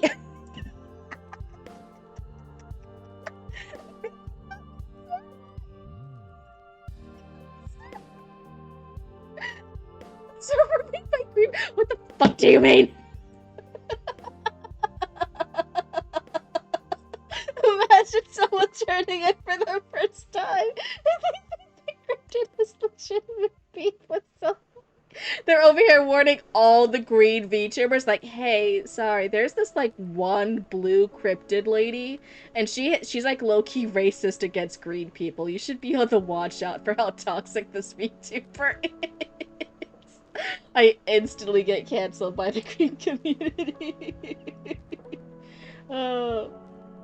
Then why do I have a ball and chain staked into the ground? I don't know, that's your kinky habits, not mine. That's your freak side, I didn't do shit. Cryptid, join the server link, please. Oh my god, what are you guys making me do? What is this? What is this? What is this? Greenbow Roots? She took the last name? She's not. It's Cryptid Roots because I'm Cryptid and Roots is Roots and together we're Cryptid Roots. Wait. Is Roots on Greenbus' side? Are you guys fucking saying that Roots knows Greenba? They started a thing with Greenba? No. It's not Greenba Roots, cause Roots joined the Greenie Beanies. What? What? Who's over here? Zoe, you're over here? Zoe, Aria's here? Hidden Heart's here? King Killinger's here?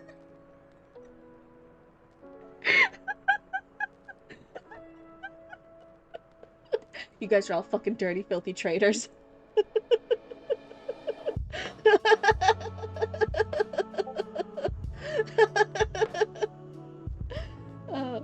I'm only there to spy. Mm-hmm. Mm-hmm. Mm-hmm. Mm-hmm. This is the loudest I've ever did.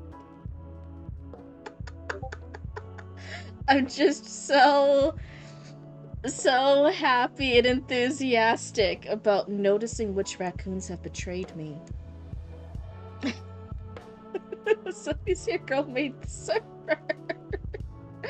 Yeah, I'm noticing which raccoons are over there. I'm noticing who made the server. I'm noticing who's on the Greenbush side. I'm noticing who the traitors are. I'm noticing. I see it. I see it. Yeah, I see this. Yeah, it's all tee-hee ha-has, isn't it? It's all tee-hee ha-has too, guys, huh? It's all jokes. It's all funny ha-has. It's all for the clips. It's all for the bits. I see how you guys are. Yeah, I see it. I see it. We could put a gift to this Cryptid as the angry Thomas the Tank Engine gift. With the Steve pouring out. I don't know what you're talking about. I'm so calm. I'm so calm and collected right now. Rose!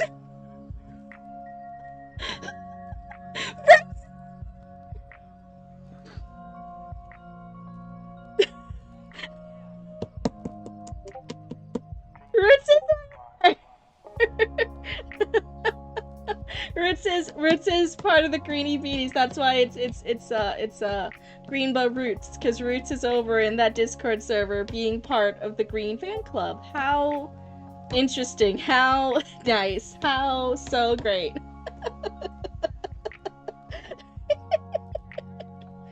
Oh. I'm so green. What is that? The parody version of I'm Blue? I'm just saying I'm Blue came out first. 100% O. I'm so calm is code for we should all start shitting away. I don't know what you're talking about. I'm so calm. I'm so calm. Yeah, Dumbledore said calmly. I am so calm. Everything's fine. This has been an eye-opening moment. I've opened my third eye. I know who the traitors are. Even the ones in my own bloodline. Greenba is green with envy. Yeah, Greenba is green with envy, not me. I'm not envious at all. This has nothing to do with me. Nothing whatsoever. Am I a traitor? Well, it depends. Are you a loyal, good person? Or are you a fucking traitor? Oh my goodness. That's all, Mama Cryptid did not approve of this. Mama Cryptid doesn't even know how to go on Discord. Good night, chat. We are all getting publicly executed next stream by Cryptid. As your cult leader, I happily decree that everyone who is ever mean to me shall be executed.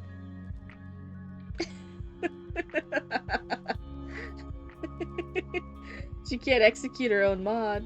I don't think. Especially both of you.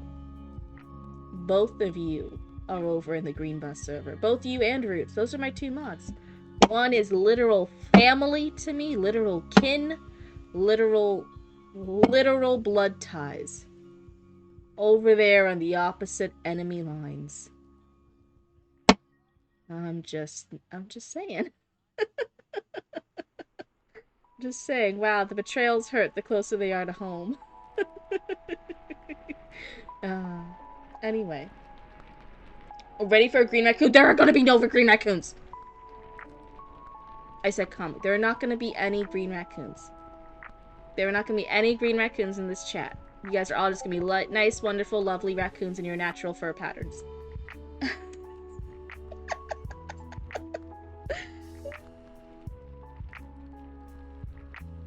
Like Gray's news reporter. She still has to pay rent.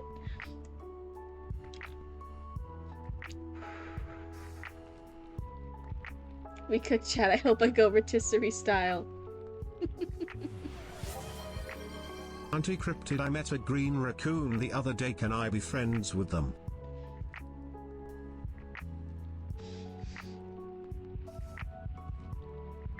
I'm so calm. Baby raccoon, that sounds great. I'm so glad you're broadening your horizons and you're making friends with people who are nice to you. You go do whatever you want. Whatever you want. Whatever makes you happy.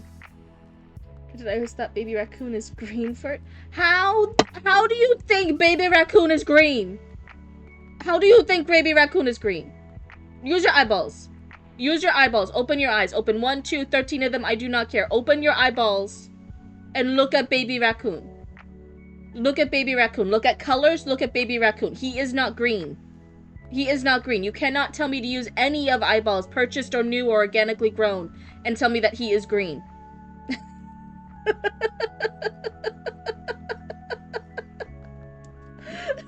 You're colorblind. Inhale sharply like hitting test. I'm fine. I'm fine. I don't know what that noise is. Everything's fine. Everything's fine.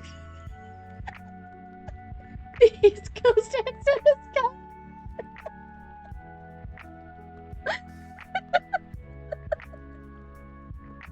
It's so funny. I genuinely had exes and stuff say that every time I like talked fast and had an attitude, that's when the accent came out.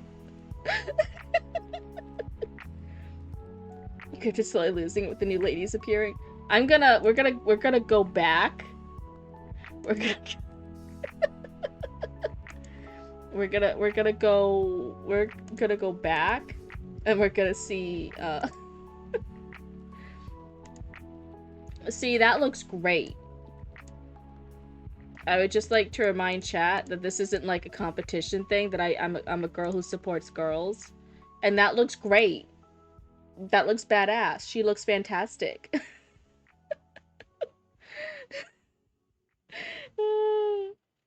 You started laughing at me? Why are you laughing at my voice?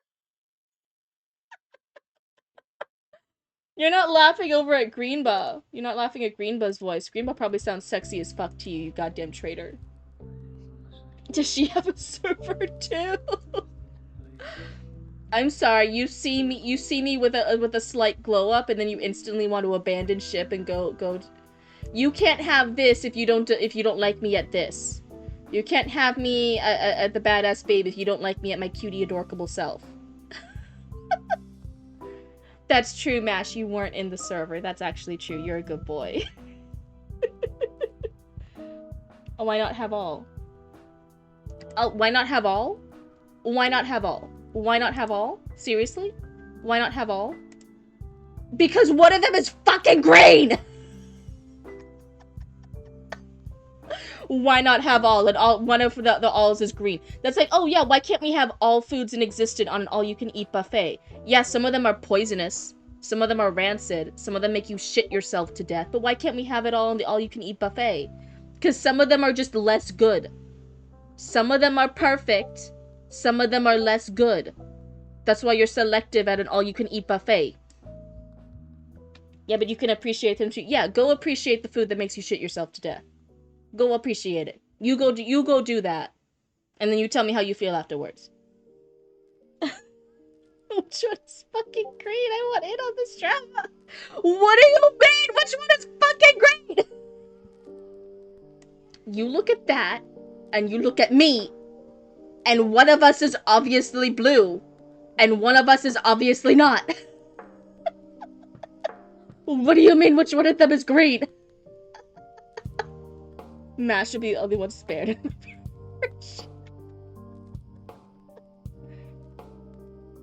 What do you mean there's a green raccoon lurking? What green raccoon? Yes, that's green now. Who's fucking? Why do you care? Why do you care? Why do you care who's fucking her? Why are you thinking of fucking her? You are on the blue bus stream. Why are you thinking of the green bus? Why are you thinking who's putting their dick in the green bar when you're on my Bua stream? What is this? What is this? What are you doing? Oh yeah, this is gonna be in the VOD later. Oh my god. Roots said in the Discord Roots is on the, to clarify, Roots is on the other side of the house from me. On the far, we are in exact opposite corners of that. We are as far away from each other as we can be in the house. I'm not helping my case at all. I can't wait to see the crash out video being a separate video. You're not reporting this on the news. You are not reporting this on this news. She is not newsworthy. You look at her, she is not newsworthy. Why are you putting her face on the news?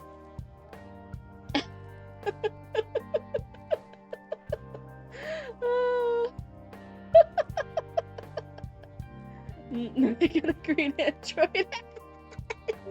I can't believe she's taking ad space in my stream. This is a conspiracy. Oh no. What have I done? Everyone. Man, call me a color. Well, it depends. What color I give you entirely depends on if you've been a good or a bad raccoon. So tell me, are you in the Green Buzz server? Or are you a loyal ass hoe? Tell me, Oko. Tell me, Oko. Tell me, Oko, which side are you on? I'll call you a color. I'll call you a sort of bad names. I'll call you a color. I'll call you whatever color you want. Tell me which side you're on. There's Mash. There's Mash just smiling over there because he knows he's the good boy. More green raccoons are coming? No. No. The fuck you mean more green raccoons are coming? What do you mean? No. What do you mean green raccoons are coming? Coming from where? What is this? What are you talking about? I plead insanity? What? Nah, Mash is in the server? Mash is in the server? What? Mash, are you in the server? Mash. Mash, are you in the server?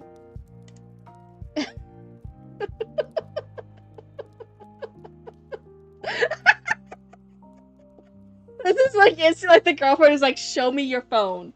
You were texting other girls, show me your phone right now. So I was trying to get you in trouble. I'm gonna check the raccoons channel. What is this? What is this? From Amaterasu, you use Okami and an Okami logo to send me a green raccoon? Mash instantly, like, knew. Mash has dated enough crazy. He instantly felt the vibe of, like, oh god, this is the girl asking me to show me my phone right now. Hey, that's the raccoon I met the other day. That's your friend? This is who you want to be friends with? What game are they playing? I don't know, Baby Raccoon. They're playing first-person shooter games. They might be a little too old and mature. They might be playing more mature games than what you're ready for. You can ask your parents about it, but they might be playing some more like graphic games, and you're just a baby. You might have to wait till you're older. Yeah.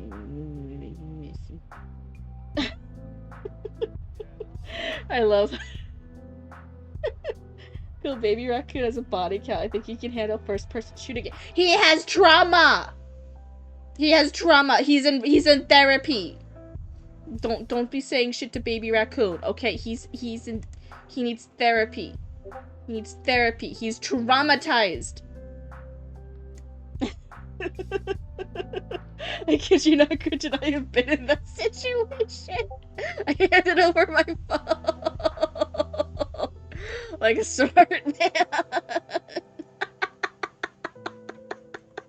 Did it give you flashbacks? Did me joking on stream instantly remind you like, oh, I've been here before. I need to survive. I choose survival. If my acting here actually gave you that flashback, that shows I have good acting. This will be put in the Cryptid Wiki. No, no, no. This is not newsworthy. This is not newsworthy. What are you doing? No, no, no, no, no. Greenbutt's not newsworthy. Why are you writing about Greenbutt on the Bluebutt Wiki? Why are you writing about Greenbutt on the Bluebutt Wiki? No. No, no, no, no, no. Just likes green. The great green crash out! There is nothing great about her! The lesser green crash out. The lesser green crash out. You write it right. You put it down correctly. The lesser green crash out. All the green raccoons.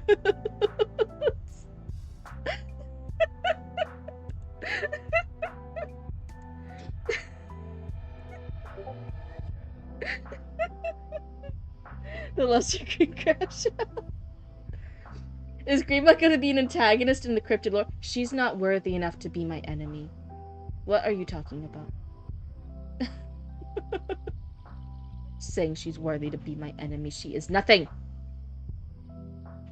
Green cryptid, great human? What? What if I make more green raccoons? Cryptid will cut you down, break you apart. Split the core of your profane form across the stars. Cringe you down until the very sparks cry for mercy and relish you ending you here and now. I'll be honest. I think I'm a little too lazy for that right now. Maybe I can just shoot them like a rabid dog in the streets like a normal person. Just said Greenbutt isn't worth my time. Yeah, why? Is she worth your time? You saying she's worth your time? Hmm? You saying she's worth your time? I'm kidding. I'm low-key probably giving Bash PTSD from all the crazies he stated. I should calm down. Not your enemy, your scapegoat. Anything that goes wrong in the Raccoon Kingdom is because Greenbutt undermines our great cryptid. I like that. You're actually right, Hugo. You're right. Everything bad is Greenbutt's fault. Everything bad is her fault.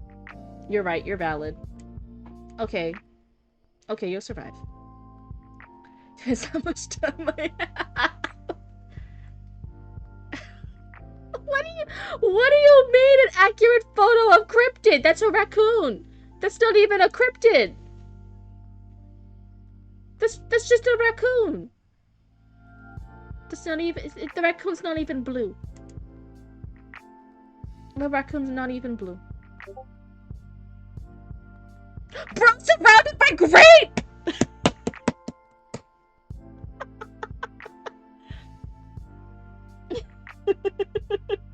You did not give me PTSD, I just had to make a phone call.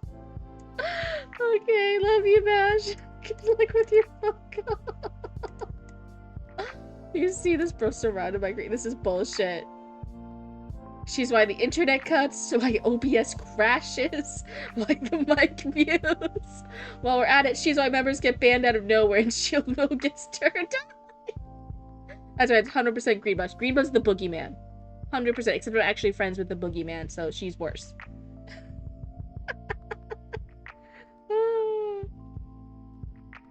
Wait, if Greenbutt is green, then she could green screen to any color? Yeah, because she's a lying asshole bitch. Uh-huh. Cryptid can't hurt me because I work with the Raccoon News, the Wiki, the Clip Channel, the many. Greenbutt could be blue. No, she couldn't. Greenbutt wishes she was blue. Greenbutt wishes she was this blue. I gotta get the views. The boogeyman's boogeyman. I'm reviewing already. This is good, but you overwrote this section. Me shaking my fist in the air. Greenbutt! I'm sorry. Blame all your writing rows on the Greenbutt. Every time you have a writer's block, every time you accidentally make a typo.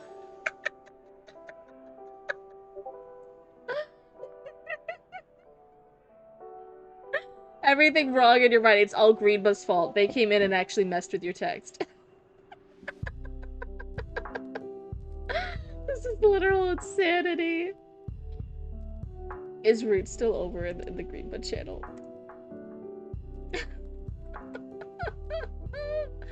Oh my god. I'm just saying, I still see Roots over there. I'm just saying. Roots looks like they're still over there. How could they? How dare Roots? Oh my god. Curse you, Greenba, for my writer's block. Yeah, we had to say like Greenba. Greenba. Cursed Greenba. Gotta monitor the enemy. All hail the Greenba's grave. You were cutting it close there, Chatty Matty. You were cutting it real close. You're safe, but only by like a hair. I wouldn't be pushing it. I wanna be pushing it. You put those little toesies right on the line. You stumble even a second, those toes cross the line, and I'll get ya. Gotta monitor the enemy. Who knows where they'll strike? Probably Zoe.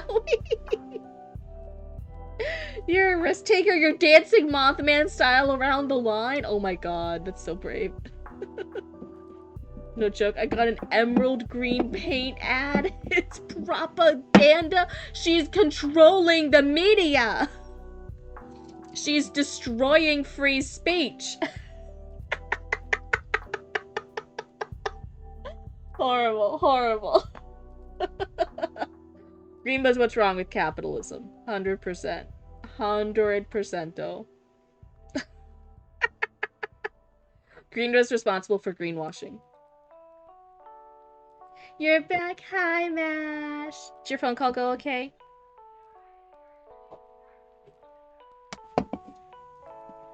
I'm so calm. You're getting infected by the green propaganda. It's working on you? You're saying it's working on you? You're going onto the green side? Why are you going onto the green side? You're right here on the Blueba stream. The green must be destroyed. Oh, it was your bank. Oh, so it was a terrible phone call. Mash is out here working hard.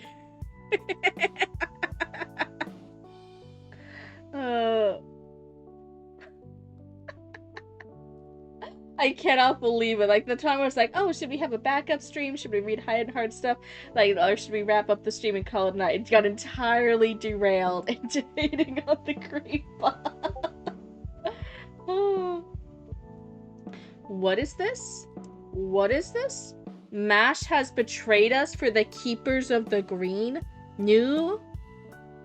No? Is Mash? Is Mash? I don't see Mash. Over in the green bus side. I don't see Mash. I see Arya, I see King Killinger.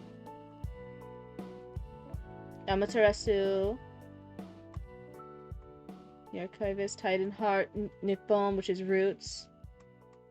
I don't see Mash. Mash is safe. Mash is good. Mash is a good boy. You guys keep trying to tell me Mash is a bad boy, but Mash is a good boy. Guys, money is free. Not Roots coins. Not Root coins. Roots coins are fine. I don't know what you're talking about.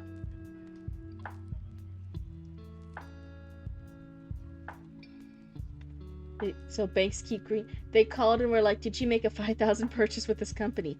Yes, I just placed that. So this wasn't you. No, it was me. Authorize it. Thank you. Banks be like that sometimes. Oh my fucking god. Jake from State Farm ad. Is he part of the conspiracy? Did the Greenba pay off and bribe Jake from State Farm? Oh my god. Oh my god, I can't believe it. Why am I getting slandered? They're trying to slander you, but I checked, and you're innocent, and you're a good boy, Mash, so I believe you now. They are trying to tell me you're a bad boy, but you're a good boy, so it's fine. I calmed down. You showed your phone, you showed your text messages to your to the girlfriend. The girlfriend calmed down from her bitching tirade. Everything's chill at the household again.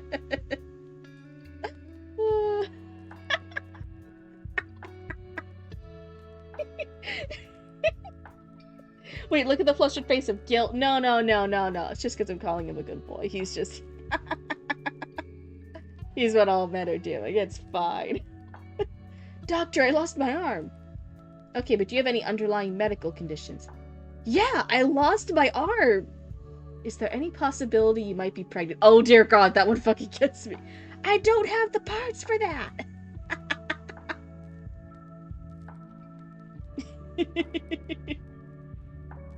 Should probably, delete some stuff. What are you deleting? Show me your phone. What are you deleting? What are you deleting? Before showing my phone? So it was Greenbutt stuff. It was Greenbutt propaganda. Show me your phone. Nuh-uh. If it's not Greenbutt propaganda, then show me your phone. Show me your phone. Akuma, are you cheating on us on day one? Day one? The audacity. If I ever go to a doctor's, I want to say, how are you today? Good. So then why are you in my office if you're doing good? If you ever get your doctor's, that would be fucking hilarious. Have you seen the little bit with, like, therapy offices and stuff that people write about? Where, like, because you're meeting a new person, there's a script like, oh, hi, how are you? How are you doing today? And then you just automatically answer, like, oh, I'm so good. How are you? Like, that's the script when you're, like, meeting up with people. People do that with their therapist, I guess. So they'll, like, they'll walk into the therapist office, knock, knock, knock, and the therapist goes like, oh, hi, how are you, so-and-so? And so-and-so's like, oh, hi, I'm doing so great. Thank you so much. It's good to see you, da-da-da. And they, like, sit down. They pop the little asses in the little therapy seats. And the therapist is like, oh, okay. So what brings you in here today, then? And they're like, I'm doing so bad. It's just that little, like little speech autopilot thing of you first say that you're doing good. And then they actually had to ask you again, like, oh, okay, so, like, what's up? And then you're like, I'm doing so bad, Deborah.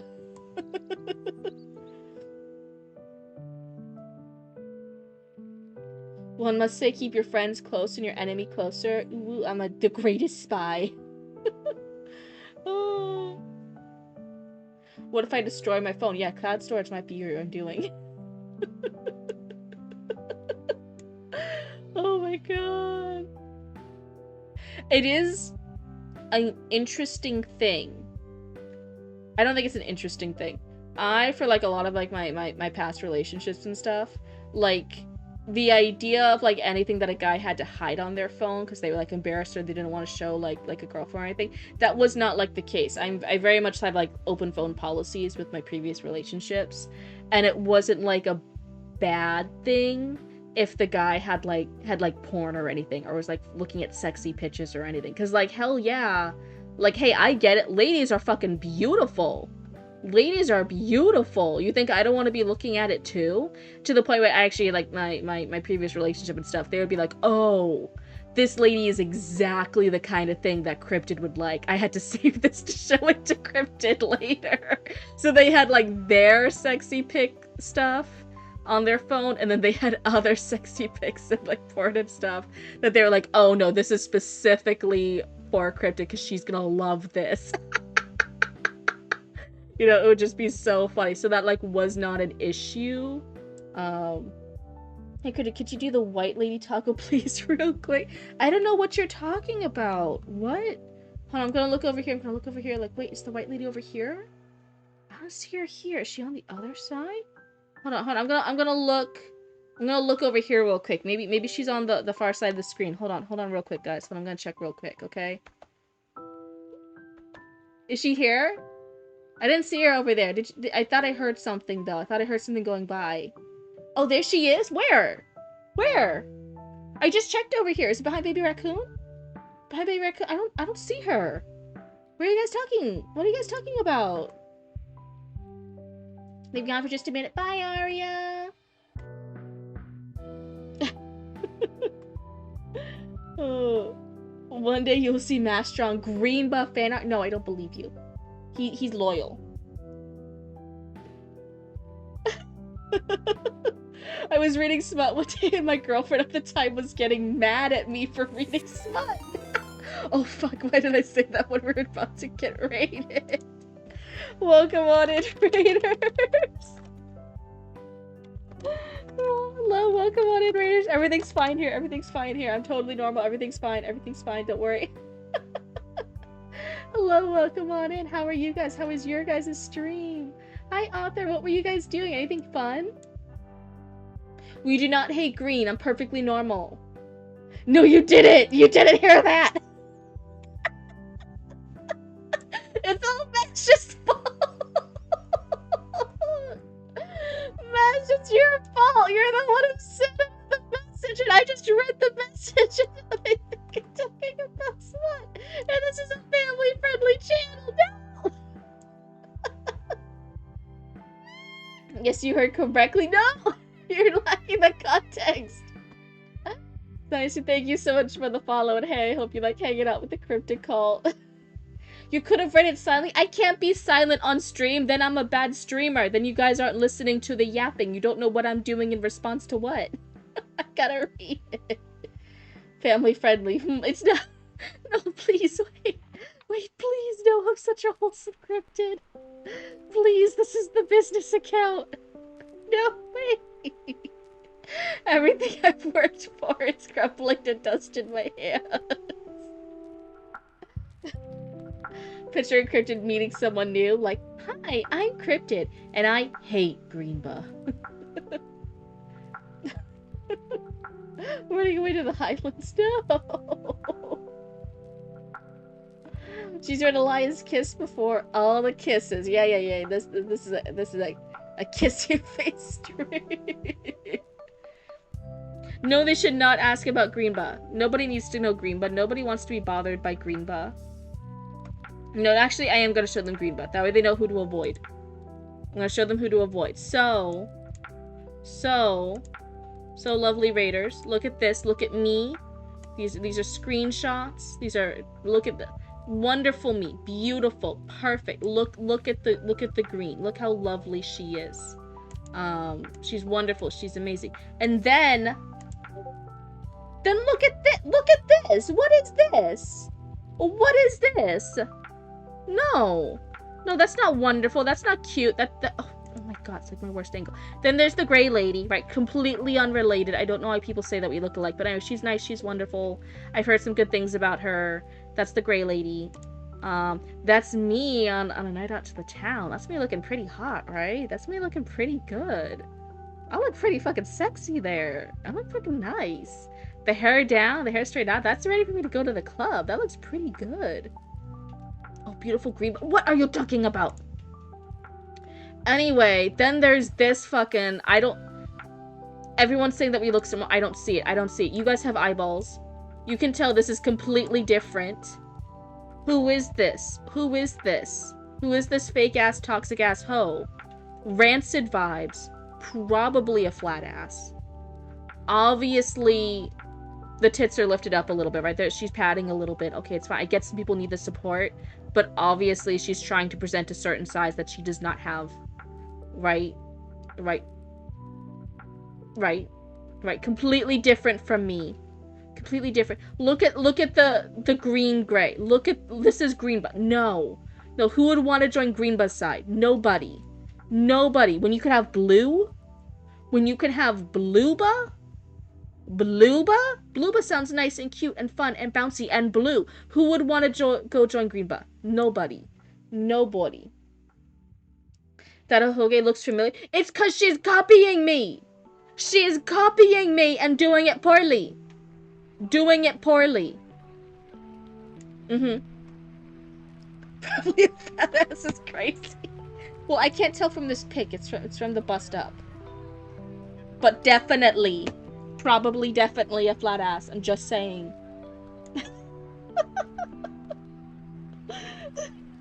Twins? Twins? What twins? What twins where? Twins where? Twins where? No, nothing. Nothing is similar. Nothing. X have an arc all connected by one bigger arc. Greenbow looks like she's overworked. Greenbow looks like a fucking asshole who's not working hard enough to make her own brand image. Just a sad, sour copycat. Do you need some jelly on that peanut butter sandwich? Shut up. Shut up, banned. Banned for life. Banned forever. Look at this. We were all so calm. We were all like hanging out and enjoying stuff, and now we're talking about Greenbow again, and look, the night's ruined. Oh my god. I'm actually gonna message the Greenbow server. Hold on.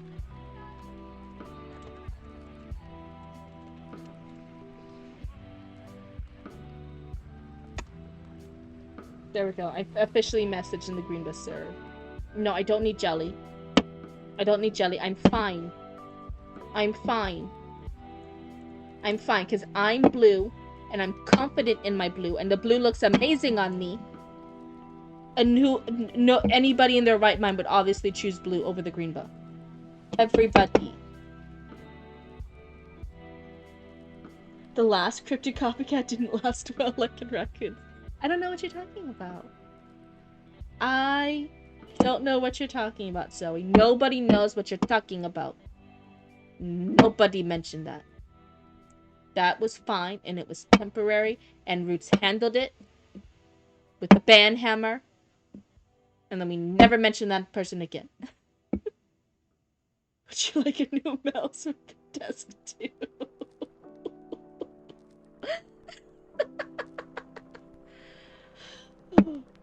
Man of God's image, so too hath green come from blue. Yeah. Sour copycat. Sour copycat. Anyone could be able to tell the difference between us. Even the colorblind. Zoe was telling me, and Hindheart were telling me that some of the raccoons are technically colorblind. But no, you guys would be able to tell, even without colors, even without blue and green, that one of us is horrible and you should avoid at all costs, and one of us is perfect and precious and should be loved. Right? You guys could tell. The vibes are different. They're different.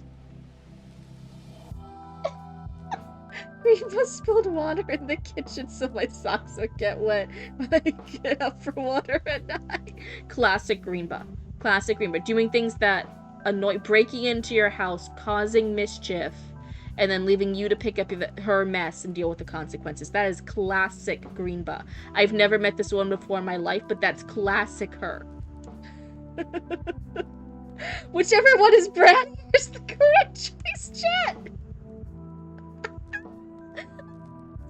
There's no right answer for me here. Yeah, the blue woman should be avoided. Banned forever. Banned forever. Get out. Get out. Get out. Get out. Get out. Get out. You're coming to my street. Come into my neighborhood. You come into my virtual living room where I am the hostess, hanging out with you guys, having a nice community moment, and you take those shots at me. I don't know. Yeah, there's no winning for that. If the one is the brat, so like, what do I say? Like, oh, I'm brat. Then I'm admitting that I'm a brat. I don't want to do that. But then if I say, oh no, I'm not the brattier one, she's brat, that means that then you guys will go to her and I lose you guys. There's no winning for me here. I lose either way. How dare you do this to me? I can't believe it. I'm tired of looking at her face. I want to go look at the hot one again. I want to look at the hot one. Look at her. Look at her. I know she's missing the horns, but hey, I don't have my antler horns on either, so I can't blame her. I could have said something slightly worse, but I'm nice. See, don't we... Isn't this so much better? Isn't this so much better? Don't you guys love this? Isn't this great? Look at this. If I'm next to her and you guys have only 2 eyeballs, because you guys haven't gotten any more yet from the store, from the discount store or wholesale sites. You guys only have 2 eyeballs and I stand next to her. Look at that. That's a blooba for each eyeball. Blooba per eyeball. Isn't that a great use for your eyeballs? But I thought you wanted us to look at you. The one on the right is the better one? Yeah, I'm on the right now, so yes, 100%. I'm on the right now. Look at this! A blooba per eyeball! Come on! Yes, while owning the eyeball store. Oh. But you have a green bud triplet with you? No, we don't. She is not related. Do not say that woman is fucking related to me. No, she is not. Those poor genetics do not run in this family tree. Green-gray genetics are not part of the family. That is not part of the bloodline. You did not just say that to me. That is not part of my kind. Oh, look at this. Triplets. Blue triplets. There you go. The talking speed. It's so funny. I haven't actually, like, picked up how fast I normally talk in, like, a while. It was, so up northeast, you talk really, really fast. And it was a big thing down here in the south. South, you talk slower. Just physically slower. Even in, like, here it's not necessarily like a southern drawl. That's way slower. But even just normally, like normal speech, you talk physically slower than up north. It took a couple years to really get used to it. People at Papa Cryptid's work were even mentioning, like, he was the one to most quickly adapt to it, because he had to deal with, like, explaining tech stuff and customer service stuff and things to other, like, people across different companies and how to fix things on the computers. So he physically had to be good at talking with these other South co-workers. So he got the slower accent, the slower speed. Quickest out of all of us. But now, it's the same thing as the accent, and only Rever really comes out when I get, like, frustrated or angry and shit. Then it picks up the speed a little bit. I think I have to talk a little faster when I get really excited about something. It comes out a little bit. But not necessarily the accent. Slips money, then stuffs pockets with eyeballs from discount bin. Nice. How many eyeballs are you getting? What's the sale? What's the sale price at the discount bin? Almost 85,000 points. You excited? You excited for your 100k point redeem?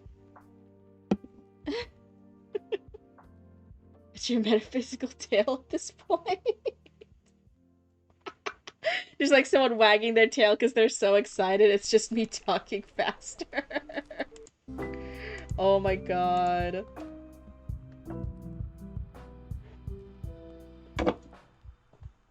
I can't believe it. This is what my stream has come to. 5 root coins per discount eyeball. That's a great price. Oh my god. Is it any type of eyeballs? Like, is it a mixed lot? Like, is it some, like, deer eyeballs? Is it some Cthulhu eyeballs? Is it some monster from the marshes eyeballs? Some human eyeballs? Or is it all, like, generically, like one specific type of eyeballs? Like, they're all... oh, it's a mixed lot. Okay. Greenba, moved your keyboard keys around right now that I'm... No, I'm trying to... See, look at what Greenba does. Do you guys want Greenba to do that to you guys? No, you guys want Blue Buzz. You guys want Blue Buzz. Blue Buzz are in your corner. Oh my god, do you guys remember last time when we were talking about, like, for Zatsura, that one, beta reader who was trying to get Zatsura to pay them money and saying that they didn't need to hire an editor, they could just pay this beta reader without credentials instead? Oh, that's Greenba. I give you guys critiques and writing critiques for free. I show up to streams. I give you critiques and feedback for free. And Greenba's over there with her toxic flat ass going like, oh no, you had to pay me like $200 and I'll read the first few paragraphs and I'll tell you it sucks. She's the toxic worker. She's the toxic person in the writing community.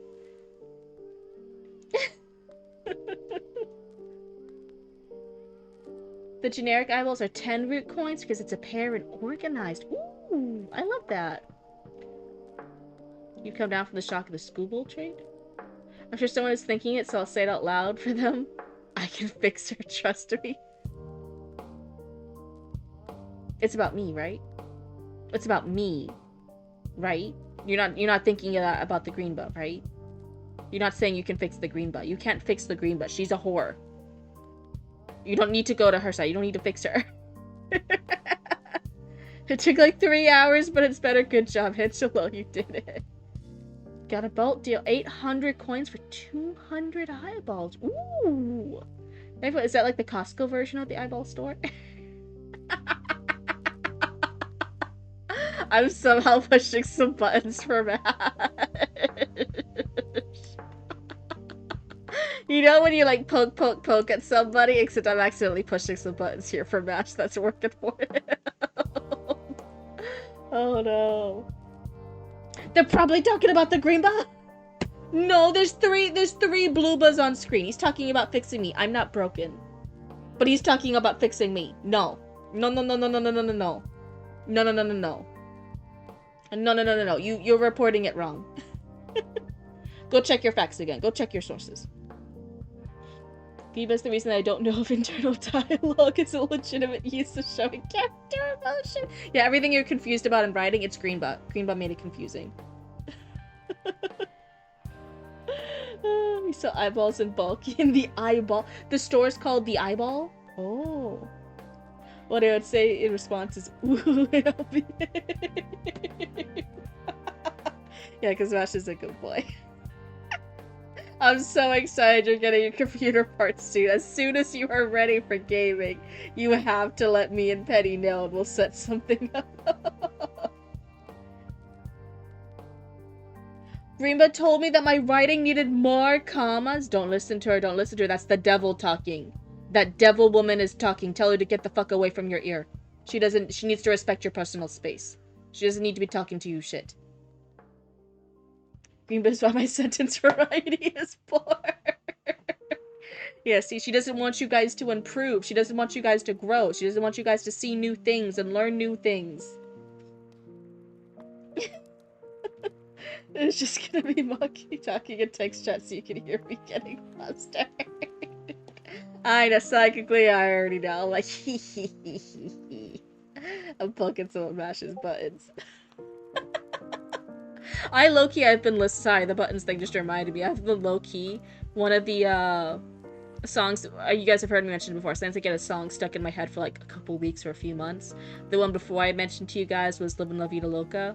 The new one right now is Buttons. I think that's by the Pussycat Dolls, right? That's the new song. So that's why I think I had the Buttons reference in my head. I'm like, oh yeah, I'm pushing some of those buttons.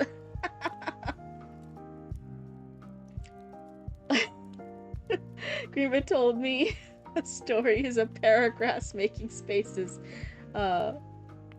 takes up too much data. No, don't listen to her. You take up all the space you need to tell your story. It's probably so amazing. You need the room and you need the breathing space to tell the story that's near and dear to your heart. Take however much space it needs. Don't listen to her. Greenbus everyone's worst critic. Oh no. Greenba said I should read a craft book instead, telling me how amazing it is that I can write perfect the first time. No, embrace the imperfection the first time. Feel free to write down shit. Feel free to write down like the craziest, stupidest stuff. Don't focus on it all. That song slaps. It's so good. It's so good. None of my songs that I like suck. What are you talking about? It slaps so good. She peddles NFTs and uses AI to make her book covers. Oh my god, she's actually fucking evil? Zoe, you need to write about this in the Raccoon Channel 6 news. Greenbuzz literally fucking evil. Uh-huh.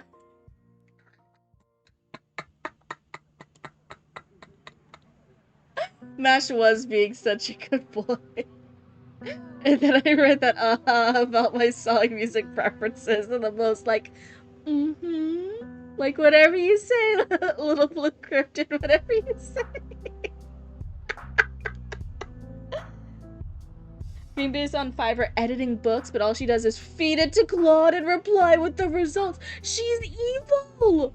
She should be stopped! Oh my god, she's destroying the writing community in so many raccoon and critter spaces. Oh my god, this is actually bothering me now. I'm more bothered by this than the stuff before. Greenba is telling me I don't need to go to bed. What do I do? You need to not listen to either Greenba or Blueba. You need to listen to yourself and what works best for you and your schedule and what will be the healthiest for you, and you need to listen to that inner voice. And you need to tell both Blueba and Greenba to shut the fuck up, because you're in charge of your sleep schedule and your life and what works best for you. That's what you should do. Blast her! I can't harp on people's music choices because I'd be listening to French, then it goes to heavy metal, to jazz music, and on and on. Oh. Greenba's the reason you put reason a roach hides in your shoe when you put it on.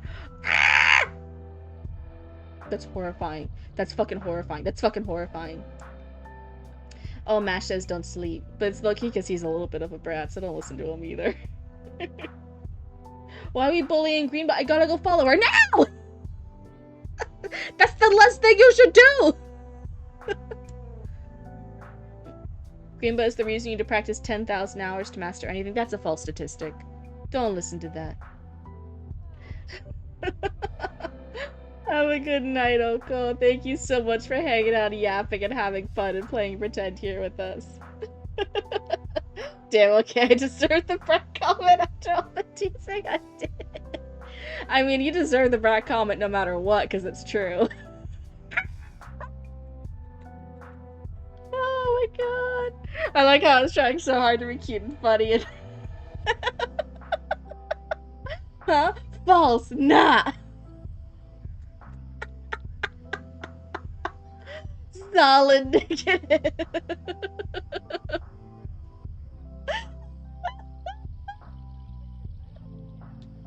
I literally sounded like a fucking seagull with that laugh. What is wrong with me? Oh no. You gotta start doing Cryptid Roots, Ricky. And it's gonna be about me and Roots, so it's not gonna have anything at all to do with Greenba. Right? Right? It's just gonna be about me and Roots, and it's not gonna have anything to do about Greenba. Right, Zoe? There is a right answer here. I'm just saying. Yes, yes, my lady boo. Okay, good, good, good. Love you, Zoe. Mwah. You're the bestest. Kisses, hugs, and kisses. Mwah, mwah. Love you, Zoe.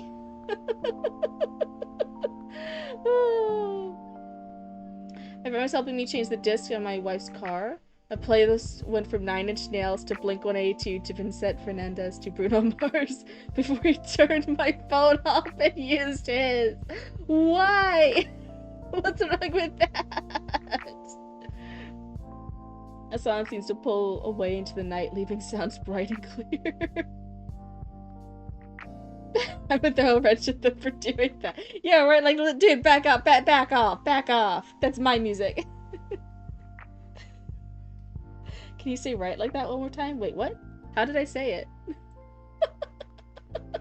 I absolutely would, I just have no idea how I said it.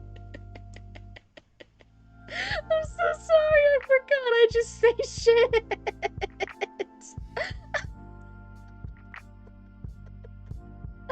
Oh no. Alright. I said it sharply and in a low tone. Low tone's down here. This is low tone, right? Now I'm trying to artificially create what I naturally did a moment ago. Is it the same response if I say left? That's such a fucking gremlin. Oh, left. This was the voice I tried to do with Raccoon Channel 6 News, right? I just don't think I can consistently do it. I think this is the narration style for a while. I'm so glad we have the same sense of humor, man. It was my instant first gut reaction. I'm like, like I could have gone like, oh, I'm gonna say other sexy words, but genuinely, the next thing I'm like, no, I should say left.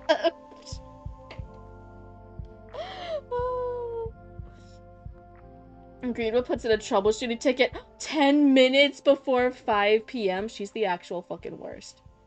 The ticket Greenwood put in, I need you to unsend an email I sent it.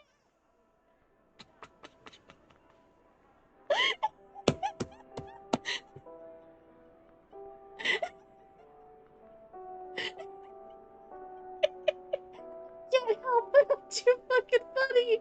You can't say me being fucking hilarious is me being a brat. It's just me being a comedy genius.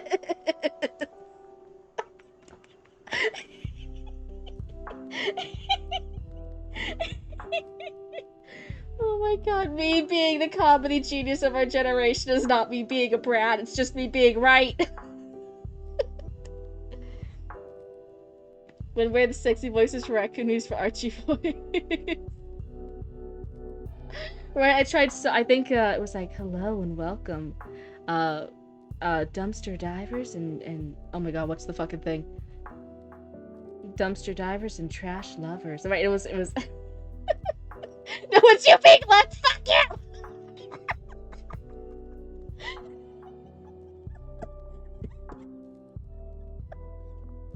It's the instantaneous thought of you going left is you being a brat. Hello and welcome, trash lovers and dumpster divers. Today on Raccoon Channel 6 News, we are diving. Sorry, wait.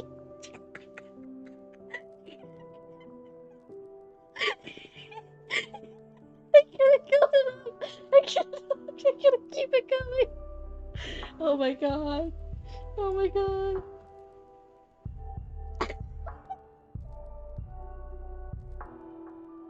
You're fucking crying right now. That's when boys look the hottest.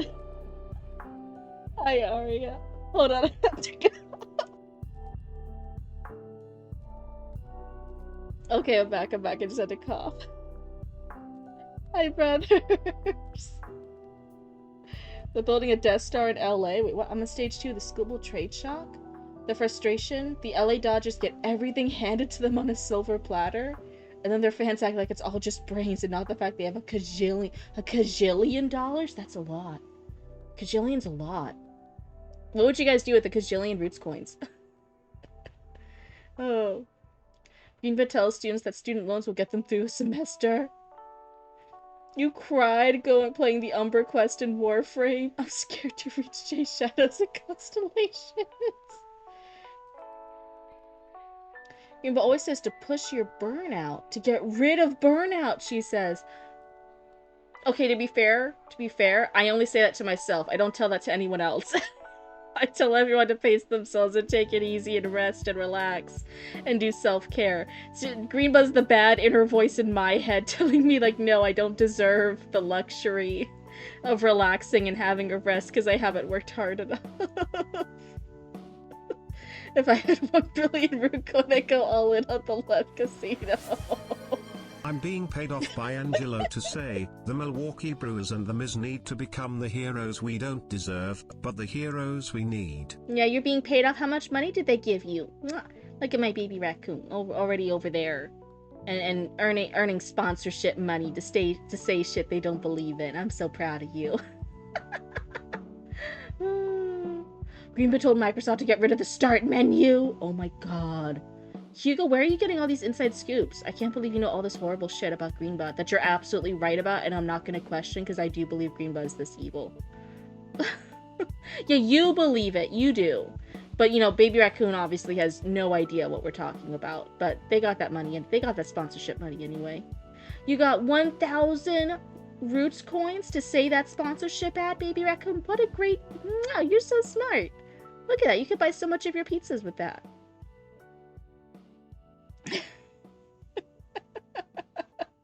Mash, when we can actually play a collab game with Betty. And we can actually hear each other and yap back and forth. It's gonna be so dangerous. Penny honestly made a mistake introducing us to each other. I don't think Penny understands what they released. Oh my god.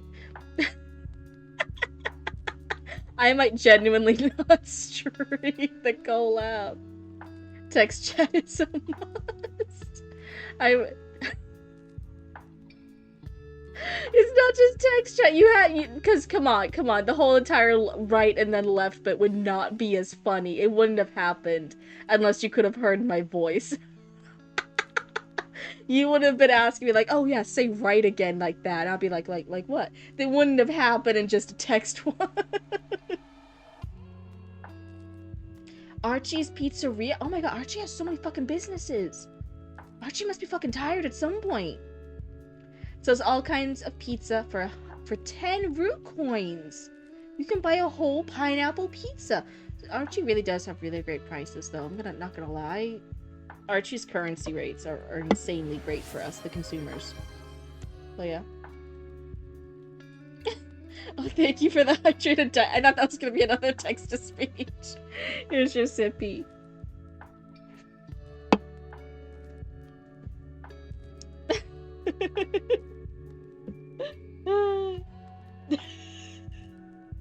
Just a casual.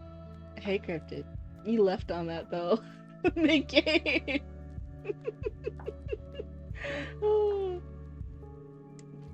Clone technology to keep the place running. I don't know. That seems bad. That seems unsafe. I'm literally gonna tease you. Like, if we're fighting against you, if it's not a collab game, if we're on opposite teams, I'm absolutely gonna do every fucking thing I can to my advantage.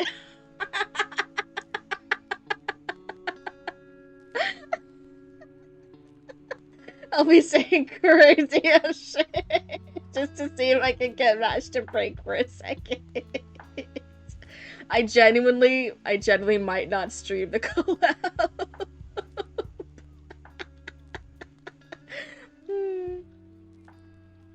This is why text-to-speech does not exist on your channel. You don't trust your chatters with it. But those people that all natural, it's the same thing as this is healthy. That's so dangerous. She's so irresponsible. She's not thinking how this can affect other people and their health when she's giving bad health advice. We gotta play Peak, please. I have played Peak before. I don't think too many people watched it, but it was me and Roots and Penny and Mash. It was one of the first games that we played together. That was a collab, and that even had Commander Roots in it. I know you'd be lurking. You don't know what you're talking about.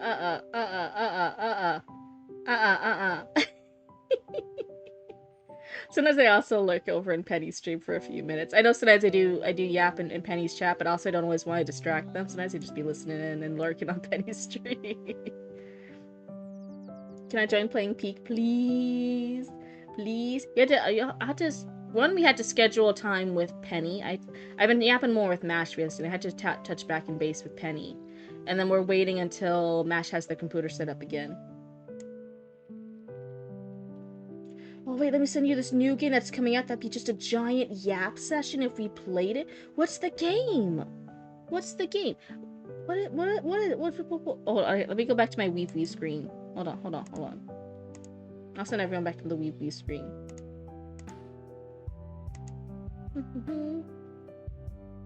And then I can pull up my Discord without anyone seeing. Whoa, what is it? What is it? Oh, it's the walking game? Let me see. Yeah, I have seen this. Yes.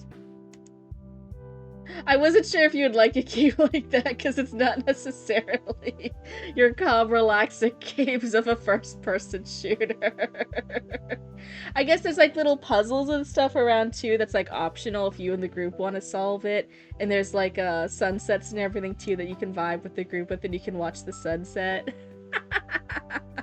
It looks so cute. You play Pal World? mean, I play with Unag, and I'm going to join Aaron and Milu too. Ooh, I haven't played Pal World yet. That sounds interesting. So many cool games. Do you guys ever realize as you start playing more and more games, you're like, oh my god, I need a game budget. The games start adding up expense-wise so fast. Yeah, I was the one who says, I promise I won't tell your secrets, but secretly tells others the secrets. See, that's why I said she's a two-faced bitch. She's a two-faced, lying ass, fat ass hoe.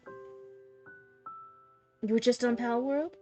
First person shooting games are just brain dead for me, so I can yap and not think about game mechanic. Yeah, she's a snake. I'm telling you, Greenbuzz is a snake. Do not listen to her. She's a toxic influencer.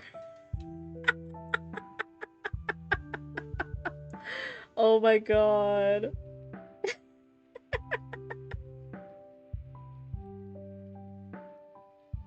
Greenbuzz enjoyed M. Night Shyamalan's The Last Airbender. Oh my god. We don't talk about that. And Dragon Ball Evolution. I don't know the Dragon Ball stuff, but I'll believe you that it was bad. They're the snake from the Bible. Oh, toxic, you say? No, no, no, no, no, no. No, no, no. I know you like seeing red flags like the lingerie on a hot Victoria's Secret model, but she has bad red flags. No. He the most loyal soldier of the IDF? What's the IDF? I don't know. What's the IDF? I'm forgetting acronyms right now. It's also like almost 3 a.m. I actually told Roots we would hang out after stream together. I don't know if Roots is still awake. Oh, if I almost mentioned a brand that would make me look worse. Is that one of the basic ones, right? You're not over here like, oh no. Greenbot likes PETA? No! What were you gonna say? What were you gonna say, Mash? Was it gonna be like a Bad Dragon reference? Greenbot told me that I have money troubles because I buy Starbucks. Oh my god, she's so out of touch and she doesn't understand. No, it's another expensive brand. DM me, what was the brand? I gotta know now. Anyway. Why are you saying Cryptid in caps? What did I do? What did I do? How did it hurt? How did you even know that brand? I sold sex toys as a profession for years. I got multiple recommendations. I could have made it big at working at other bigger sex toy brands. What? I talked multiple times. I worked at Spencer's. I was a supervisor there for years. I've even mentioned one of my collectibles, the things I really like. I like having a Halloween-themed merch adult toys, because I think they're just fun and neat that they're Halloween-themed. There's multiple that I hated from Spencer's, but they had the packaging. They were spooky, they were goth, and I didn't even like the toys, but I'm like, oh, but I need them. I need them. Spencer's doesn't sell Bad Dragon. Yeah, because it sucks. But people ask questions. People need to know things. People need to be educated. So you, like, the thing is that you have to be like kind of educated in whatever sphere your like was your area. So in the first store I was at, my zone that I was taught at, that I was like they have zoning things at Spencer. When you're some of the higher ups, like the supervisors and managers, you have zones you become an expert in that you can answer a lot of more in-depth questions about. The first store I was at Spencer's, it was the adult toy section. So they wanted me to like be more aware, be more informative, be a really approachable person for people who were new to buying sex toys or any adult toys, to come up to, ask questions, feel comfortable with, be unsure about stuff, be able to compare it with other brands, be able to talk about stuff. So I would get really, really like research and knowledgeable about stuff, and I would be able to like be a safe person for people to talk to.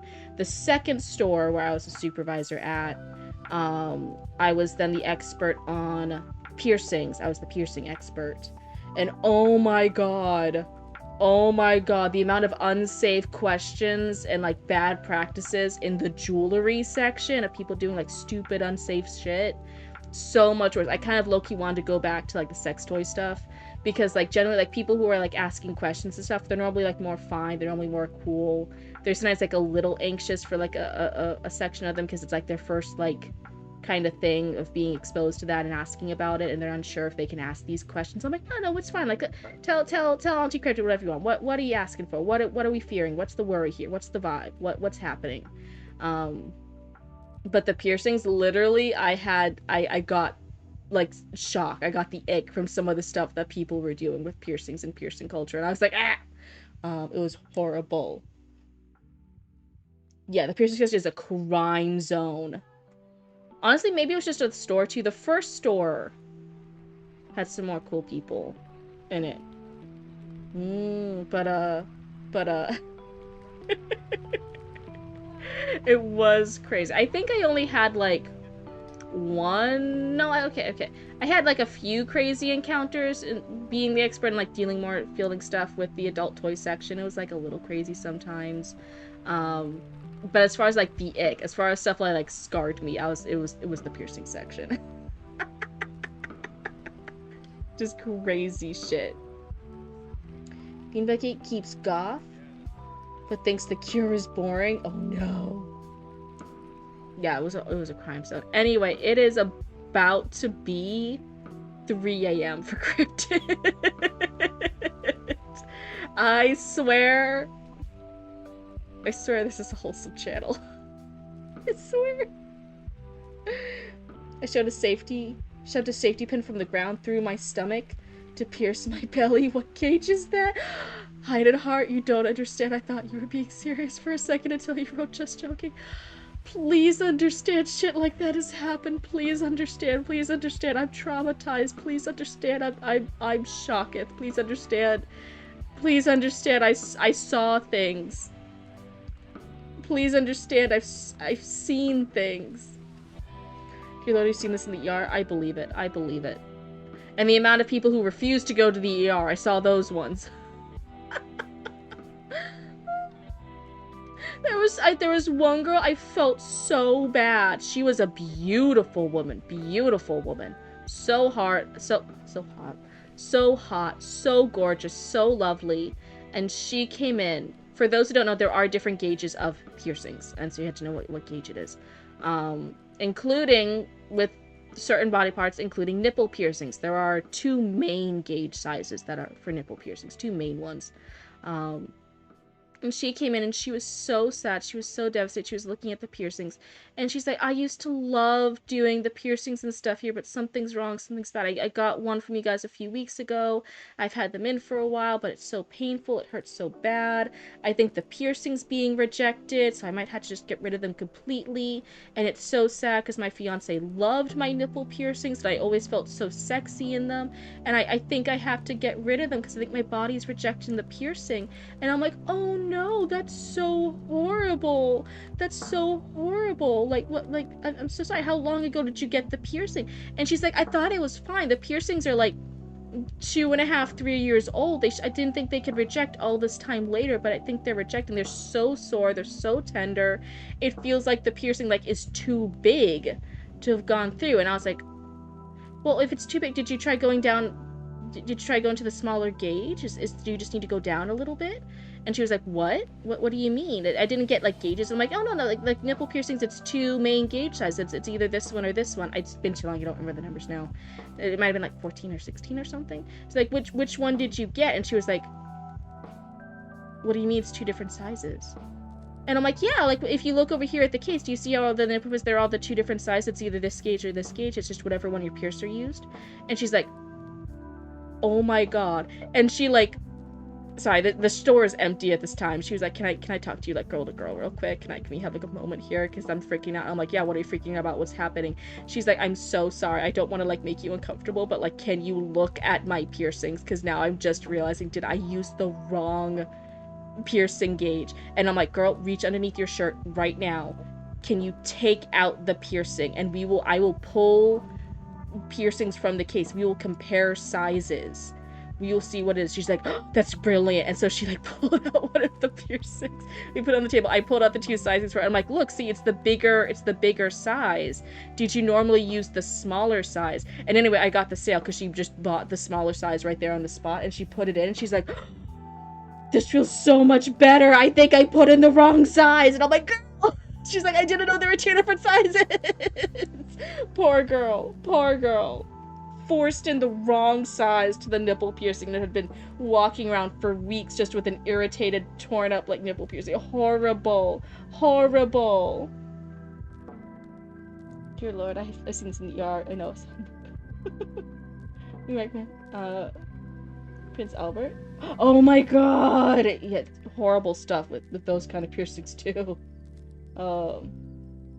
Yeah, you still use the saline septic. Also, distilled water. If you guys don't want it, after your piercings have fully healed for like a long time, like they are donezo, like you've had them for like years, and you don't necessarily want to like get the saline solution all the time if you're like showing out. If you just at least rinse things out with distilled water, that's at least like a nicer, easy thing, rather than just having some old junky jewelry laying around that you just shove back into your piercing holes. Like at least distilled water. That at least helps. Yeah, I didn't know you still clean them even if you aren't wearing them. Yeah, because just anything that goes kind of like through like a body hole, you kind of always want them like clean. Yeah, stretch lobes are always trying to close. The bacteria will build up on them daily. I'm at 1 inch, and if I don't clean them, they will smell and get a gunk on them. Yes, same thing too. If you get if you're one of those people that has like really clean belly buttons and you don't need to clean your belly button too often because it's just always clean, it's pretty good. If you get a belly button piercing, one of the biggest shocks, the belly button piercing will start collecting gunk. You have to like clean your belly button piercing and your belly button area like religiously more than you did before, because now the piercing's collecting gunk in that area. Dear Lord, at least you helped. I'm so glad I helped her. Yeah, she just didn't know, so she was just wearing the wrong size for a while. I told you I was almost a certified bartender when I was 15. I don't believe you. That's crazy. That's great. Can you tell this channel should probably switch over to a chatting session soon instead of reading and writing? I need to have just chatting like once a week just to get all the yapping out of my system. Alright, you guys. Genuinely this time. It is about to be 3 a.m. So for realsies this time. For realsies. I love you all so much. Thank you all for that's why the Yaki game is perfect for that. True. I'm excited. So I love you guys so much. Thank you guys for being the wonderful, amazing raccoons you are, and being loyal and not going over to the green bus side. I will see you guys next time. Have a wonderful night. I hope you guys are comfy and cozy. Goodbye!